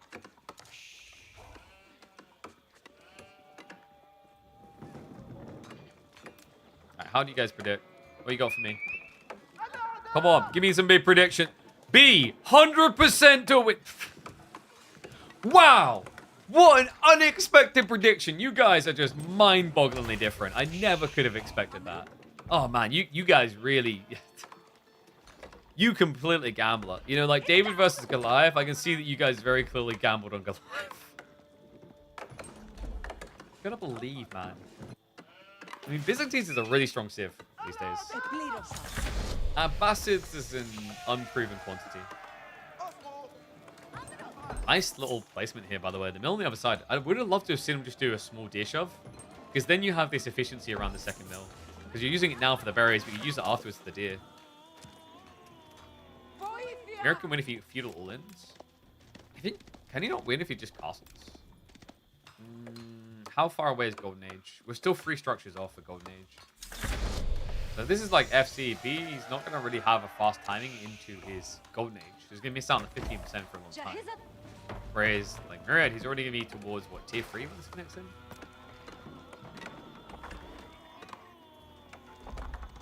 Scales coming through. Hippodrome and Magadai? Yeah, the problem with that is it relies on you actually getting Magadai. And there's no Magadai, Faye. Look at that. That's what you get for bringing it up. You could have had Chug, a War Elephant, Sipahi, or an Arbitrier. No Magadai. GG. Game lost because of RNG. Well, at least it's not sheep RNG for once. I'm glad he found those brown sheep before they went into the stealth forest. Oh my god. I could not stop laughing at that. Like, I should have been laughing. It was a qualifying game. And legit, like, they just both keep missing the sheep because they were brown sheep in Stealth Forest. Like, what? You can't even see it. What do you do about that?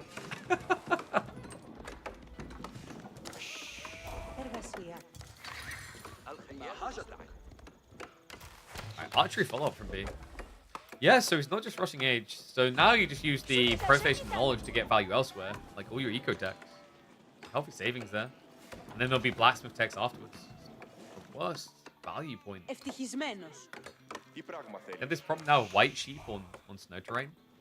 Dude, just you know what you need to do? You just need to build more scouts. Because you build loads of scouts and go everywhere, you don't miss any sheep. It's just undeniable.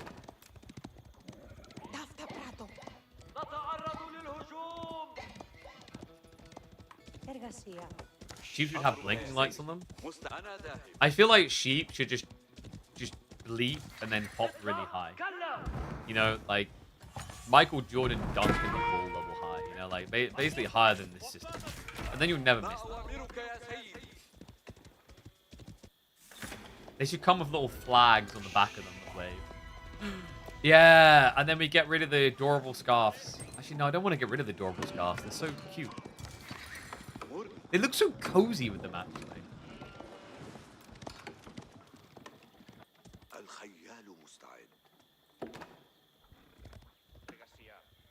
Do we have the 4th level assistant coming in? Yeah, he's pretty stacked already. But outpost galore now. I assume he's going to have to set them up on multiple locations.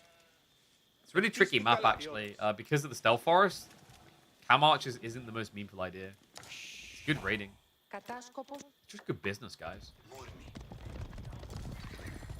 Give the sheep the aura glow. Dude, I think we just need to give the sheep the bling bling. Like, when you look at them, your screen just flashbangs. That's their natural defense.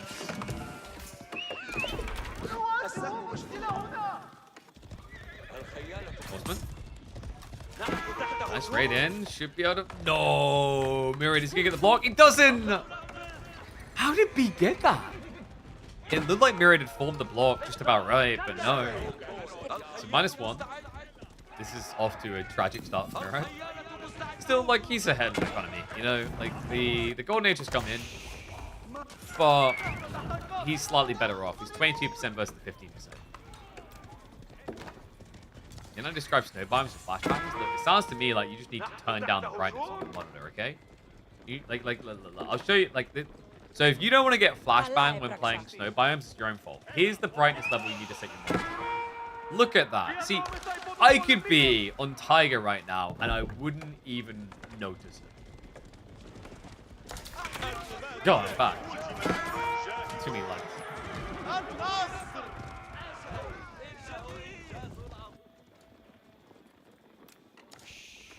So Myriad's getting ready to attack, but B is actually doing a good job of mirroring the time. My concern is, like, what's B get tempo-wise by attacking? Like, it's very slow, isn't it? Did he do what he needed to? Enjoy snow biome? Well, that's the idea, you know? Like, You don't have to enjoy something necessarily. Like the key thing is that your opponent enjoys it less. Because then if they enjoy it less, you enjoy it more. That's just basic logic. You know? That's just basic principles of DGen gaming. You're welcome.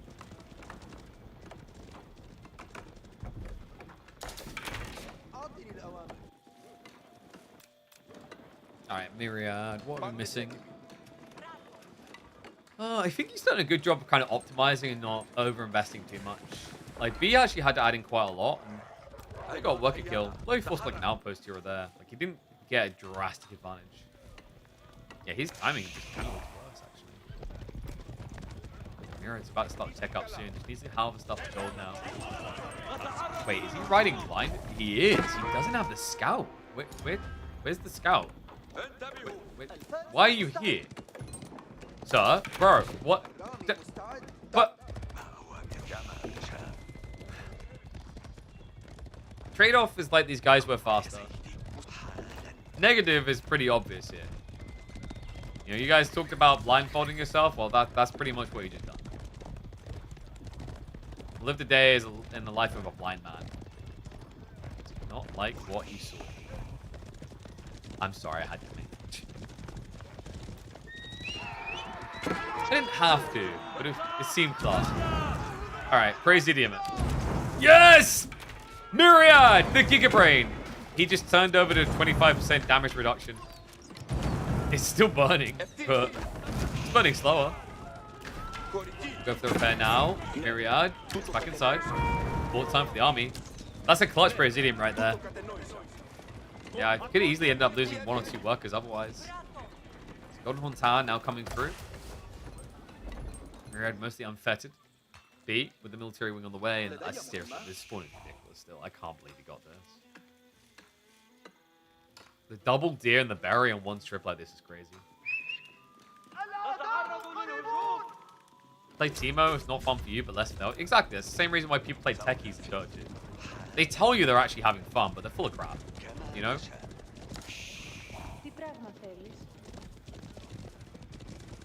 It's like, you know, the other one is English mains. English mains in Age of Empires 4.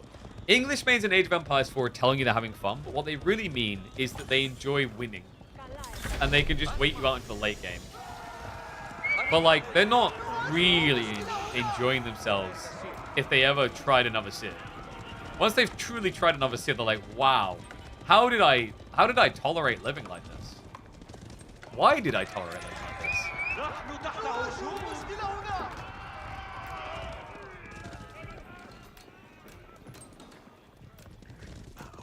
Alright, B.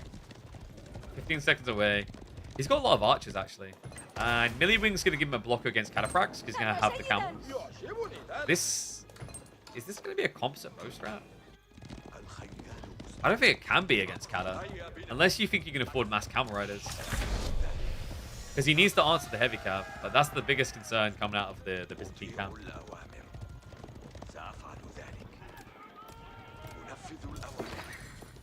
You play English, you max out like 5 APM. Man, you like what are you on about? English late game is like a lot of APM. You have to select all of your Raxes and spam men at arm until you get carpal tunnel. It's such a diverse Civ. If you want like no APM, isn't that like Ottomans? You initially just set up the military schools and then it just builds them for you. Think about the carpal tunnel savings, you know? But that's why I respect Ottoman mains, because they thought about their competitive career. Alright? They're not gonna get injuries by the time they're 35.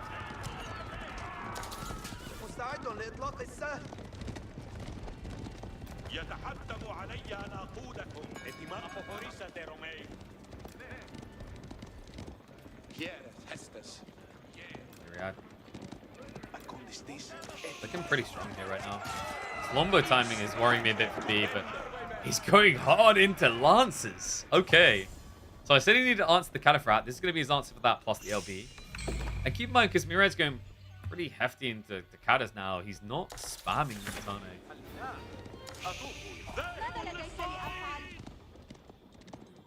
Came back from a 1.5 hour meeting. What kind of meeting takes 1.5 hours? Like, what are you discussing in that meeting? Like, I feel like whenever a meeting is that long, part of it is relevant. The other part of it is like your boss just wants to circle jerk himself about his latest like Bugatti or some crap. And then like pat you on the back. About the phone systems? Well, like landline phones? Jesus Christ. Pavlov is working in an outdated like industry. Calling it. Did anyone else notice how those landline phones always suck? It's like, so can you also put in your details on the system? I can't hear you. Can you speak up, please? Oh my god. Can you step up, please? The counterfracts are wasting so much time here. They just need to get in. Oh, she's trading in the back line. No comps to Bose, but he does have the boot camp. She's a lot more tanky. Lancers, they're struggling against this though. Myriad holding his own. This is the cataphract strat, man. Like, this is the sick, vile detail about these units. They go so damn good. Yeah, and he already got the teardrop shields, so he's got the extra armor, effective HP through the roof here.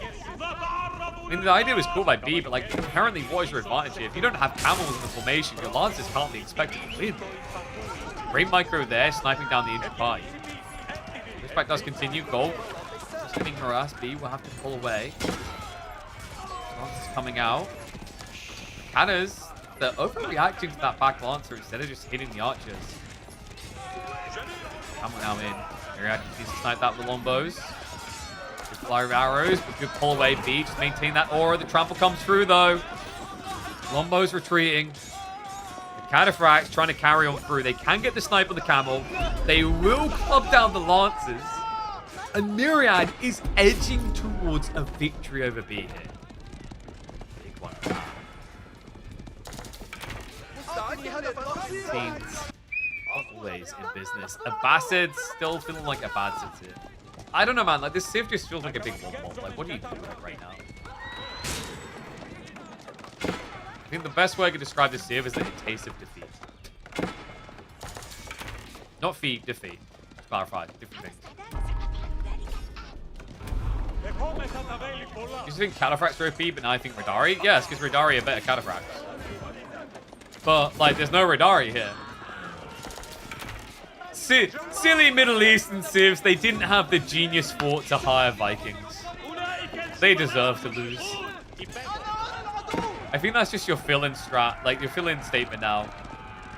Like no matter what civ you're playing with, your response when you lose should always be, I could have won this if I built Radari. I don't know why I didn't. It would have beaten everything. I'm a fool.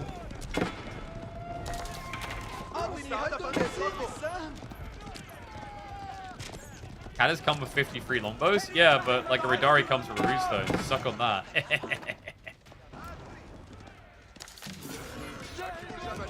Persian use cannons too? Well, apparently he's not doing it here. Persians seem to be out of scope. I think that's a thumbs down for Abbasids. Alright, Civ still sucks. Salutes. 07's in chat. Maybe one day. Today, the camel shan't rise. Ooh. So, game number 3, game number 3, game number 3, game number 3, game number 3, game number 3. I'm going to predict Frisian marshes. The map is shown up as unknown. I'm expecting Frisian.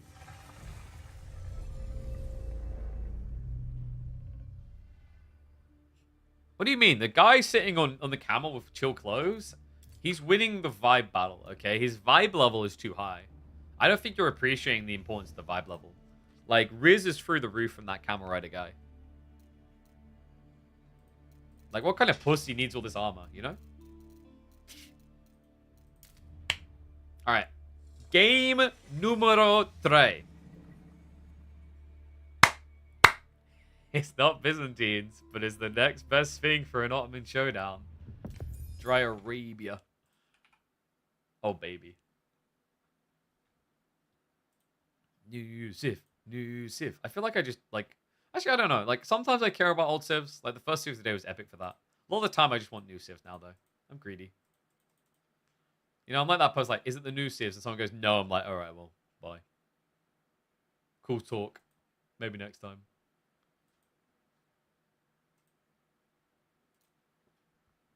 I guess we can run ads. I'm going to run a minute and a half ads now for you guys. Hey, if you can still hear this and you're subbed to the channel, you're a cutie. If you can still hear this, you're not subbed to the channel. Screw you, sub to the channel. Thanks.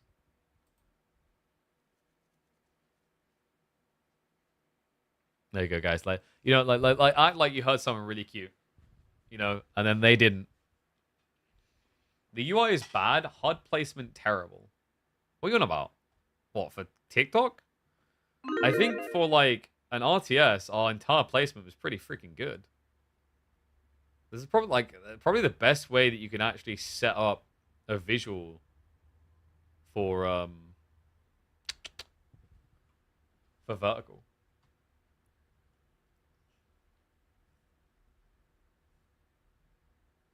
Maybe that's just my biased take as the guy who created it. But hey, I mean, if you can come up with a better setup, be my guest. Because I sure as hell haven't seen one.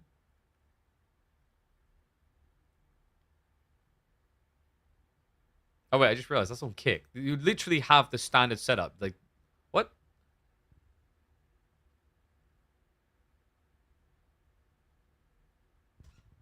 HUD placement terror. What game are you playing? I'm guessing StarCraft, where it takes up a lot more screen space. But it's just more zoomed in. Nah, don't exclamation about Kick. Let Kick be. Kick can be what it wants to be. You don't need to force it, man.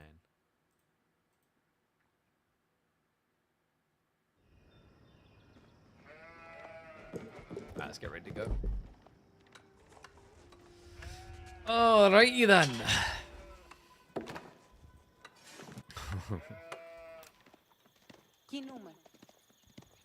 Oh my god, it's happening. What is up, what it all, and welcome back to the channel for Cast a Game. We're getting a Varangian Stronghold Rush. This is a sick game number 3 already. Yes! Myriad with the Macedonians trying to send it into B's Ottomans. And, oh no, B, he saw him. He saw him! Perfect reaction, he goes to the racks. I don't think this works. Oh, crap. Varangian Strongholds take 30 seconds. You're not going to build that in 30. You'll be gone in 30. No. Oh, man, the idea was so cool as well. I was kind of hyped for it, but the problem now is there's a spear out here. Myriad's going to see it and just have to walk home. The scout already done that. Oh my god, he's gone. He's so toast. This might be the quickest game of the day. Is he going to body block again? He is. He is. You little monster. Oh, me. Oh, well, Myriad's a Dota player, so he should respect this. This is why you go for the body blocks. Just clunk him down for the foul hit with the scout. It's more insulting that way, yeah. All right, minute and a half of the game, minus 10% your economy. Well, I tried, guys. I was hyped up. I was like, let's go. This is going to be freaking incredible. And then he's just basically behind. Well, anyway, time to gather gold. Gonna eat rocks. Might as well eat shiny ones. Myriad is just gonna try to fast tech now. This is a horrible start. I mean, he did force B to build a racks. You know, like it's not like B necessarily wanted the racks. What happens if 6K if nobody bets on B? I eat it. It's just the way of the world, really. It's a bird eat bet world.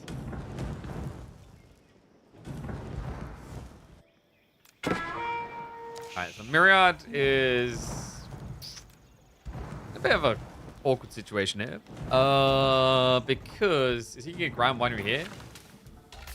He might need to get some defense out fast. The swim can be pretty annoying.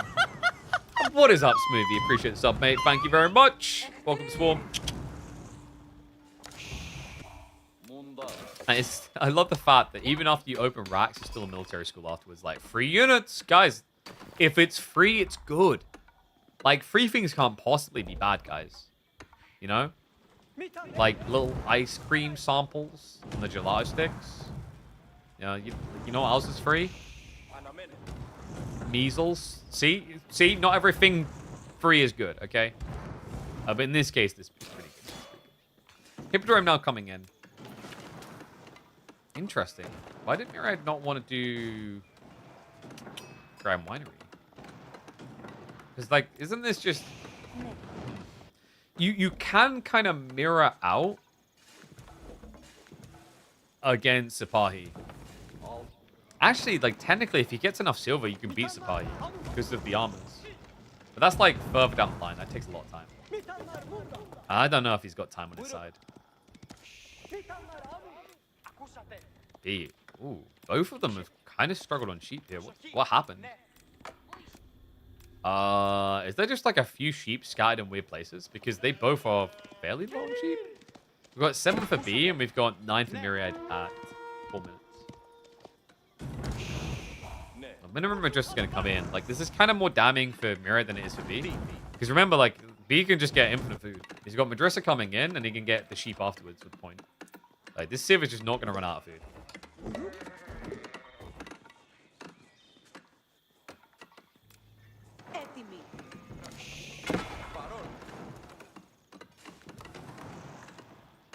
No, my point though is like they both basically scouted the entire map between them. So the sheep haul feels a little bit weak overall at 4 minutes. So it feels like something has been missed somewhere. I'm just trying to figure out where. Why can't we eat the wolves? Oh, wait. Let's just realize actually, if you were like, wolf, wolf, wolf, wolf, anyway. If you're running the wolf territory right now, you're like, yeah, that's a wolf as well. That must be how it gets to exist here. They just can't tell the difference. Like, ah, yes, brethren. I mean, ah, yes, brethren. That may have given me away. Don't judge me for that bad joke, okay? You're a bad person if you do. So Spimman just trying to be annoying. They did lane the deer. Just stop Myriad from getting any sort of shove in. And also means if he moves out, it's really bad gathering now. And he's going to need to move out because of the state of the feud. So we are going to get the scout coming out ready. Double horseman to follow. He did opt to go Bog Maffa straight away. So he got his bowman.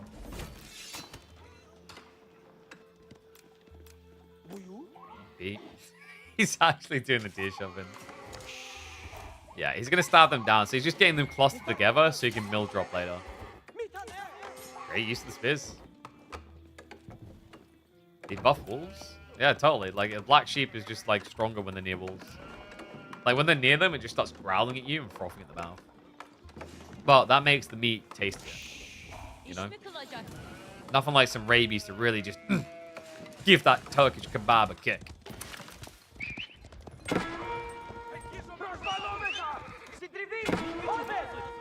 Myriad is just a one of everything guy. I mean, I used the gelato stand as like an analogy, but he's taking it quite literally, just like dipping his stick in for everything. Interesting. Be very early time into the meta. But we talked about this horseman timing that he's worried about. Like, if he gets the meta early, then he can beat the horseman with Sipahi. An Imam point as well. Like, B loves this man. It's very rare to see him not get the healer boys. Like, who wouldn't want this? Guys. The low price of we were already building things and we got it anyway. You can get infinite health. Whoa! I'm almost convinced they heal you through enthusiasm. Like, hey, you're fine. Look at you, buddy. You're doing great. Yeah. It's like, wow, I already feel better.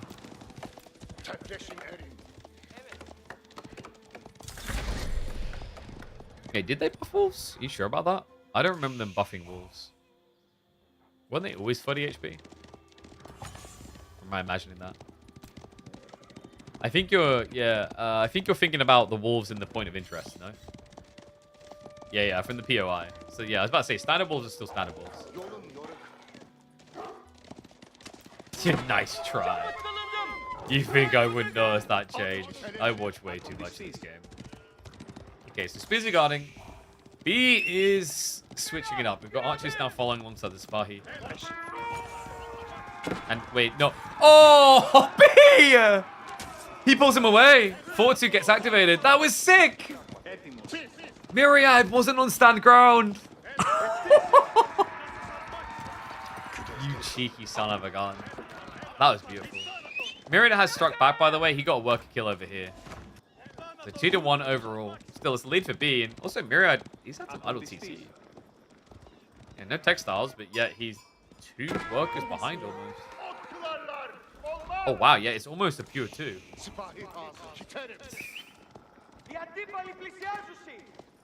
Good look. That's about to get worse on B side instead. Myriad goes in for the dive. Nicely played. Gets the double kill. Gets away. Unfortunately gonna go. Might even get the scout. That's huge. He slows down the tempo. Okay, Myriad. Kind of inspiring. Does end up losing a second horseman. Not so great. He's starting to believe a little. There's a way. Because also, like, now, if you get some spears involved up against Sipahi, he slays a few. We're talking about runestones. Like, that's the key thing you're looking for here. Like, runestones is a really important timing, but very hard to achieve against the healer. That's why I really like Hippodrome in this matchup. Is like, if you went Grand Winery, your infantry would never move faster. But eventually, you're going to get a Rudari champion that's going to buff your movement speed. He's just 60 seconds away now.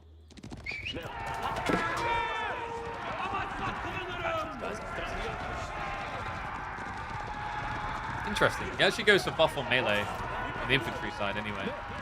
So it looks like Myriad doesn't want to be about that cap life anymore.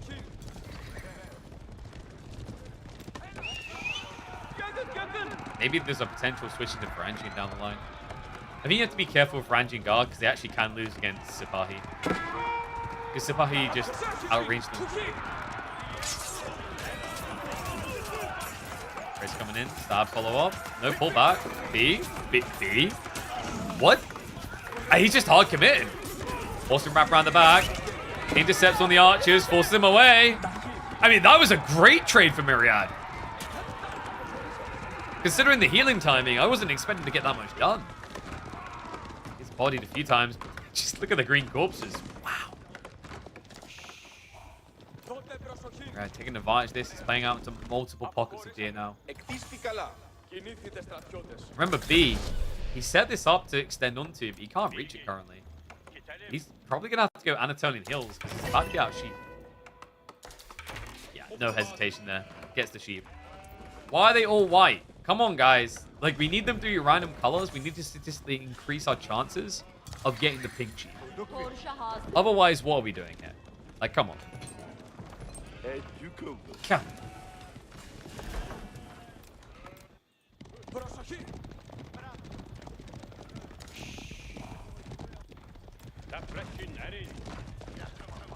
They should all be pink. We're just gonna make, like, what, white the 1%? I'm sure the community would love that. Right? The fact that he's like, okay, I'll just A-click. And the micro, just shifting them away. Greedy on the recharge, though. That was a blunder. Yeah, that was so unnecessary. Wow, B. He really thought he was going to catch Myriad chasing. Great response out of the Hungarian. Now, about ready to go castle. Damn, that was painful. Just on the back. Get a real connection at least. Castle up coming in. Guys, are we about to get another upset? This week's been kind of crazy, remember. We saw Beexter beat Lash in the round of 32. Today, we watched the surprising revelation of Jif beating Wham. Could we now add another one in there? Because Myriad beating B would be considered an upset. Based on the previous performances, for sure. Definitely don't call it over yet. But Myriad, it is going to be the system of the first heal build. So plenty of good times ahead for him. Grim times potentially on the horizon for B. Guys, is that mic placement better? Is the voice better or worse?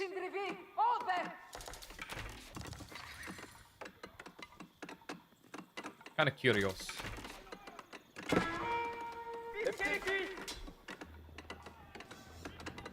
Doesn't sound any different? Yeah, that's what I figured. I'm just going to put it where I put it.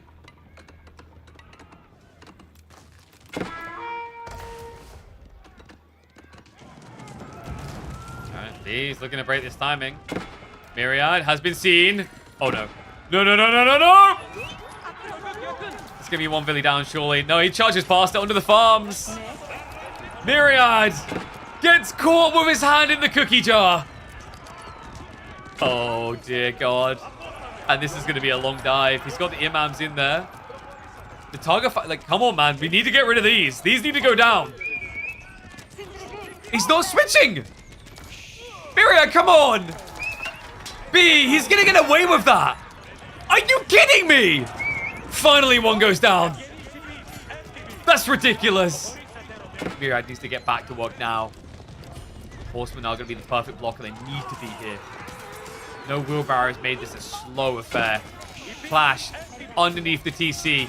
Drummer boy being ignored at all times. Intensely bangs his drums, letting everyone know. But he won't be able to stop it. This is idiots. Why have you not attacked them yet? They're like, we're working on it. We're almost done here. Just a few more to get through. Villagers looking for safety, but nowhere to be safe. Myriad needs to get some Ridari out stat. Well, what is this split? Sapahi to deal with the Spearman fresh. I mean, they were out of the branching war camp. Now, you just see the power of the ultimate timing, though. It's so hard to rush castle against this Civ. Outpost almost burned. B, if he just redirects here, he gets 5 kills. Instead, he's chasing Ridari. Oh, no! He finds it all. He's found the pocket economy. Outpost goes down as well. That's -5. I can't. I don't know how you do this anymore. B makes Ottomans look so bannable. Cute little shift. Garrison, non-garrison. Did he find the other pocket? No, he didn't. Okay, so they're at least safe. But this is ridiculous. B, he's up by 20 workers. I mean, Ridari time? That's all I can say to this. This isn't the most ridiculous idea of a comeback situation, by the way. I've seen Ridari pull this back. We've literally cast on this channel in the weeklies a comeback from this. So off the hopium, pray, believe, there is a way, actually. You have to work fast. Sahi. Through the bone through on another outpost. He has at least ignored the deer. He's just focused on denying gold. But of course, we know the gold has been re-accessed over here. I don't think it's even a secret that Sahi is the best feudal cap. There's nothing secret about it. Like, it's the most obvious thing ever. You just have to watch like 3 games of it to come to the conclusion. There again, man, this is starting out there. Let's get the Ridari across. He's back! Oh no, and he goes straight after the workers. Leave my people alone. Yeah. Plenty of angry Vikings. Only to be Lord B just goes after the innocent workers again. You gotta be assuming tech up's coming. You see it by the macro. He's not far off. He finally got on those deer. That's technically true. The Ridari champion is technically the best feudal champion in the game. And then now on the way. I think we just kind of cooked it, man. Initial fights are going to be good because like these things are ridiculous. Ridari are just not balanced. They're completely imbugged. So I don't blame Myriad for living on a prayer here and going way back.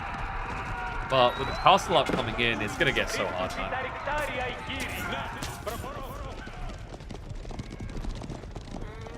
Is best feudal cav not heal elephant? Like individually one of them. If you could have multiples of them, like yeah, elephant. If it's just one, definitely.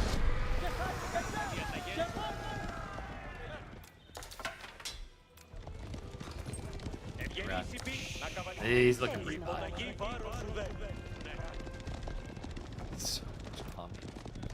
Oh no! Please don't hurt us, suckers!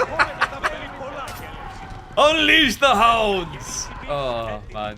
And for a second, it looked like Myriad might try and club them down. Back into the base we go, guys. And I'm pretty sure we're out of food. He's got berries in the back, and that's it. Level 4, true. Actually, you're right. Level 4 John and Feudal wins. If you can get that, you win.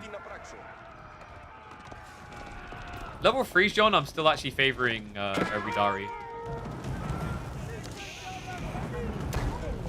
Oh, we've seen level 4 John in Feudal before. It's rare. It's possible. It just requires an insane amount of resources.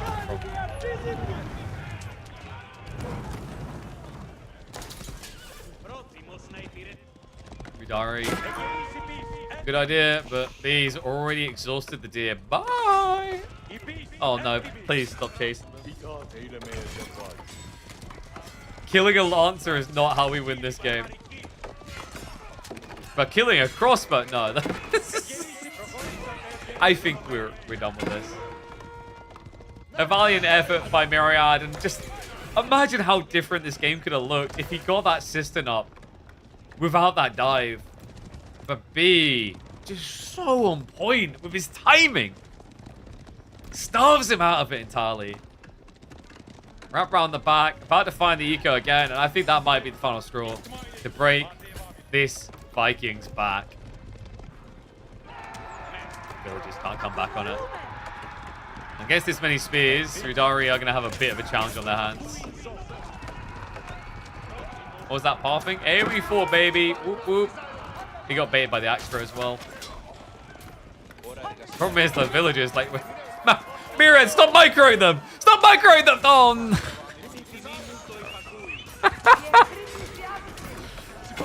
they require too much attention. A pampered prima donna. I mean, also, like, you're doing half your damage. You just want to clubber instead. Instead, you're gonna get clubbered. That's Eridari gone. That's all hope evaporated. B, once again, reminding people that they should be banning Ottomans against him. GG's to Mr. Myriad. But he will fall. B, taking the final victory. Fist pumping the air with the Ottomans. The Ottojads.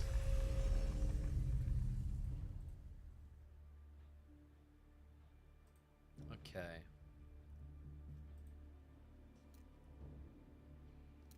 I'm trying to think. Have we got anything more to cast right now? We do have Numu versus Killyardi. But I'm also hungry. I do kind of need to eat.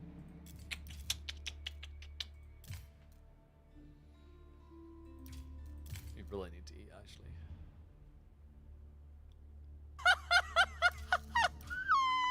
Yo, what's up, Vaplop? Appreciate the gifted sub, mate. Thank you, thank you.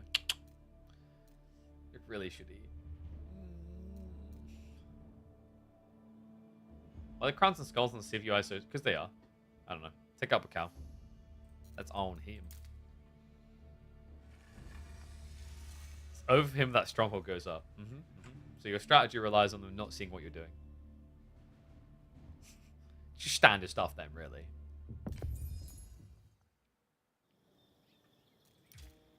I'm trying to think if we keep going if we call it. My food is ready. I do need to eat.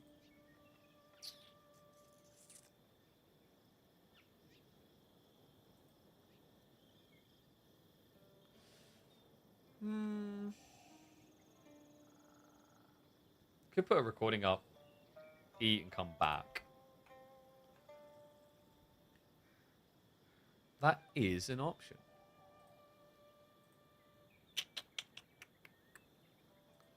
Problem is I don't want to bait you guys. Like, I'm assuming more going to be scheduled. We could do Numudan and Killyardi when they come back. I don't know if we're going to have more after that is the only thing.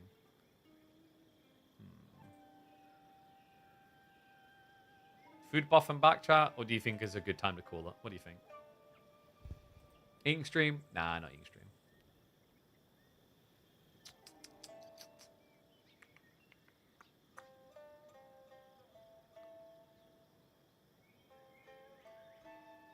Put a camera on that plate. Maybe next time.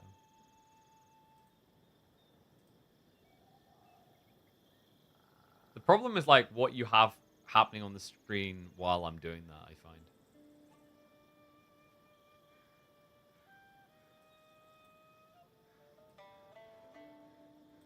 More games. Alright, guys. Here's the deal. I'll put a game up.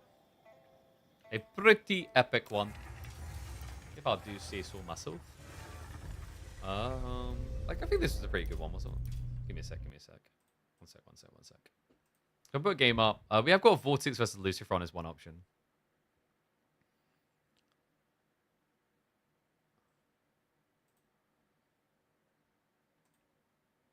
VortiX versus Lucifron or B versus Numudan? What do you guys want?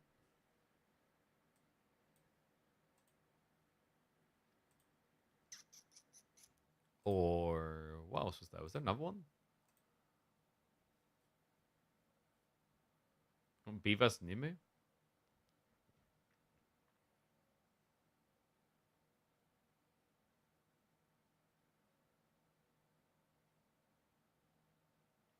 Screw it, let's go B Nimu then.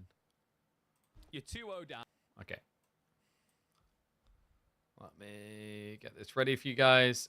So we'll have this up, and then I'll be back, and then we should have another series ready to roll. Okay, guys? So let me just get rid of this one. And we'll go for this one. Down, it looks grim, but don't worry, folks. There's always one. I can't see because my face is in the way. 1 second. Cheesy soup to get you out of a bad bind in any game or match. Welcome back to the channel, folks. We've got show match. A winner stays on form. There. Where is it? Map between B and Numudan. Freaking see it. And B, let's just, at this rate, he's looking to see if I can fund his bills for the entire month. He's already won 1 series. He's looking to make it 2. Numudan's last hope and savior is the Tuklak dynasty, the new Delhi variant in Age of Empires 4. And we already have mass worker elephants and scout them about. Yeah, this is ridiculous. They can rally sheep to them. You just saw them coming in. So this is a great way of trying to starve your opponent off of food, while also technically scouting the map. Admittedly, you don't scout very clearly. But here's the funny thing. If I had a scout that had this vision, I would be worried about it missing things or running into issues. With 500 HP, there's no issue this elephant can run into that he can't run out of. Like, legitimately, you could probably dive the enemy TC and run out the other side in that time. Yeah, this is really strong. 13 sheep already, while at the same time B has 6. Yeah, this may be too strong. Oh, God. And now he's just going into areas which have already been scouted. There's no sheep down here. No, he's going to find them. This is ridiculous. He did miss one in the corner. Okay, that's ruined my immersion right there. No way do they get along. KP, it's the 21st century, all right? If they want to be husband and wife, they can. I mean, I'm just saying, traditionally, I'm pretty sure the wolf was meant to eat the sheep. Actually, that's probably asking too much. That would give wolves a reason to exist in AoE4 again. Anyone else been feeling that recently? Like, I'd give them something. Give them a reason to be. And does he pass over the sheep? No, he could have there. Numu, he's up to 18 sheep. Well, both these civs do use berries well. So I guess there's that as a cut recovery for B. He's going to go Tawada. He also does have the deer nearby, so maybe it's just worth trying to shove the deer in a little bit. Deer shoving has been nerfed, but you can get them close here. And he has got the spearman now arriving. So we'll idle him off, but Numudan's happy. He's got an extra 100 gold already.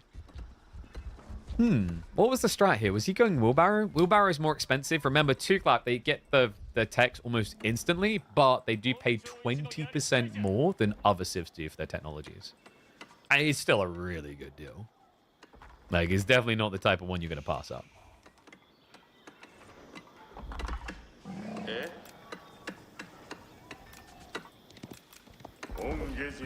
And B? What are we looking at here? Is this going to be... Is he going to try and go fishing? No, he seems to just think Numudan is. Elephant's like, mission accomplished, boys. Nothing could take me down.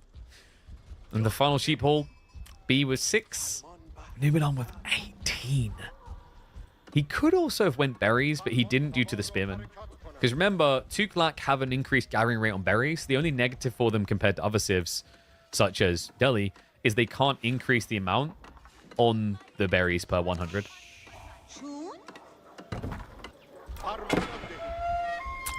Reminder, by the way, you're only paying 75 resources for this thing.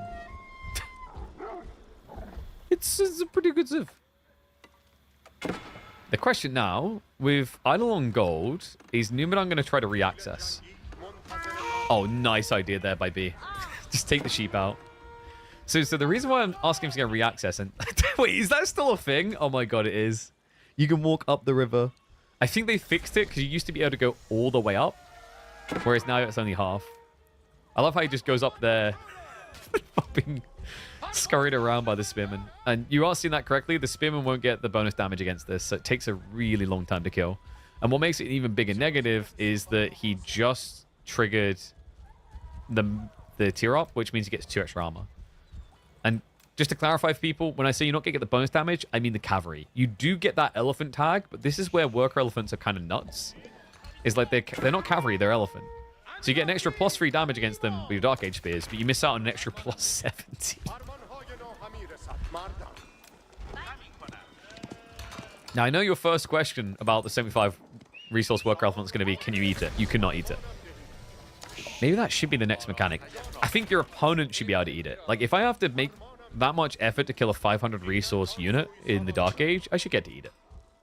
Oh, no. And I think B might eat a loss. Guys, it's happening. There is a broken unit in this landmark that seems to not know how to lose. The healer elephant now on the way for the low price of 305 resources. He's about to get the hardest unit to kill in the feudal age. Yes, even harder than a worker elephant. I do not exaggerate.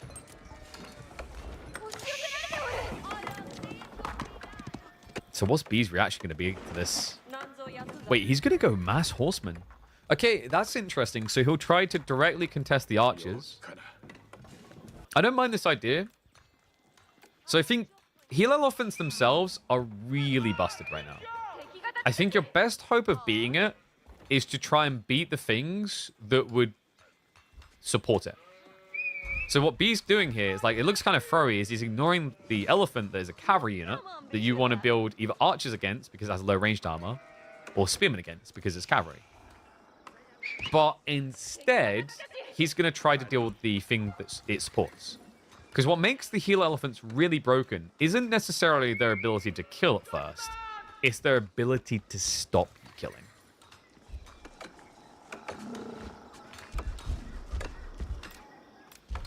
You want cannibalism DLC? There actually was a mod that allowed you to do that. We had a different version, which was like a vampirism mod type thing that we've had for community games before, where you keep what you kill. So if you destroyed a unit, you actually got the value of that unit.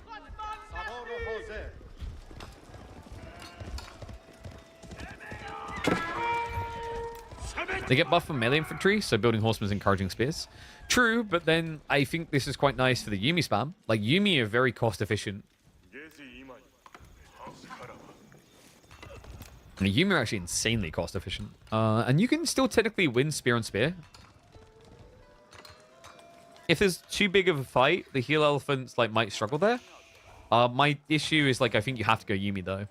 Because, let's say it's 40 spears versus 40 spears. Japan with katana and melee is quite nice, but if it's less, the healers will just focus fire on the injuries.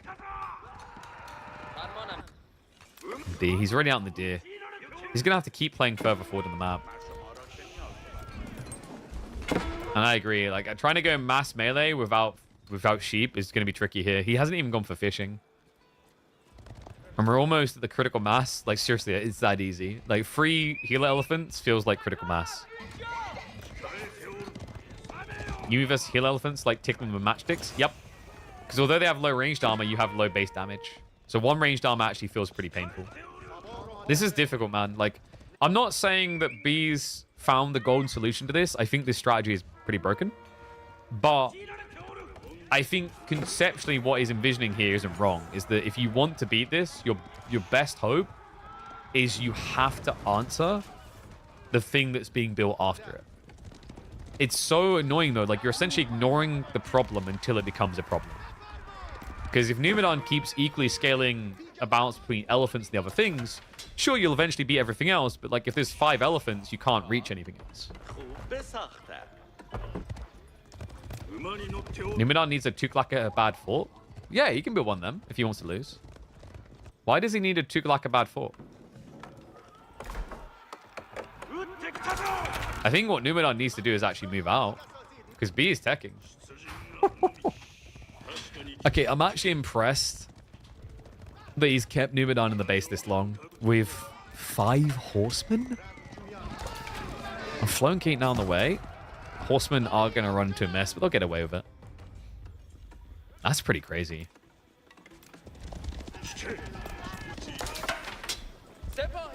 He's marching up now, but one healer elephant's not going to dive the base. You need them all here. So they are pulling forward. 4th one just came out. They're breeding. Quick, someone give them the snip. We can't let this spread. At this rate, with the Tuklak taking over, by 2030, elephants will lead our nations. Raid onto the villages. B, he was hanging out here because he needed the food. Does get caught out, so pushed away. He's only got one backup option. He's got a few farms, but he's limited because of the Kura storehouse placement. Villages idled out on the builds. Now, the good news is he's almost complete. And not all healer elephants are here yet. So theoretically, he should get this. Why? The TC's not garrisoned. It's not doing enough damage. Spearman now with a dive in. That's 5 workers dead already. Oh, God. And now we've reached GG point. This has got to go, man. Healer elephants. I would have rather you just let them have their gunpowder elephants in age 4 and be done with it. In a game where most players scream that feudal knights are OP, for some reason, we decided elephants should be allowable. And why do they do bonus against buildings? Oh, God. That's one building down. B, admittedly, is not using that. He's actually going samurai, which... okay. We're going to die, aren't we? And technically, you know, it doesn't die to the archers. I just think samurai died to the elephants. These archers just ignoring the samurai. They go after the workers. An easy -2 there. More to come. Oh no, you've almost killed us. It would be a tragic shame if there was a unit in the feudal age that could heal me. Maybe if we don't click on a marketplace. Oh, that's cute. You hit for 14 damage? I hit for 15. And more because of the spearman. Oh, God. All right, let's see it. Samurais versus elephants. It feels like a kid telling stories. House of Learning's on the way.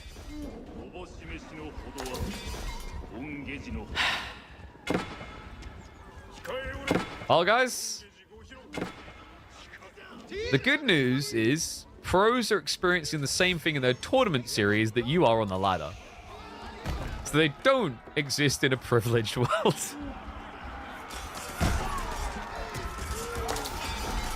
It's just ridiculous. They heal each other too fast. Like, this is the thing. Okay, yeah, the samurai aren't dying fast, but the elephants are never dying. Do you see the problem here? Whereas the samurai gradually will get worn down. You ever play like Total War and you have that unit that just doesn't seem to die, but then they keep getting more fatigued and eventually they can't swing their sword? They're doing like practically no damage. It's that type of feeling, really. And the difference here is actually it does eventually die. Just micros them away. Samurai just lack the movement speed.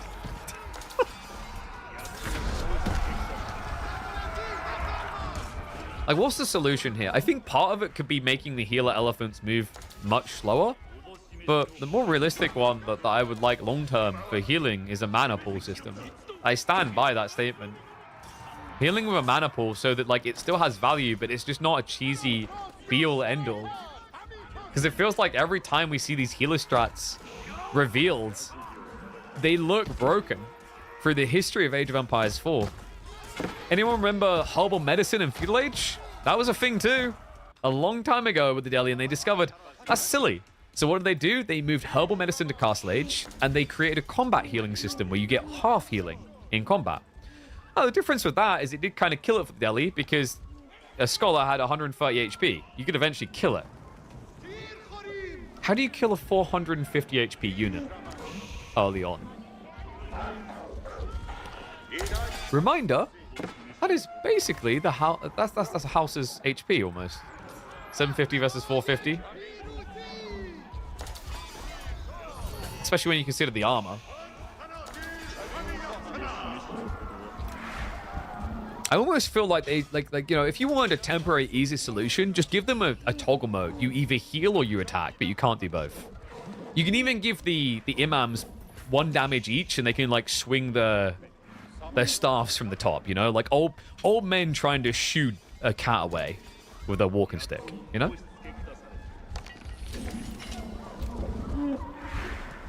And no, they don't heal you for 10 HP a second, so the healing would be 7 base. And then it's 3.5 in combat. That's still 7 health a second per entity. And they heal on the move. Like, that's another big difference is, like, if you move scholars, they're not going to heal you while they're walking. These guys do. It's just another elephant where kiting is too good. Which is a lesson we really should have learned by now. With the tower elephants. Even more elephants with their spearmen attacking while running away. But no. Here we go again. If 25 veteran samurai cannot do this. And Wallalaw scares him away. Wait, he traps one. Yes! They're ours! We have betrayers! Okay, we found the solution. This is how B does it. He steals the elephants. The thing to beat heal elephants are healer elephants. Yeah, but the problem is we now got Lancers entering the fray. Another Wallalow. Trap him again. Trap him again. He's got one. No, he gets away. Oh my god, is he actually beating it? I think he is. This has taken so much effort, but I think he is. We're done. Forced away. All right, guys, I'm calling it right there. That one healer elephant changed everything. Oh my god. We found out how you beat healer elephants. That's the thing. You become them. No, I think this is great timing by B. And I think that little micro detail, that snatcher, actually helped quite a lot. Because you essentially added healing to your arsenal and you removed one healing entity from your opponents.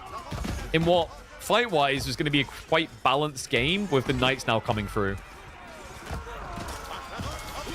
Has he got the melee text? That's another great thing B done. He actually prioritized every single melee upgrade for Japan. He has +3 damage. And here's the other thing. If Numudan tried to now go men-at-arms instead of lancers, B could just go for the Odachi tech to beat them down. So Numudan now switching crossbowmen. But B gets his space. For a second, I thought the UI bar had flipped again. I was like, wait, why is the heal elephant on the left side? Green is the color of Tuklak. Wait, what?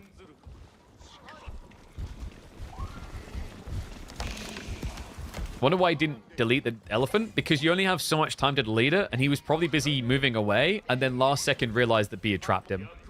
Because you probably don't expect it as well, considering the movement speed difference is so small between samurai and healer elephants.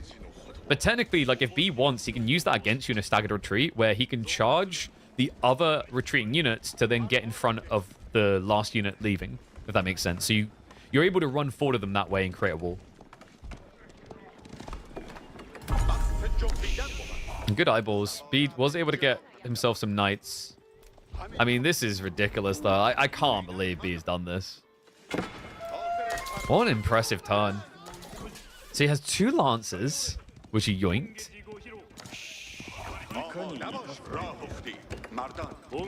You know what's an interesting, weird visual bug? If you have a lancer converted, and yeah, someone should clip that and ship it. Look at what happens on the UI bar. All mounted samurai get listed as lancers when you select all. Huh? Like, when you select them together, Lancer image takes priority. Fun little tidbit for you guys. B is a monstrosity, by the way. The fact that he looks like he could now 3-0 this. That's incredible. With how toxic and done and over this looked.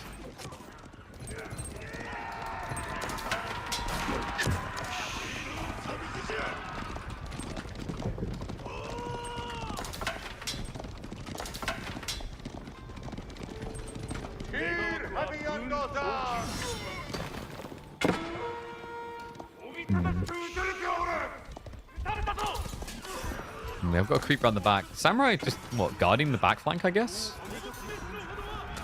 I'm trying to think what Numudan does now. I think this is where you go forts and... Oh, yeah, he already is. There you go. He's upgrading them. So, wait, he's upgrading them all the way. Yeah, he's maxing out on the tiers. And this is going to be his food source. That's pretty cool. He goes Governor Bakar. So this is going to give you food generation based on houses and farms nearby. But he's rushing the levels here. He's desperate for food. It does make sense. 95 food already is going to inflate it further. So he's going to cap it up at the 28 food per house per farm. Meanwhile, B, of course, already has farms coming through from the Kura. Also has the Daimyo and has added in the Daimyo drop into the town center, which is now able to start bulking his economy to recover from the damage Numudan done.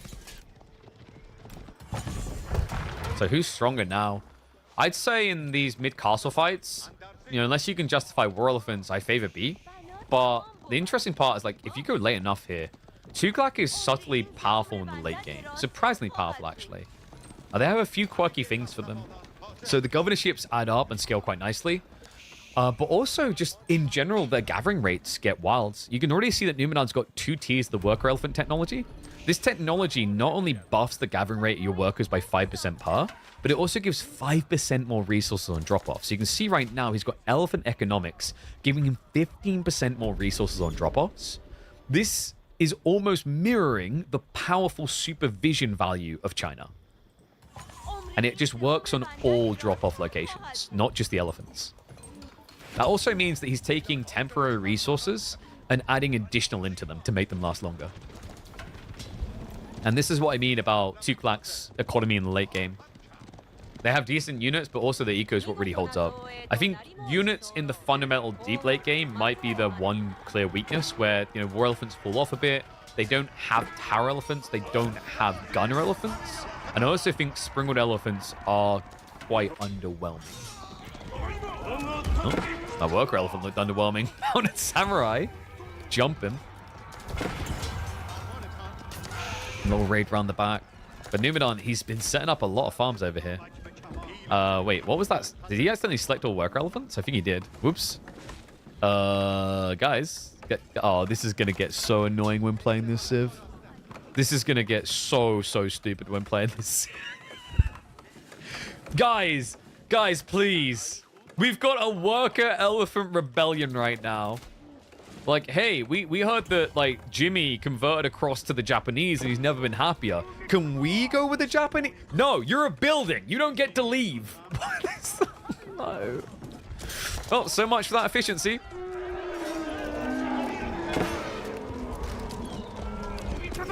Should be able to park the elephants? You can. They do have a stand ground. I think what happened here is, if I remember correctly, don't the elephant... Isn't there a button on the side of the normal UI that you can click for selecting worker elephants? Maybe he picked that and accidentally, like, it selected all of them? Ah, no, that's scuffed. Because I'm pretty sure they don't get selected on the combat units. And you're not ever using select all army. Raiden again. Oh, God. Meanwhile, the direct fight. Numudan steps up. He has got his crossbowman. The spearman lit it in here, and that's going to be important. Yeah, just able to start brute forcing through the front line. Mounted Samurai jump the back, and the crossbows don't even react. Numudan tries to pull them a little bit deeper to be safe behind the limited front line he has remaining here. But it looks like it's too little, too late. The spearmen are going to be able to chow down on what remains of the Tuklak army. And this game looks like it's on the verge of decided. Healer elephants. They're still OP, guys. He started winning when he got one. Like, we're not saying they're not OP. We're not going there. Man, so well played by B, though. Thinking back, I think he just avoided the killing blow really well in a hard position. Like, you got to give him a lot of praise the way that he kept his economy going, even when the healer elephants were bearing down upon him. He waited perfectly for the moment that Numudan tries to age to then spring that mass men-at-arms strat. Not easily done. Very difficult to do, I'd say. And just immense praise for him. This is now going to be a second top-level player that he would have 3-0'd. He started with Anatan. He leads into Numudan. It now makes you question if anyone can stop him. He's going to have to try and deal with Louis MT next. But going into that series, looking at what I've seen here, I'm actually more worried for Louis. They always say B is the boogeyman when a new expansion releases, and he's showing you why. Just finding a way to counter the build that so many think is simply broken.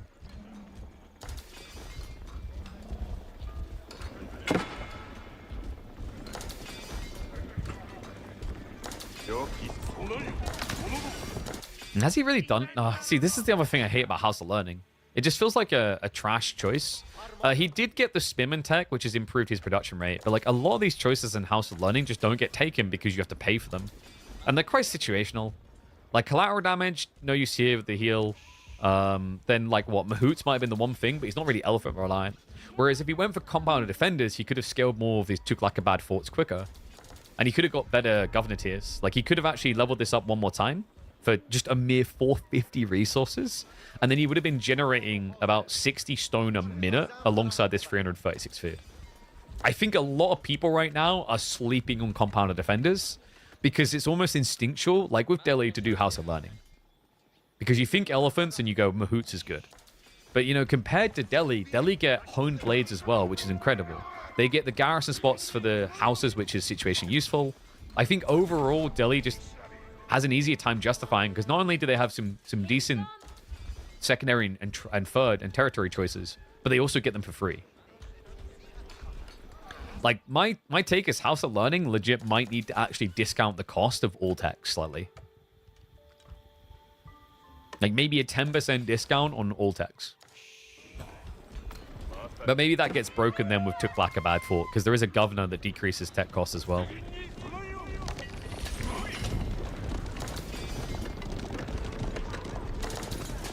B. He's taking the ball. He's taking the mick is what he's doing. Mass Onubugeisha. I mean, why not at this point? Archers aren't going to be able to counter you if you just swarm over them, and he's going to swarm over the fort. No Eye of Sauron tech, so no decrease in attack speed. It's just mass melee versus ranged. You're like, well, ranged defensively is good. Sure, but it has its limits. At this scale, you overkill a lot. Double fortifications on the way. War Elephant count soon to go up to 3. This has to be it. Numudan, he can't afford to back off. And the Begeisha, they're trying to flood around. The second wave that attacks from behind that front line. He's swarming in. Cracks the side. War Elephant's going to be going down. The Elephants just not able to heal quick enough. One thing's for sure. A healer Elephant Civ is going to win this game. It's just not the one you fought. B has shown you the way to defeating the Tuklak healers. You have to become what you hate. The ultimate Sith Master. The healer Elephant Supreme. From the moment he converted to Japanese culture, he has lived the high life all the way to victory. Told you guys. Epic game. Freaking crazy. See, like, you know, like, this is what I mean. Like, YouTube's an enigma sometimes. That video, I didn't think cracked 1,000 views. And most people didn't even know that you could convert heal elephants. That's the crazy part. How does Japan have a healing elephant? You gotta pet it right. You know, you gotta rub it on the chin. All right, guys. Next up, we got a fun one. Battle of La Fins. Numudan versus Killyardi in a best of 3 to see which one of them is going to be clashing up against Louis MT. I don't know how these guys are going to play enough freaking games to get the entire bracket down at this rate, but I'm about to say that's their problem, but I have a feeling they're going to make it my problem. So we'll see how it goes. Don't know if you can convert worker elephants. I haven't tested it, but in theory, I would assume you cannot. Because I feel like they treat it the same as Gers, but maybe I'm wrong there. I could be wrong. I could be dead wrong. I could be stupid levels of wrong. So, yeah, not entirely sure. I'm a Strokey Chin type guy on that one. But Numudan vs Killyardi, game number 1. Let's see what we got coming. 1 second, wrong tab.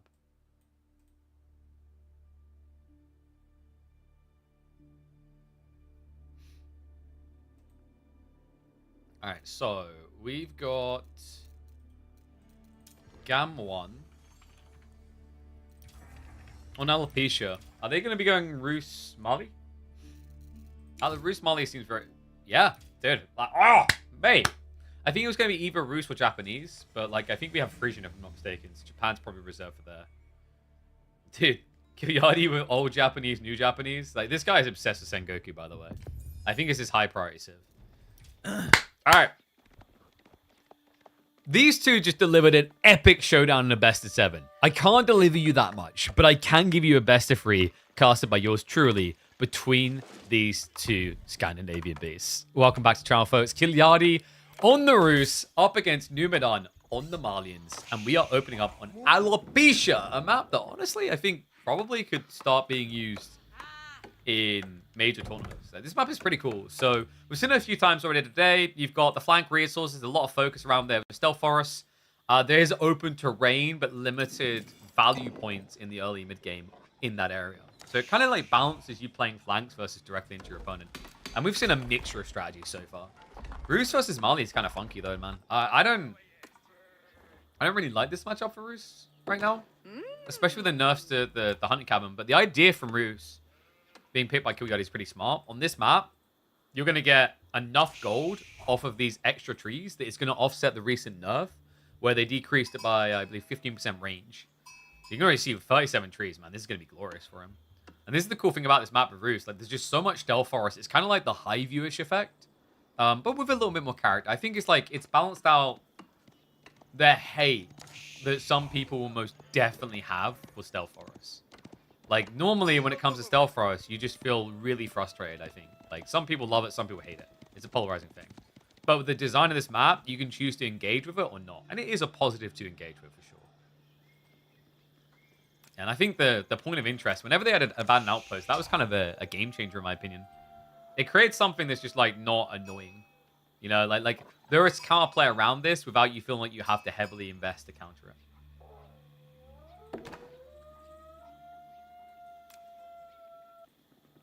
Killyardi.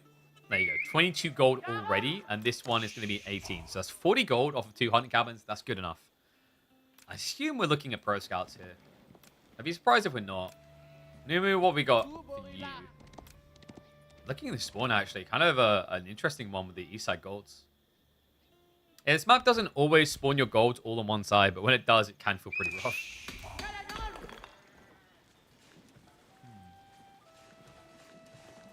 I'm just thinking back to the draft, actually. Like, who do I think has the advantage in this matchup? I probably... Like, I feel like I quite like the picks I'm seeing for Killyardi. Especially Frisian. I think Frisian is like... We're probably going to see Tuklak from Numudan, but I honestly think Sengoku answers that perfectly. And then it comes down to... Well, probably Dry Arabia, I'd imagine, the final map. And you still have Japanese there. Yeah, but, like, there is Ottomans. I think Numudan... Like, I think Numudan's draft, actually, now that I think about it, the way it plays out could be better. Mines is a weird one on this map. It feels safe, though, because, like, if you think about the location of the deers, like, into the stealth forest, dangerous to reach for. So a lot of people will just gravitate towards this, oh, I can stay in my base and not worry. And Malians are, like, obnoxious for that because they're one of the best civs for safe food gathering in the game. Yeah, there's really not many civs that can actually outdo them in that regard. Numudan trying to make Killyardi do one here, but not going to work.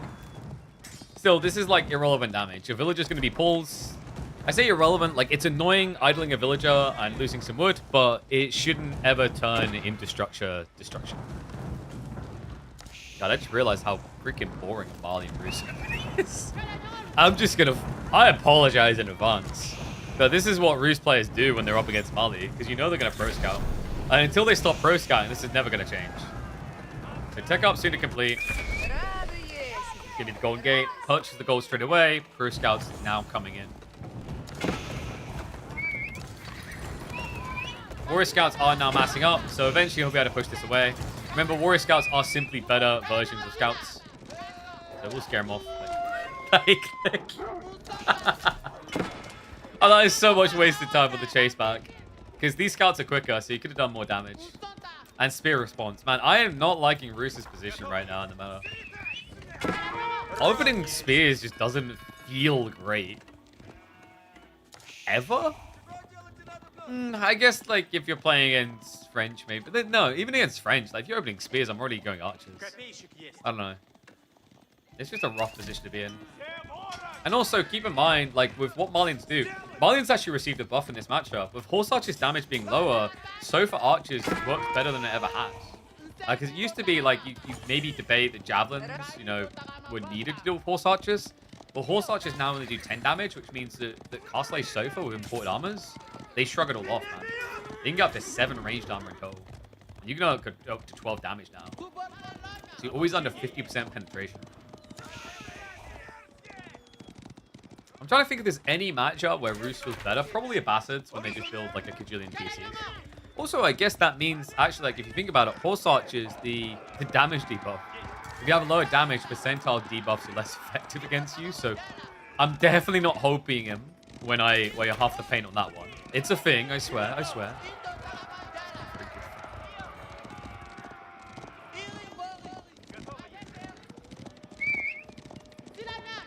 Bruce was a top civ just a month or two ago? Yeah, but like there was some big changes, remember?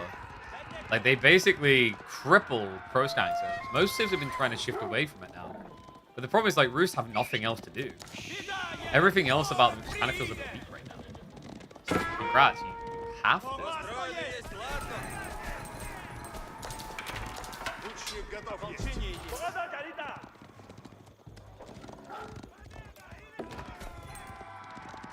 Numu. As going to the Archer Sofa. Pretty much what we expected. Cow count is now going to start ramping up. Yeah, fourth one already coming in. Second Archer can go. We do have Archers from Killyardi. If he gets enough of them, it is threatening against Sofa. The problem usually is the scale point. It's still a strong 2 TC Civ. Maybe. I'm not entirely convinced. I think they're a safe 2 TC Civ, which has its strengths. But, you know, like, if I'm going to 2 TC Civ, why would I ever pick Rusev? This man. Just getting shut out. So 2 get clubbed down, and will you look at... Wait, did he drop it? Oh, yeah, he dropped one, but not the other. So there's decay right now, guys. Flash coming in. Spearmen are getting cleared fast enough, though. There's going to be a few Sofa left over. It's a great blocker here. Killyardi is going to be pushed away. It's going to be another scout that's going to be going down. He needs to drop the deer now. 11, 10, 8, 6, 5. This is a bug in the game right now. If a scout gets felled holding a deer, it will start to decay. So now, for his pro scout play, like there's 2 deer here that are just going to lose value. He did drop the other 2 successfully. That's rough, man. Just look at the drain. Anyone who's a pro scout lover is going to hate me watching this like this. Look at that number, guys. Are you getting anxiety right now? Hey. You getting anxious right now watching this? Oh, and he's going to pick it up and lose even more food. Oh, well, that is the pro scout life now, I'm afraid. Nerf plus bug. Hey, should we look at this? Oh, look at that deer. It's almost down to 200. Ooh, pro scouts ain't looking so tasty now. This fight is looking pretty good, though. Numu comes in with a second wave. But nowhere near as big as Killyardi's. Yeah, like, what was happening? I guess he was adding in more cow, which slowed him down. And he was going more heavily handed into Sofa. So just kind of overstaying his welcome. We'll get shoved away. But Numu is now up to 9 cow. And it's all garrison. We're not even eating the cow. In fact, he's eating the deer, which I love this play, guys. You're against a pro scouting civ. Debilitate them. take what they want instead of wasting gold to eat food here. Yes, the food gathering rate is great, but instead he's just ramping cow production. Get more ranches, get more permanent food, get bigger advantage. Thumbs up. Very nice.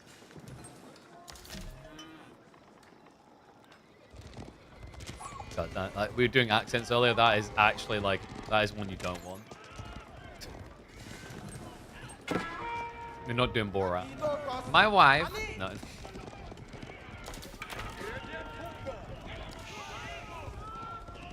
I mean, it didn't take 3 years to realize Pro Scouts is OP. Pro Scouts used to be meta. It just got nerfed out of the meta. And then it got brought back again when they made that quality of life improvement. That's what happened. Because it used to be way too much work. It was too choreful. This is a great dive by Killyardi, getting a few worker kills there. Yeah, Numudan, he never went wheelbarrow. Like, he's actually researching it now. Unfortunate timing. I think if he prepped wheelbarrow when this attack happened, when he got pushed back, he probably would have had it in time to dodge any losses. You know, if some buts or cookies and nuts, then every day would be Christmas. I'm pretty sure not every day is Christmas. I would know. I'm waiting for presents.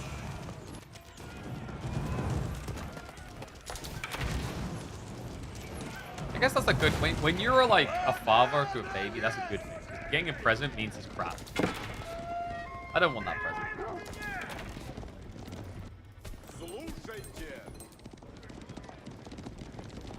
Is it true that Killyardi is 68 years old? No, that's actually a complete lie.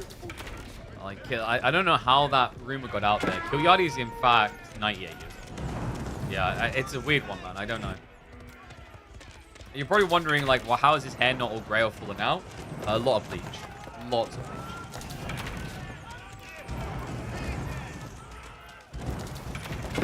Oh, he's trying to burn down the pit mines now. I think he knows what's coming. Did Nimu eject the cow? Oh, he did. He ejected cow to eat. Yeah, that's the sick play we've been seeing more and more out of players at the moment.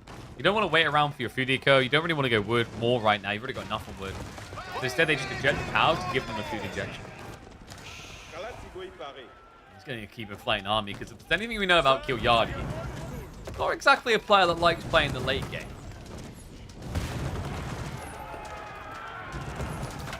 Good eyeballs. He destroyed the mill. There's still no wheelbarrow. Oh, good catch by Twitch chat. Yeah, he was prepping wheelbarrow on the deer mill. He didn't prep it on the one at home because obviously he needs that to build cow. Oh, that's rough. Clash in Stealth Forest. A little bit of a shady situation here for Numu. I don't know if this is really the fight you want. I mean, Sofa should win out. You're going to lose a lot to hold this, though, surely. Archie's just target firing that back line. Let's see if he can mop it up now. There should be a second wave, and here it comes. Spearman starting to trickle in. That should be enough to scare Numu, but props to him, actually. The Sofa cleared that quicker than I was expecting.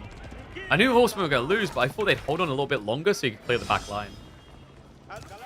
Is AoE 4 pay to win now since the expansion? The original Steve's still 5. I don't know how to break this to you. But everything's paid to win. Did you know that technically, if you only have the base game, you're paid to win? Because I can't win if I don't have the game. Technically, I can't lose either, but I cannot win. That is a fair point to identify. Starting to think that Killyardi might not be able to win, but that is a ballsy maneuver. He pulls back into the back line with the Horseman. I don't like that. I don't think it's worked so far. They're just too stacked. What a unit. But like clearly, I mean, Marlians was a free sip and Roos was a base sip. So if you bought the base game, you got Roos by default, and then you were given the Marlians for free. And Marlians look like they're winning this game. So by that logic, it's not pay to win, it's the opposite. It's pay to lose. You guys ever realize, like, you didn't think about that, did you? Because, like, you bought the game, and Roos was there at the beginning. And then eventually they're like, here's Marlians and Ormans for free. And the free service win. So that's completely reverted it. I can confirm the Age of Empires 4 DLC is pay to lose. You're welcome.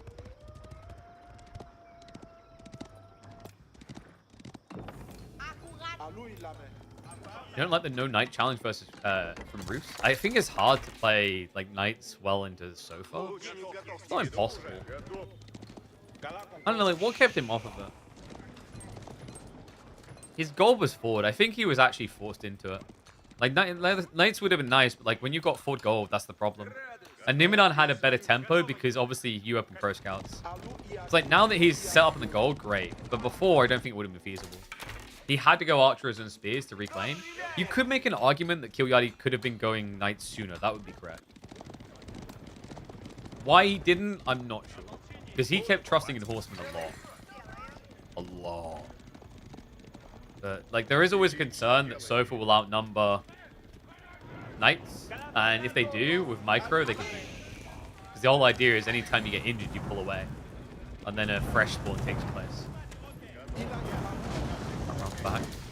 Kind of interesting that Killyardi didn't try to scale more hunting cabins, actually, considering the need for gold. Could have been up to 4 or 5 by now. Nice sneak on the ball.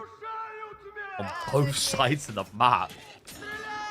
Yeah, the fact that Killyardi has already ran out of food on Pro Scouts with half deer. I mean, it's only half deer, but still, you see the impact of the nerf. The food just dries up so much quicker. Thank God. I don't think you should be able to just be in your base, safely gathering, and keep it that long. I think the change was needed. I do just feel... Actually, no. I was about to say I feel bad for Root. I don't feel bad for any of you Root players. All right, you've had it good. You've had it chimichangaed for a long time. Like, you've been eating it up while everyone else has been suffering. Do I feel bad for you against Malians? Probably. I think Malians have had it good too. They won't admit it. They'll be like, we struggled really hard. And then then the moment they saw the puppy paw build, things changed. It's like, oh, so the reason you struggled hard is because you didn't realize the counterplay to what was happening. So, you were struggling for your own ignorance. Shaky fist. Oh god, wait, Numudan. What a position to intercept! He's got reinforcements on the way. He needs to buy some time, though. The archers are just getting cleared, swept through. I think that's a bail. Yeah, he's ducking out of it. Damn! Finn ain't finned yet. Halfway towards a castle trigger, and he gets a win in a fight like that. That is a breath of life.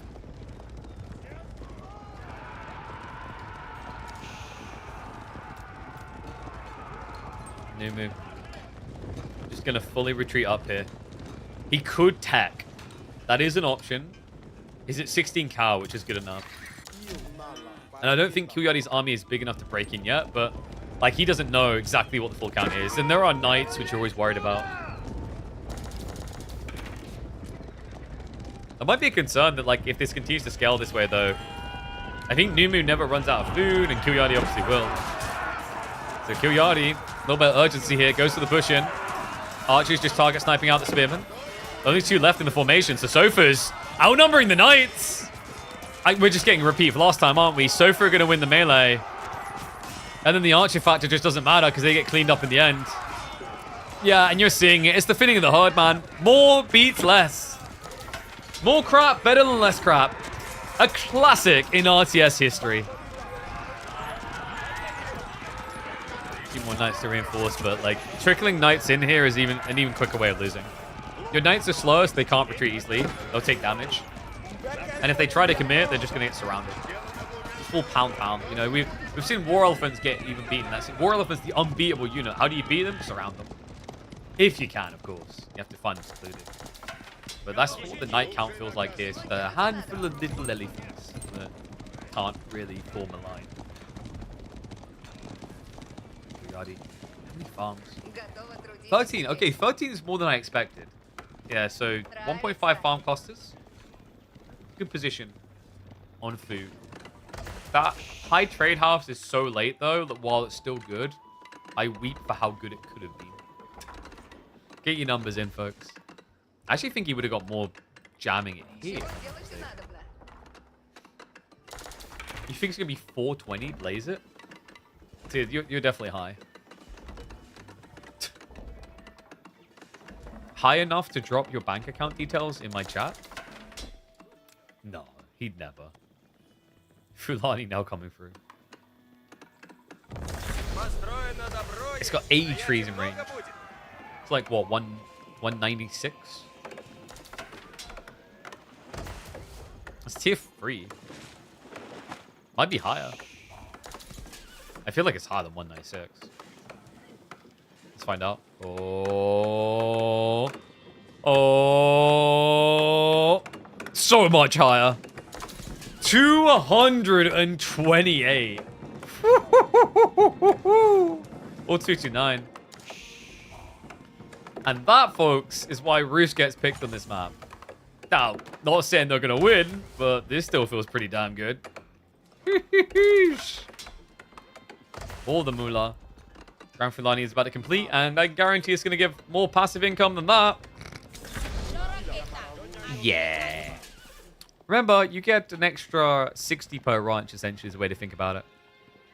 So that's going to be a nice 360 food passive extra versus 228 gold. Stealth Forest Deceptive? Yep. Well, it's because you think that these tree lines are actually more dense than they are. In some cases, they are like here, but then you have, like, if you look, you can see you have, like, a giant gap between these trees. That's the problem when trying to calculate tree lines. Like, it's scattered. Like, right there, there's an overlap of trees. You see that? Like, that's a full tree, apparently. I don't know how. It's so weird in this game, actually, compared to, like, other RTSs I've played that would have, like, a tree-type resource.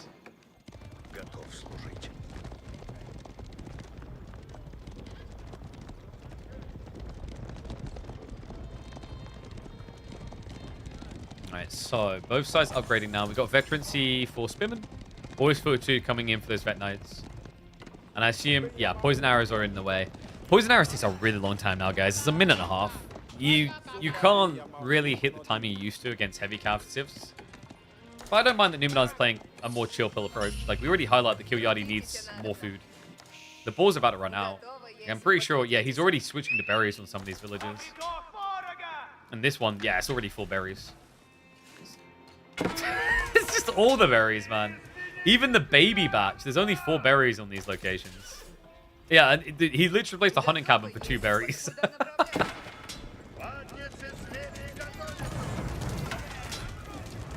Alright, Blitzkrieg time. Do. I am not a spearman.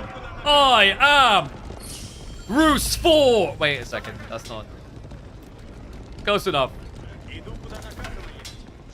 a halberd, not a hammer.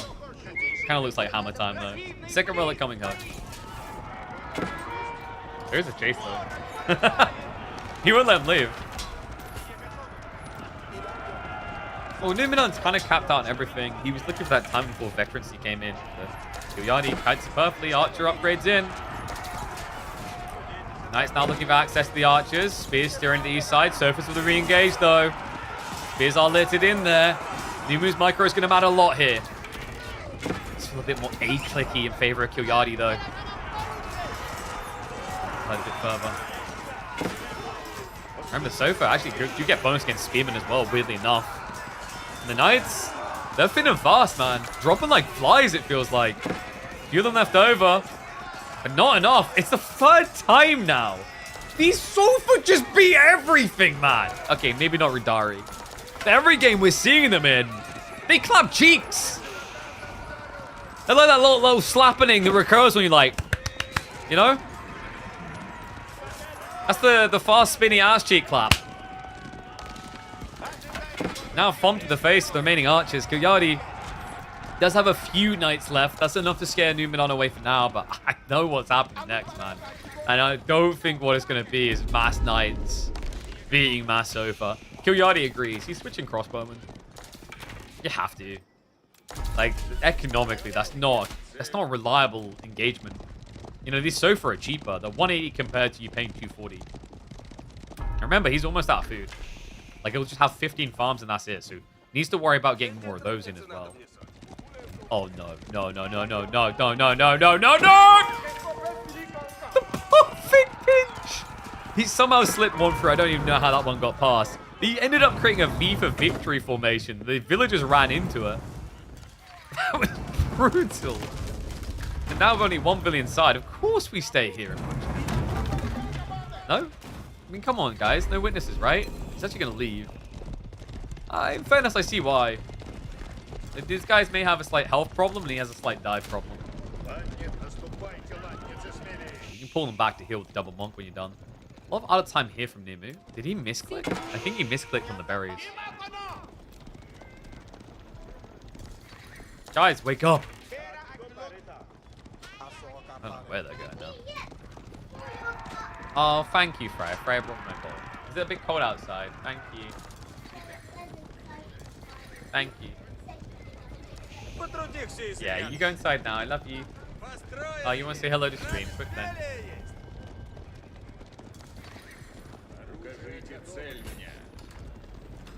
Alright, here we go, Frank. Oh, that's a lot of horses. They're sleeping now.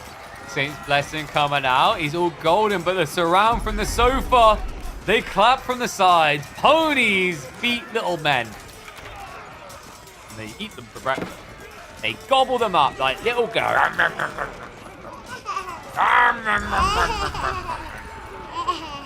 That's what Numudan just done to Killyardi. Alright, say bye to Killyardi. Bye, Orange Yardy. Orange Yardy. Is that his name now? Well, Orange Yardy put up a good fight, but at the end, the Marlians just always look so good. Team Green?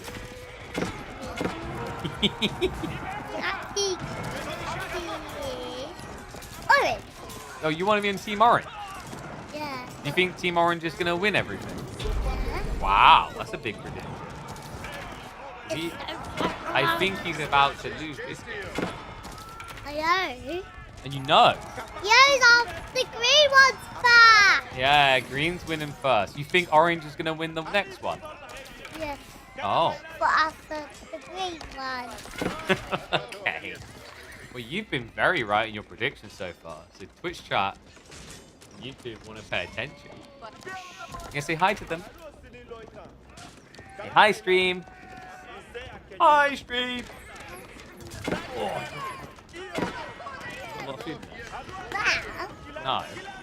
What food is it? Okay. I just don't donuts.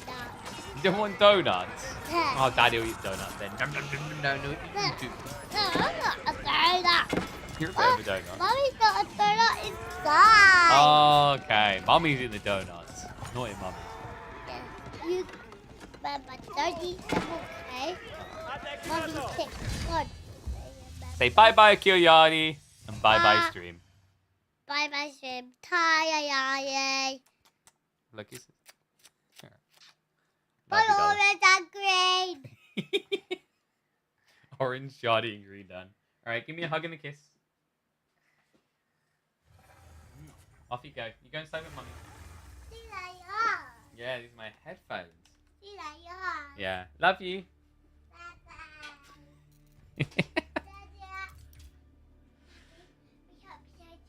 Yeah, we'll play tomorrow, darling. Off you go. Bless her. And not 4. She's 3.5. She'll be 4 in March.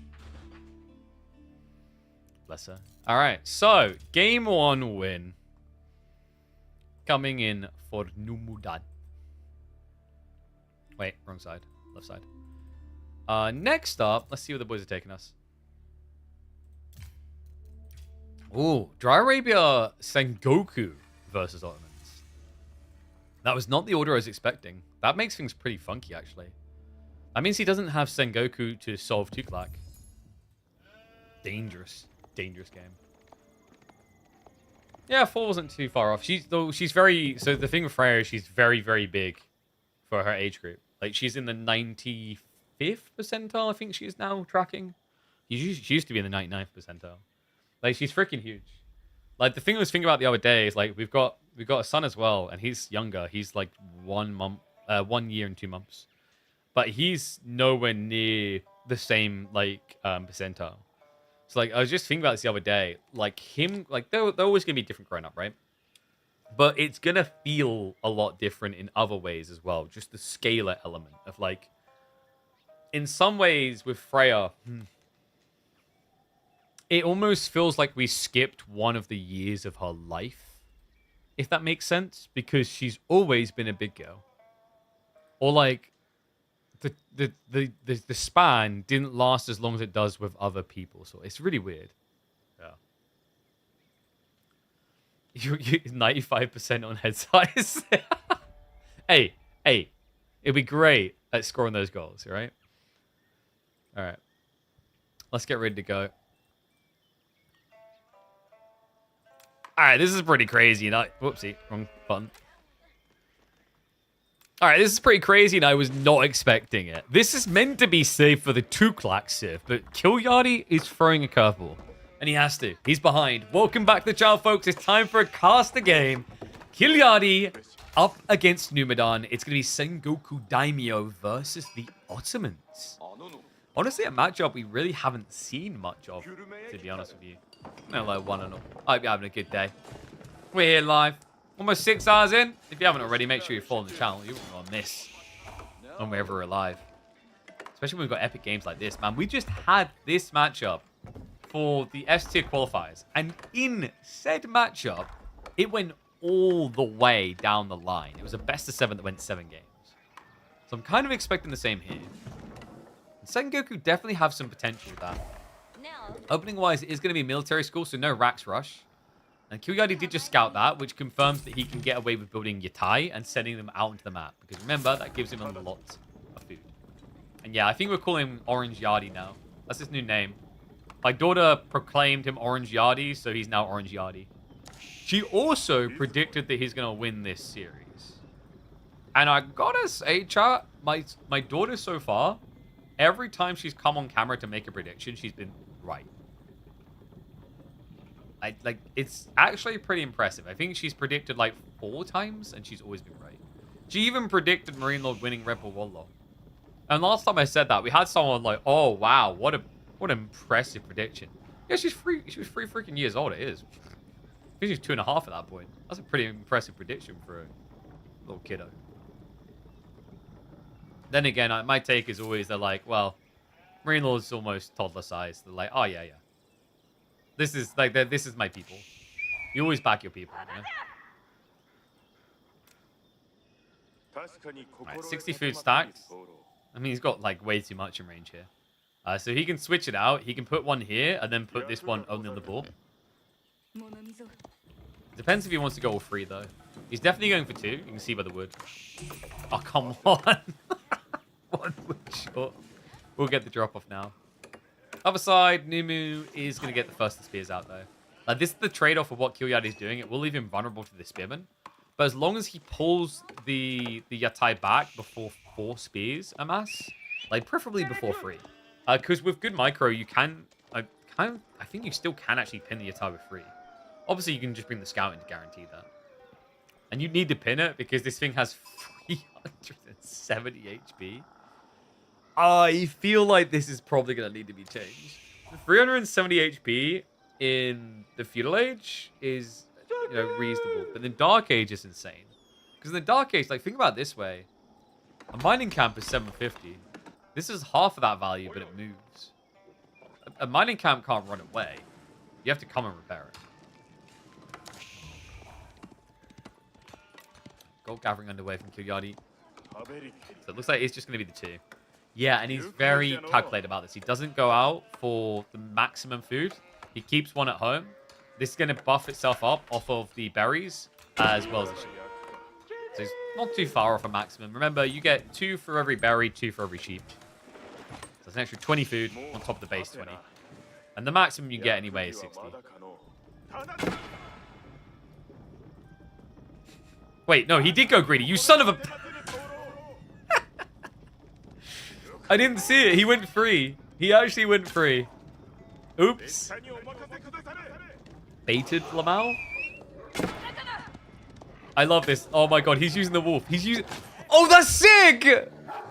Killyardi, you freaking genius. Numudan realized, though. He's like, wait, why am I being attacked by Yatai? That was such a cool idea. Oh, man. Killyardi, you're a cheeky little git. We love you for it. That was brilliant. Oh, if he got away with that, I would have been losing my mind. Like, why is the kitchen attacking me? Oh no, we have a wolf infestation. I think he's kind of min-maxed this too. Should be able to get home. It's only 2 spearmen. Remember what we said, you need 3. And the 3rd one isn't going to be there in time. Like, he only just spawned.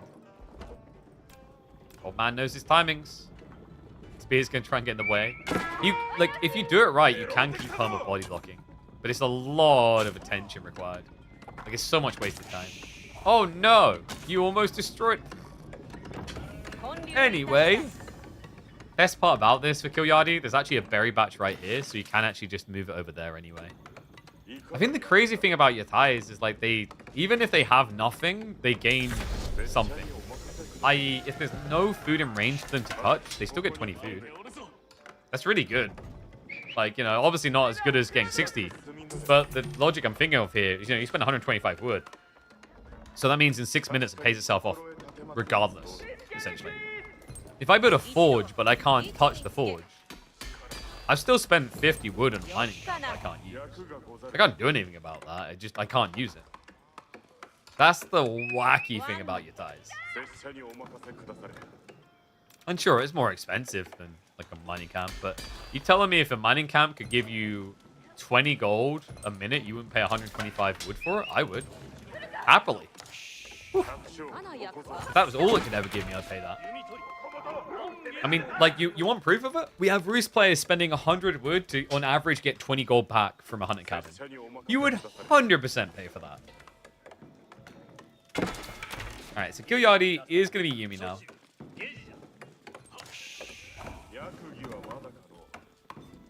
Spear plus Yumi, in fact.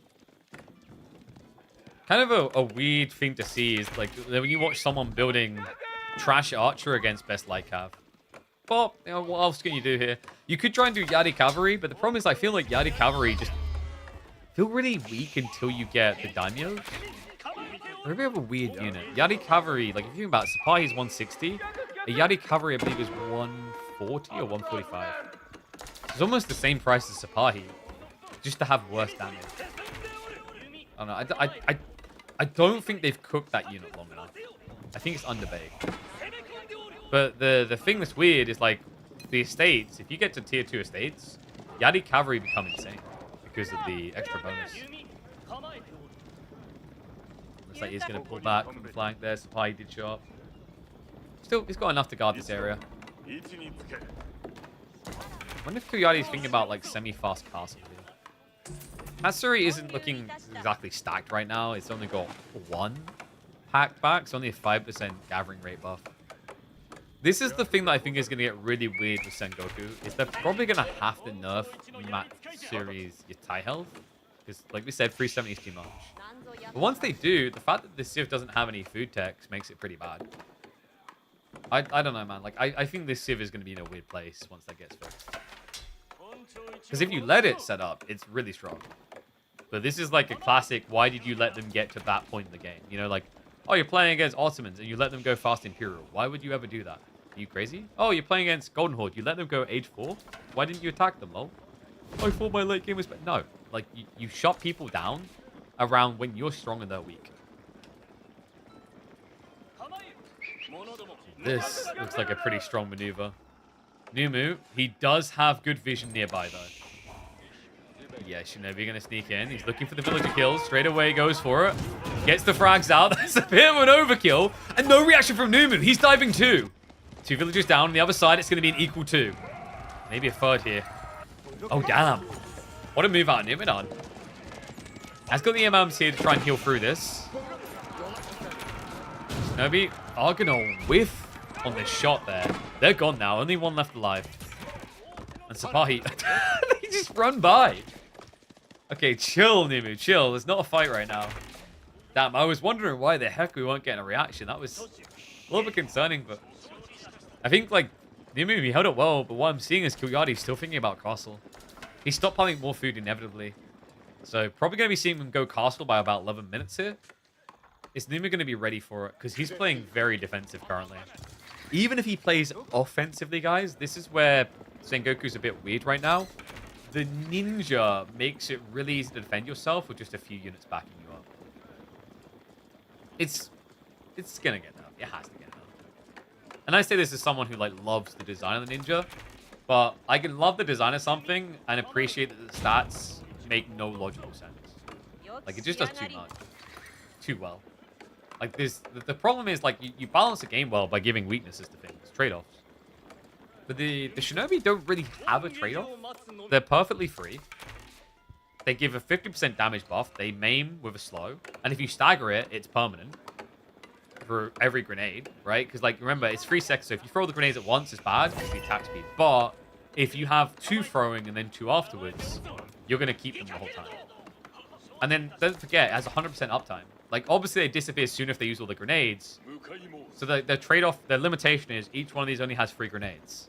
But, like, everything else is good. I don't see the negative ever in this. And it's kind of a shame because, actually, I'd say, like, Sengoku probably has the biggest balance issue around landmarks I've seen in Age of Empires 4. I'm trying to think if there's a more skewed choice of good versus bad. Because Coca is 12 times better than Ryokan. And Sake Brewery is probably 15 times better than Temple of Equality. I think the only real landmark choice you have as Sengoku is the 4th one.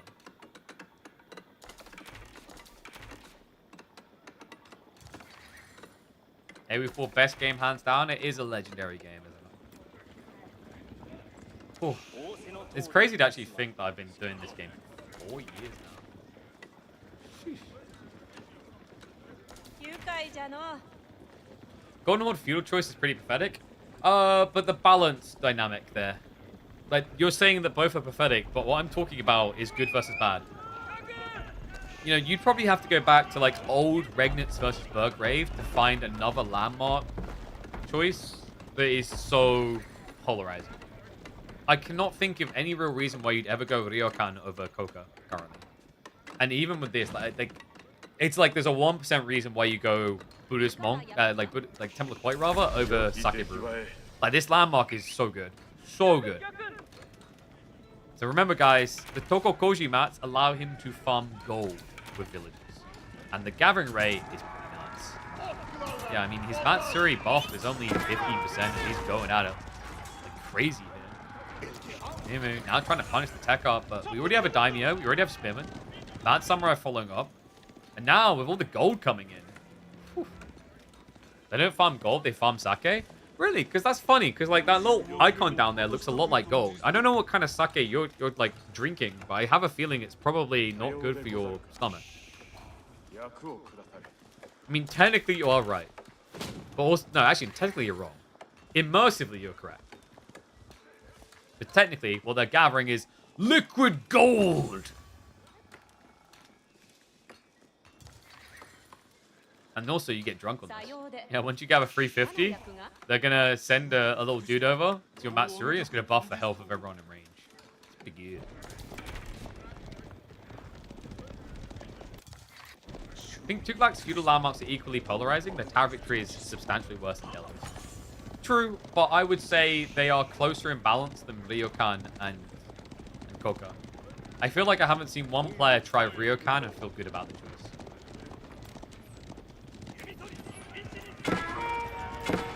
Killyardi stepping up. He even has a tech. He feels like he needs a win in a fight, but... Where's the win? He's trusting that Masapahi will win him the game, but we're seeing Matt Samurai spamming up.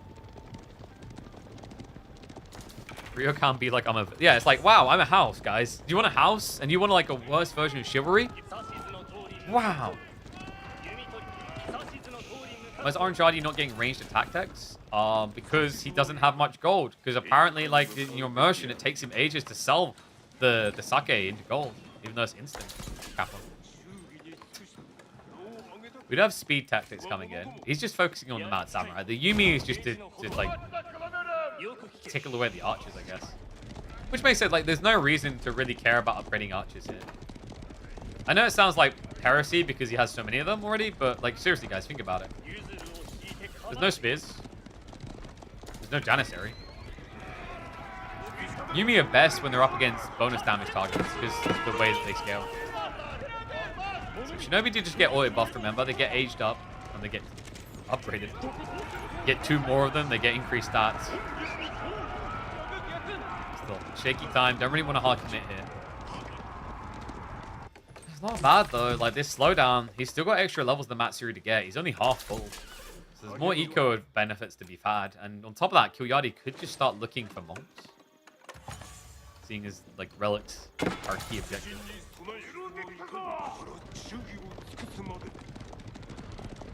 Yeah, the Shinobi disappear is pretty cool though. Like, I'll say the animation was really, like, well done. It's a sick design. It's full proper ninja, the way they just disappear. Like, and my work is done.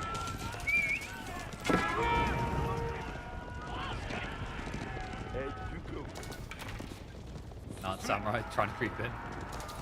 Numudan's like, well, eventually I'll run out of population, and then I think I'll age up. We might be here a while. Wait, he went to the Janny company. Okay, so he just validated Yumi. That feels rough. Oh, we missed them disappearing. I feel bad.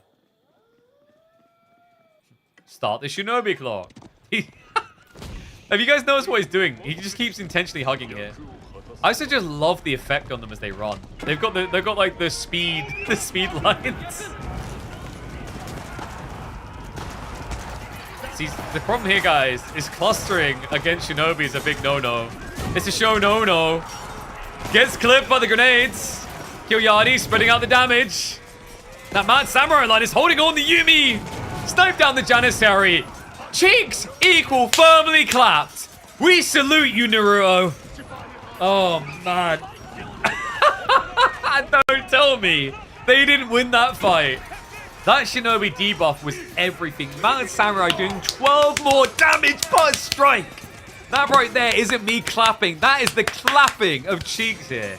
As Killyardi slaps Numudan's Ottoman pick down. One of the beast picks of a draft right now. Getting absolutely annihilated. Quick, someone put the anime music on. You have to be quick though, because this game definitely was. Oh, I didn't hit the record button. Damn it! So I don't even have a video now for that. I'm annoyed. What? How did I not hit the record button? Damn it! Okay. Well, that game's dead to me. It doesn't exist. I don't think they need to bring the Shinobi cooldown up. I think they need to bring the uptime down. I don't understand why it has 100% uptime. It shouldn't have 100% uptime. I think you could even make it cost a little bit of food to summon or something. It'd be fine. Just cast it again. Oh, wow. I didn't expect this outcome. Whoa, whoa, whoa. What a shocker. Never could have seen this game coming. Is that like the effect we're going for? No, because if I record it from VOD, because of the bitrate nature of Twitch, YouTube, even like all the platforms, it will look substantially worse than it will on my recorded end. I still feel like I'm missing something on my recording settings. I felt like my recordings look good, but I swear they could look a lot better, and they should. Pretty weird. Sengoku's losing pro play, but also if the win rate is one of the lowest statistically, why would it need a nerf? Because like these nerfs don't fundamentally like change the things that are making people suck with the Civ. Like, altering the Shinobi timing necessarily isn't going to change it for a casual player, but it will for a pro player. Is my take. Okay, so it's all going to be decided on Phrygian. And remember, he just threw away a Sengoku pick to get to this point. So he's trusting Japan to deliver him a win. I don't know about this. I lack faith in the dark side on this one. Alright, let's see if you can make me a believer, because I think this is a bit wacky. Folks, welcome back to the channel for a casted game. We've got to decide here between Killyardi and Numudan, and it comes down to Swamplands, with Japan versus the Tuktuks. Oh, man! This is rough. So, Killyardi just used Sengoku to get the upper hand in game number 2. And if he had Sengoku here, the game strat win over Tuklak is so straightforward right now. With Shinobi, with the Bonker Boys, like all the options at your disposal. I think Japan has it a bit harder. So we'll see what he can do. Because it looks like it's just going to be a straight up Rax rush. Yo. We have surfing elephants? I didn't know we had the technology. Oh my god. Like, wait. I think this might be the dumbest T-pose in Age of Empires 4. See, they are buildings, guys. Look, elephants with roller skates. I never could have imagined it. I love this sheep's like, look, if a guy T-poses up to you with 4 legs and this big, you just follow, all right? You respect the aura, okay? The vibes are too strong. All right, let's leave the elephant to his cool times. We have got a dock coming up, and I wondered how Killyardi was going to do this. This is how he does it. Spearman is the answer, man. He's got it. Yeah, no one cares about scouts T-posing. It's really all about elephants. They are the supremest. Okay, is this all we care about? Like, do we care about anything else in the early game? Not currently, no. I want to know how many sheep he gets. Bro, you're missing things. Oh my god, come on. Like, I don't think, by the way, they should be allowed to pick up elephants, pick up sheep though. Like, I'm not saying that an elephant and a sheep cannot have their romantic endeavors. I'm not being that person. But I think it shouldn't be so easy to pick them up, you know? Scout's been struggling to pick them up for years. Why do elephants get to do it all freely? Alright, Wolf is going to be annoying here, by the way. Now, the problem here for Killyardi is he needs enough spearmen to feel safe doing this. Because the fishing boats can attack you. Like, that's what makes this really difficult to do against Tuklak. And if you optimize it, you can shoot, gather. Because remember, you have an attack speed interval. So, like, if they're too close to the dock, you just gather, turn around, shoot. Gather, turn around, shoot. Yeah, and he realizes it's not worth it. He's backing off, but it is going to be the most delicious, nutritious outpost you can ask for. Numu, what? Yeah, now what? Like, this is pretty brutal. Is he going to creep out gold? He is. He's pulling free now. Is Killyardi going to see it? No, his scout is currently coming back. So his scout is not... Wait. You guys waiting? I need you to wait. He's suspicious. Something smells like bull here. But he doesn't see them. Wait, but Numu's going back. So he's just assuming he's been scouted then. Oh, that's brutal.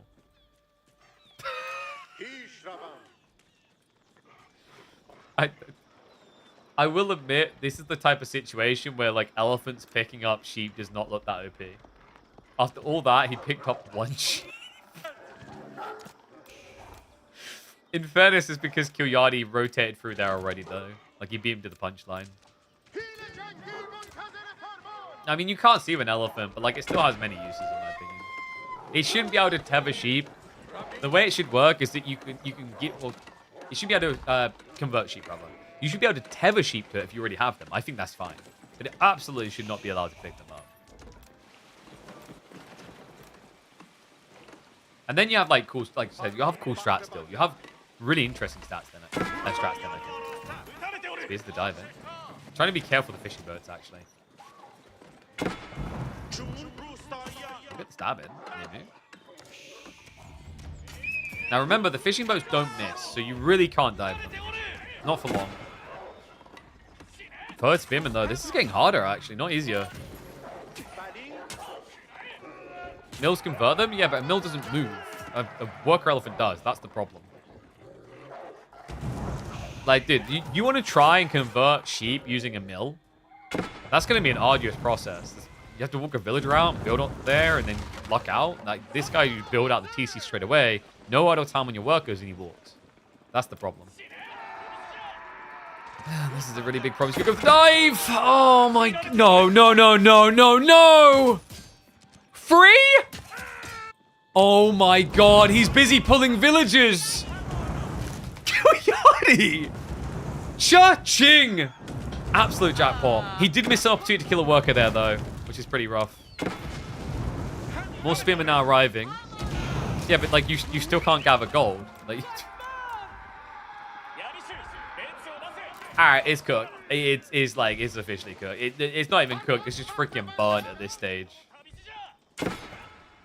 Spearmen, of course, do get bonus against the worker elephant. I think Numu forgot about it. Numu? Why are we... It's not T-posed! He was helping it! Oh, Killyardi. He wanted it to live. for a few seconds. Wait, he's doing the scout as well. No, Numu hasn't crashed, guys. Like, he's building an outpost. So he does resecure the gold. That's a rough outpost, though. Like, you could genuinely get outpost rushed again. Or just hit me. Straight Yumi. Honestly, we're going to dive in. Not very healthy. What's up with Numudan's micro? I think he's just distracted. Probably also, like, you know, he probably thought that the dock was just getting hit. And he didn't care. Like, that's the another annoying thing about leaving things near docks like this. It could have just been the dock being hit. And he's more focused on deleting the outpost. So yeah, down 4 workers. Pretty grim affair. And we're talking 25 villagers actual against 22. And then, of course, he's got 7 fishing boats to pad him. 7 fishing boats. Yeah, he crept the corner. That was really good, actually. I'm a faithful 10. 10. Sheesh. I think Killyardi didn't go Yumi because of the fact it is going to be heal elephants. Like, Yumi, they can answer it. It can be a little bit more tricky sometimes. Instead, it's going to be another outpost. Hell. Oh, God. He'll get enough for a heal elephant, I think. But that should, like it should only be 1.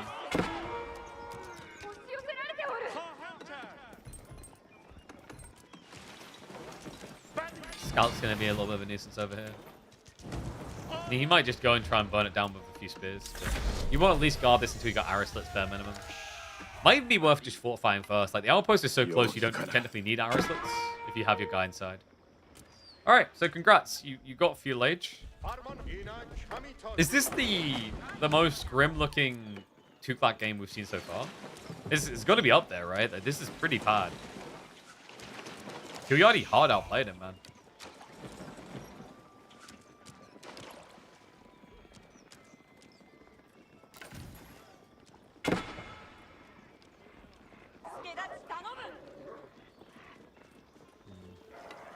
New dock. This time from Killyardi. He's just taking food from Nimu's side, man. He's just becoming a happy neighbor. I don't think there's anything happy about this for him. He has at least got the heal elephant now. Waving hands, being happy the whole time. Dock is definitely going up. Now Nimu saw him running there, so he knows. Yeah, interesting. He doesn't try to resecure the gold. I mean, he can't. Now that it's fortified, 1 heal elephant's not good enough. And this is the other... Oh, my God. This is the other awkward thing. Well, this dock placement, it blocks this gold. He'll know. So you only have this 1 gold here. And he's already building into a ram to solve that. Wait, did... Oh, he scouted the corner. He knows. Numu does see that he's been seen. Okay, so, like, surely you just archer ship this.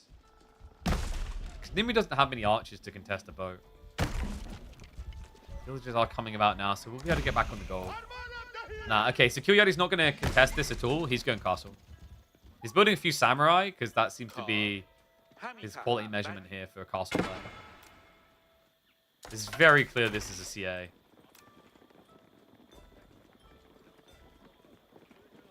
Man, these two deliver an entertaining game. I'll give them that. This is a very unusual one. What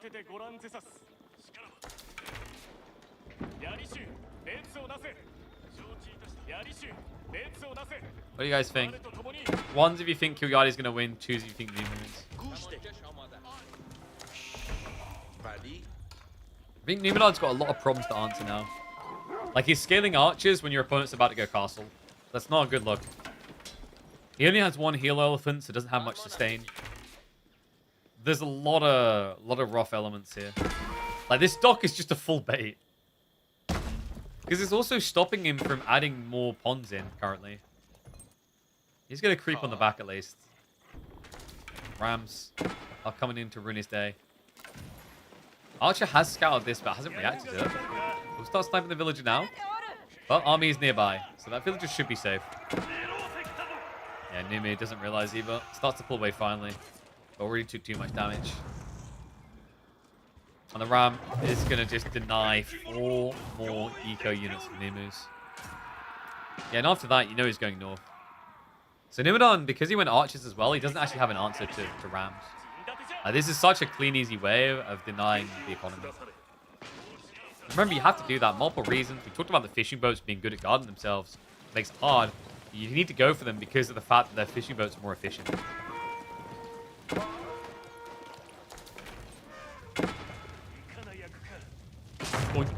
And go.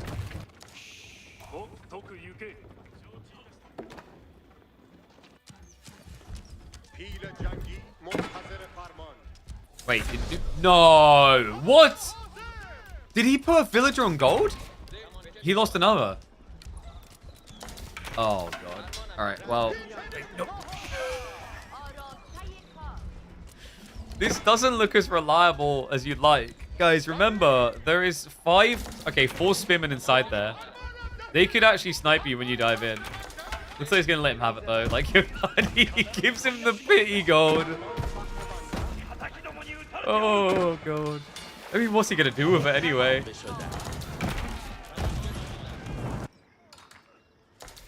so Killyardi's just going to maintain his troop count, pull him back. I mean, he is outnumbered, so it does make sense. Actually, no, he's not. Well, he is, but not as much as you'd think. So I believe, isn't that counting? Okay, no, it's not. The UI is showing the fishing boat, but it's not counting the military.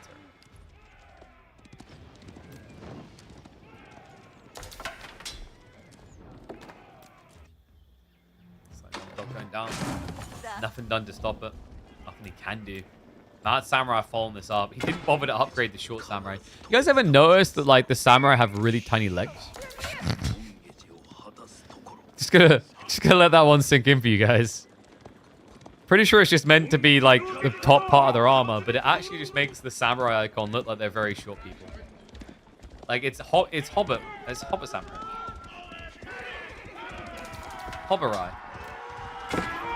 Samwise Hobbit. Alright, I'm done. Try to burn this down. Doc is coming with the demo ship, so it should be safe.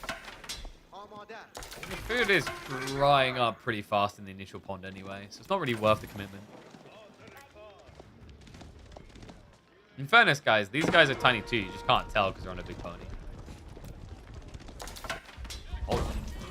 Oh, we've got entrance. Yeah, he breaks in. He finds 2 worker kills on the gold. Goes after the production. Unfortunately, he's not able to dive for the Yorishiro stable straight away. So Killyardi's still going to get value there. And his army is coming home. Numudan looks kind of scary here, but remember, this is a commitment. He can't walk away from this easily. Not with Killyardi's impending backstab. The challenge now is like, can you get enough troops to directly contest this?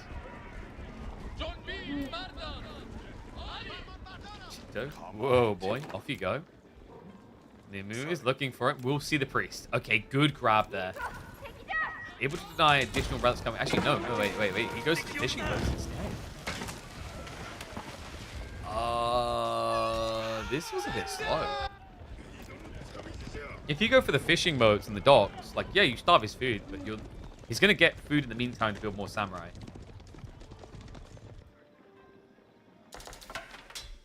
Creep out to gold here. Samurai looks like such a target. He's got the Uma bannerments. That's going to be the +4 damage. Really strong at this stage. And he even has the Tabata. It's going with the level 1. It's only 50 resources. Definitely worth it here. Mumu just wants to show you his new shiny elephant. He's that kid. All 3 of them. And Killyardi, in what feels like an ego Charlie fashion, has not bothered to go Yumi. Still. Ram will eventually get shuttered. Should not be able to set Doc on fire before it goes down, so that's a good save. Get Swimmer now. To be the answer. Mad Samurai charging as well, forcing the brace. This is the commit. He's had enough. Killyardi thinks he's got enough to run this one down. And you know what? I think he's right. The spear count ain't looking too great. Got 6 in total. Mad Samurai line is spinning a bit. But the archers do nothing here. The +1 armor guarantees that. He's going to get wiped.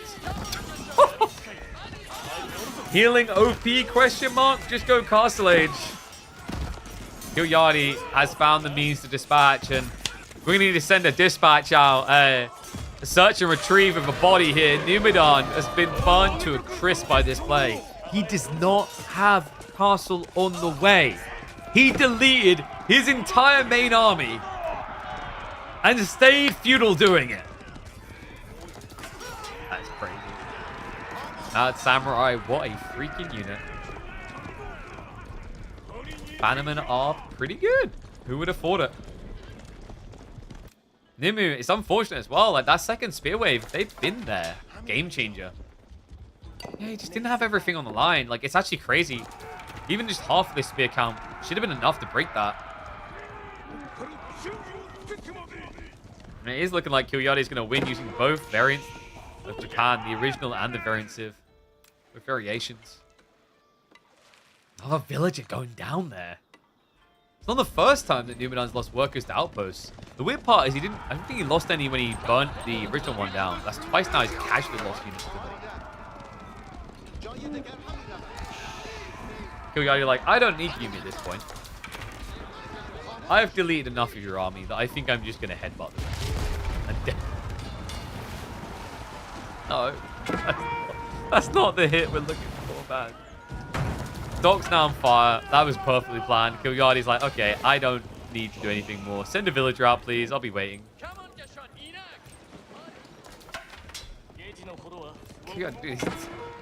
He's added in a few samurai, sure, but like the raw plan has just been Matt Samurai and Pokeboys, more spears. I should say Pokeboys. It sounds like one of Pokemon's tier 3 subs.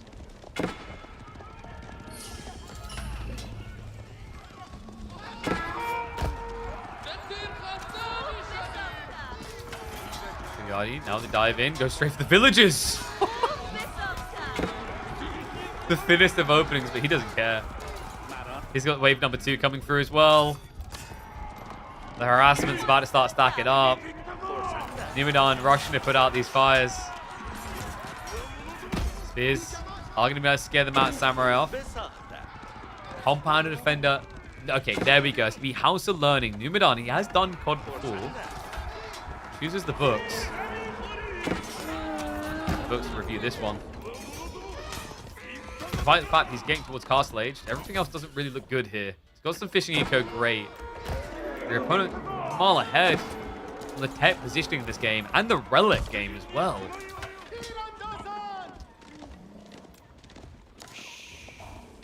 Could this be the game? Have we found it? Neza training time? This actually might be the game. Neza training is actually sick here. Please. Please, come on. It's 35% more damage against Cav. That's quite a lot, actually. You do 23. So like you're adding in an extra, what, 8 damage? You're hitting 31. That's huge. This is the game. We found it. I just don't know if he's going for it. He got short. Come on. No. It also ramps up his production rate. That's less valuable when you've got temporary food, sure.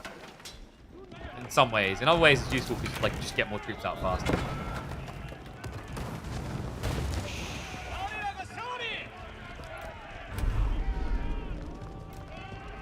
So you did get Vet Spear. Archers have not been upgraded. No increase to the healing either. He didn't go for woven baskets? Oh, God. And now the big mosh pit begins. This is where you could just pull back the Mad Samurai and let the real Salmon spears through. You're going to brute force it, though. Like, he's moving in. He's actually failing to kill a worker here. Finally goes down. And now the war elephants, sorry, healer elephants are in trouble. Killyardi's the one really bringing war. Numu's dead. He's toast. He's fried. A valiant effort. But the Elephanto Fun Park is closed for business. They're all going down. And with them, Numudan's run in KPMMS 213. Killyardi comes out ahead, getting his vicious vengeance for being blocked when it came to the S-tier qualifiers. Yo, what's up, Big Odero? Thank you very much for the Prime sub, mate. Appreciate you. Welcome this warm. Welcome, welcome. Thank you, thank you. Remember, guys, always get those subs in. It does support us doing more of this type of content. Do you ever, what, 100 hours of Age of Empires 4 entertainment and other forms of entertainment to come. So if you guys like that, if you want to support it a little bit, feel free to do that. There is also the Patreon if you just want to have something set up that just automatically does it month to month. Things like Prime subs, you do have to default do yourself per month. It doesn't auto-renew.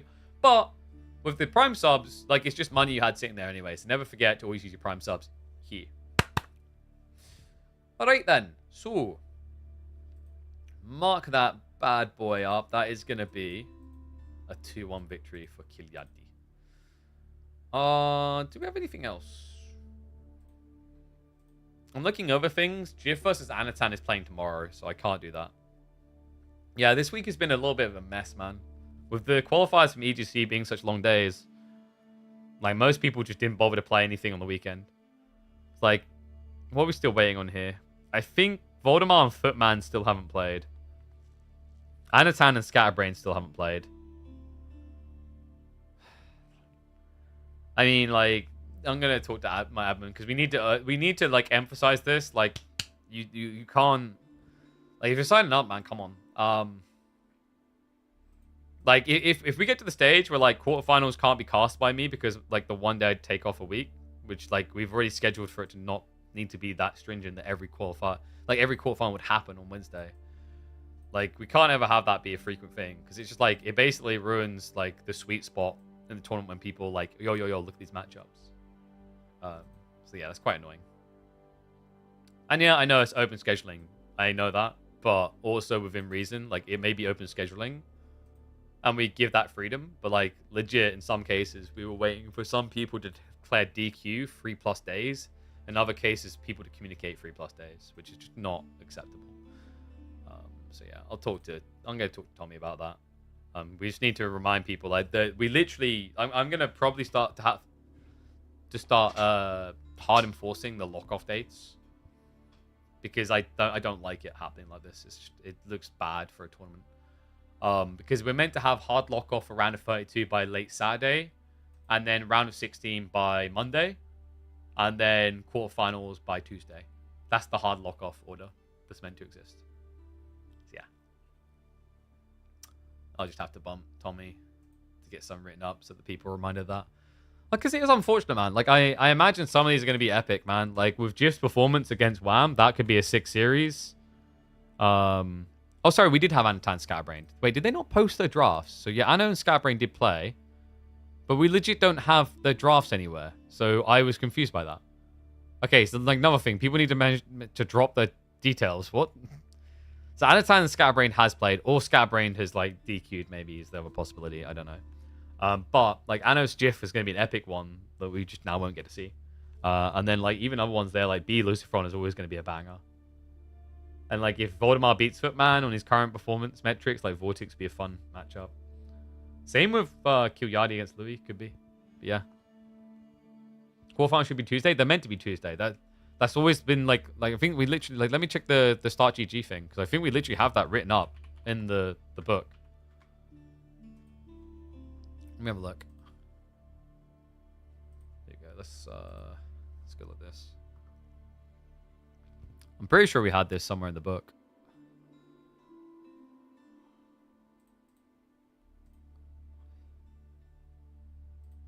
Well, like, you know, we have our book on here, basically. On the homepage. Unless we removed it. Did you remove it?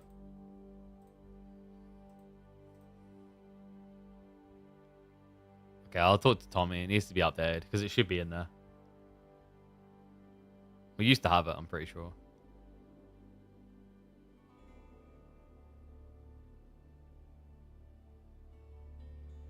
Well, actually, it says here, players will have up to 24 hours to play their match, except if their opponent and potential future opponents can both play within 48 hours.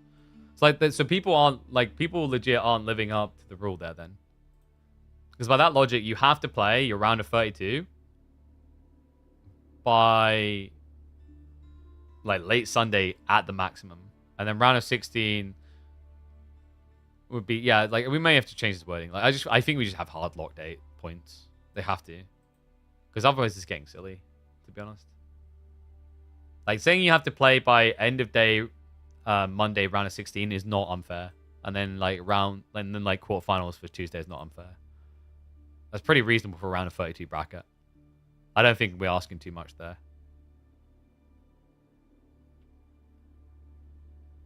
Yeah. Like, I get it. It's annoying, like, the qualifiers, but, like, legit, like, even if you keep the qualifiers in mind, it means, like, you could, like, maybe you've done your round of 32 on Friday. Or, like, it's a DQ or whatever. And then, like, you come into you have full Monday for, like, your round of 16. And I'd imagine most players should be available at some point in the day. Hey, look, it's me. Wow. So, yeah. I'll talk to my admin about that. But, guys, reminder, one final time.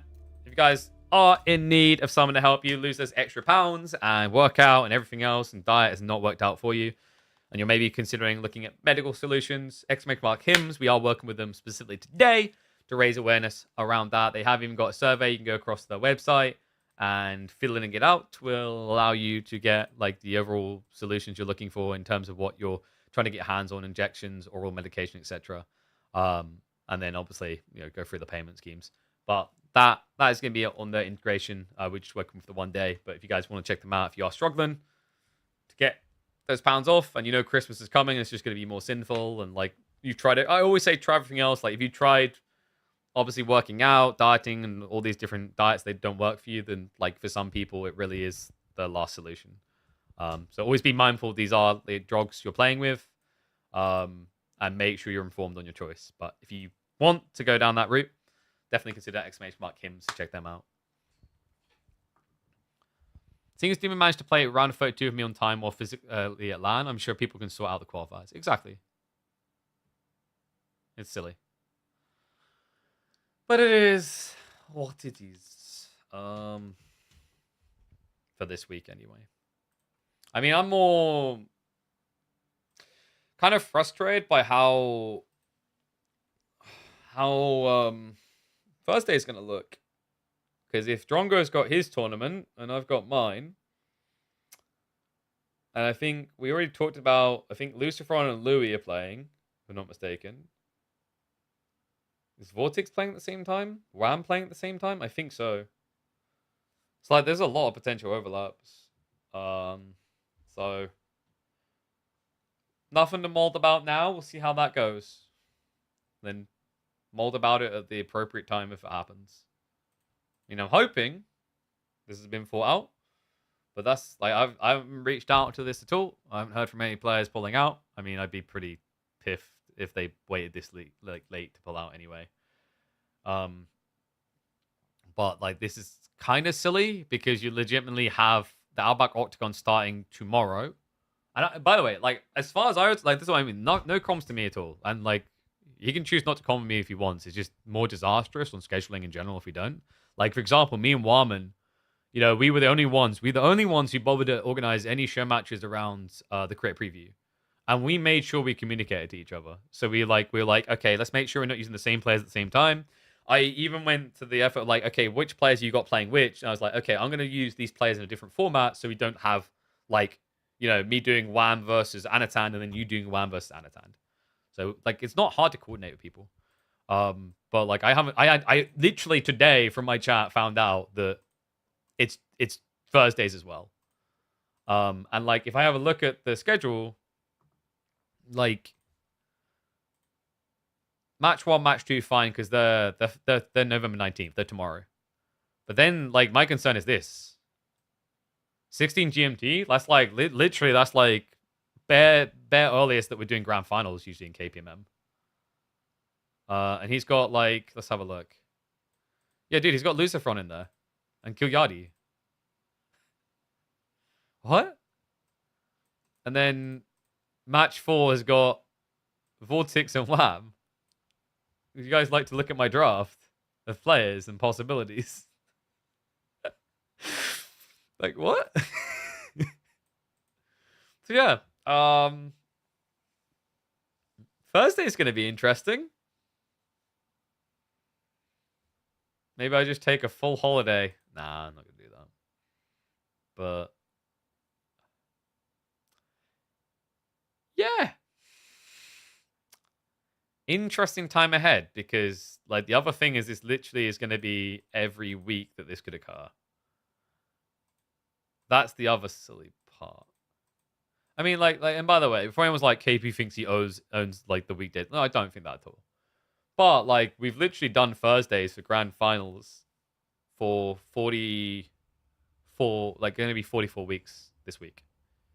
So like, it's kind of a regular occurrence. It's not hard to track. And someone's like, why didn't you change it, KP? It's like, why would I change it? Like how consistency, regularity, and whatever. Like, people come in on Thursday expecting the KPMM finals. So like, why would you move it to Friday, the day that the least people are gonna watch anyway? I just think I don't, like I said, I don't expect him to avoid me. I just thought the overlap would have been, if this was gonna happen today, would have kind of made more sense. Like, sucks that we'll be splitting viewership because quarterfinals can happen today. But at least you don't have it on the final day. That's kind of weird. Yeah. All right. Well, I think that's all the series we have today, chat. I'm just double checking to be certain. But a little bit of a mess. Like I said, maybe I'm worrying about nothing and they'll all run perfectly smoothly and I don't have to panic. We'll see. But like, anyone who's a tournament organizer, anyone who's ever organized a tournament is already in their brain being like, uh-oh. That sounds like schedule clash. It's weird, like, I get it as well. Like, basically, I don't know, was Drongo originally going to have this before the DLC? Does anyone know? Because I could have sworn the rumor was October. And if the schedule is, like, I think the schedule had a gap there, no? So it could have been October and then EGC finals after? Because, like, that's why he's doing it on weekdays, is because, like, the weekend is now EGC finals. So, like, he's not going to run it at the same time as EGC finals. It doesn't make sense. But it's like, yeah, it's weird. Very odd. Or it's like he always had the slot and then he had to adapt when like an extra EGC tournament got put in. I don't know. I'm speculating now. It could be any of the above or whatever. It is just very unfortunate. But hey, look at that. Players got choice paralysis. Multiple events going on. Jazz hands. Confetti. All the above. He runs at Australian time, but he's not. He's literally running it in prime EU time. He starts at 4 p.m. UK time, which is like usually when we're either doing a second semi-finals or doing the grand finals. That's what I'm saying. And like, why? There's no reason to do it in Australian time anyway. Like, he'd struggle to get the players to turn up. And like, if we're being totally honest, because Drongo stopped streaming and Snooper stopped streaming and moved to different games, you literally have no English viewer base in the Australian time zone. It's like, because those two, basically primarily because those two, it's just like, there's like maybe one person, if we're being totally fair, holding it up. Like, I'm trying to think like who there is before I list the one person. I don't want to be like, oh, there's actually more people and I didn't realize. But I'm pretty sure it's just Giacchino. Isn't Giacchino like the only one from that region who's like holding it up? Maybe I've missed someone. But to my understanding, it's mainly Giacchino. And there's like no one else from SEA that's English speaking. Whereas like, if you guys remember when Age of Empires 4 first came out, you had, when Drongo used to stream, you had Drongo there. And then the baton would be passed to like the EU region people. And the EU region people could pass the baton to NA. And then NA could kickstart Asia. So you kind of had this cyclical nature to the way the ecosystem worked. But we don't have that now. We have a lot of EU bias with a little bit of NA presence. And then mornings is like Giacchino, who does what they can, for sure. But obviously, like, my point is, like, there's no denying, like, Drongo is one of the big names. 4 p.m. UK time is 3 a.m. for Drongo. Yep. But, like, most of your players are playing on UK time schedules anyway. And also, like, from a statistical standpoint of money and viewership, it's definitely going to be better for him. So, like, of course he's going to do it at that time. He'd be kind of crazy not to. Like I said, like if you do Australian time, Beastie's probably not going to turn up, I imagine, because that's not his usual streaming hours. Dumu's probably not going to turn up because it's not his usual streaming hours. Lucifer and VortiX, maybe not. Yeah.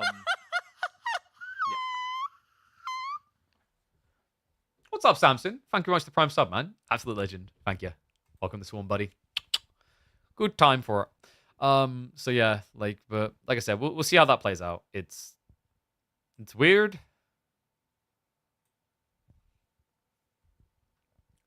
Because, like, basically, when it comes to Microsoft-sponsored tournaments, like, we've never had that clash because, obviously, they're always on weekend. So this is quite a rare goose. Even if I'm not mistaken, even, like, even King of the Rockies, was Friday their first day? Like, it didn't have that overlap. What's up, Silent Pain? Thank you very much, man. I'm glad you enjoyed the cast. Thank you. Glad people enjoy what we add to the scene, and hopefully it brightens up some people's days. But guys, I am ready to darken your day by darkening the stream window. That's right. I'm gonna end the stream now for TikTok, YouTube, as well as Kick. This is farewell. Thank you very much. I will be back on Thursday. Join my Discord if you want a release on the timescape of when the semifinals will happen. If I have to start listing that they're going to be cancelled, I'm just going to basically start streaming freaking StarCraft 2. There you go. But yeah, I'll drop the details there, and I'll probably post them on Reddit as they come through, because we need the players to play the quarterfinals to then schedule into semis. But guys, that's going to be it from me. I'm going to end on those platforms. If you're on Twitch, hang around. We're going to find someone to raid, so you guys can keep having some fun. Okay.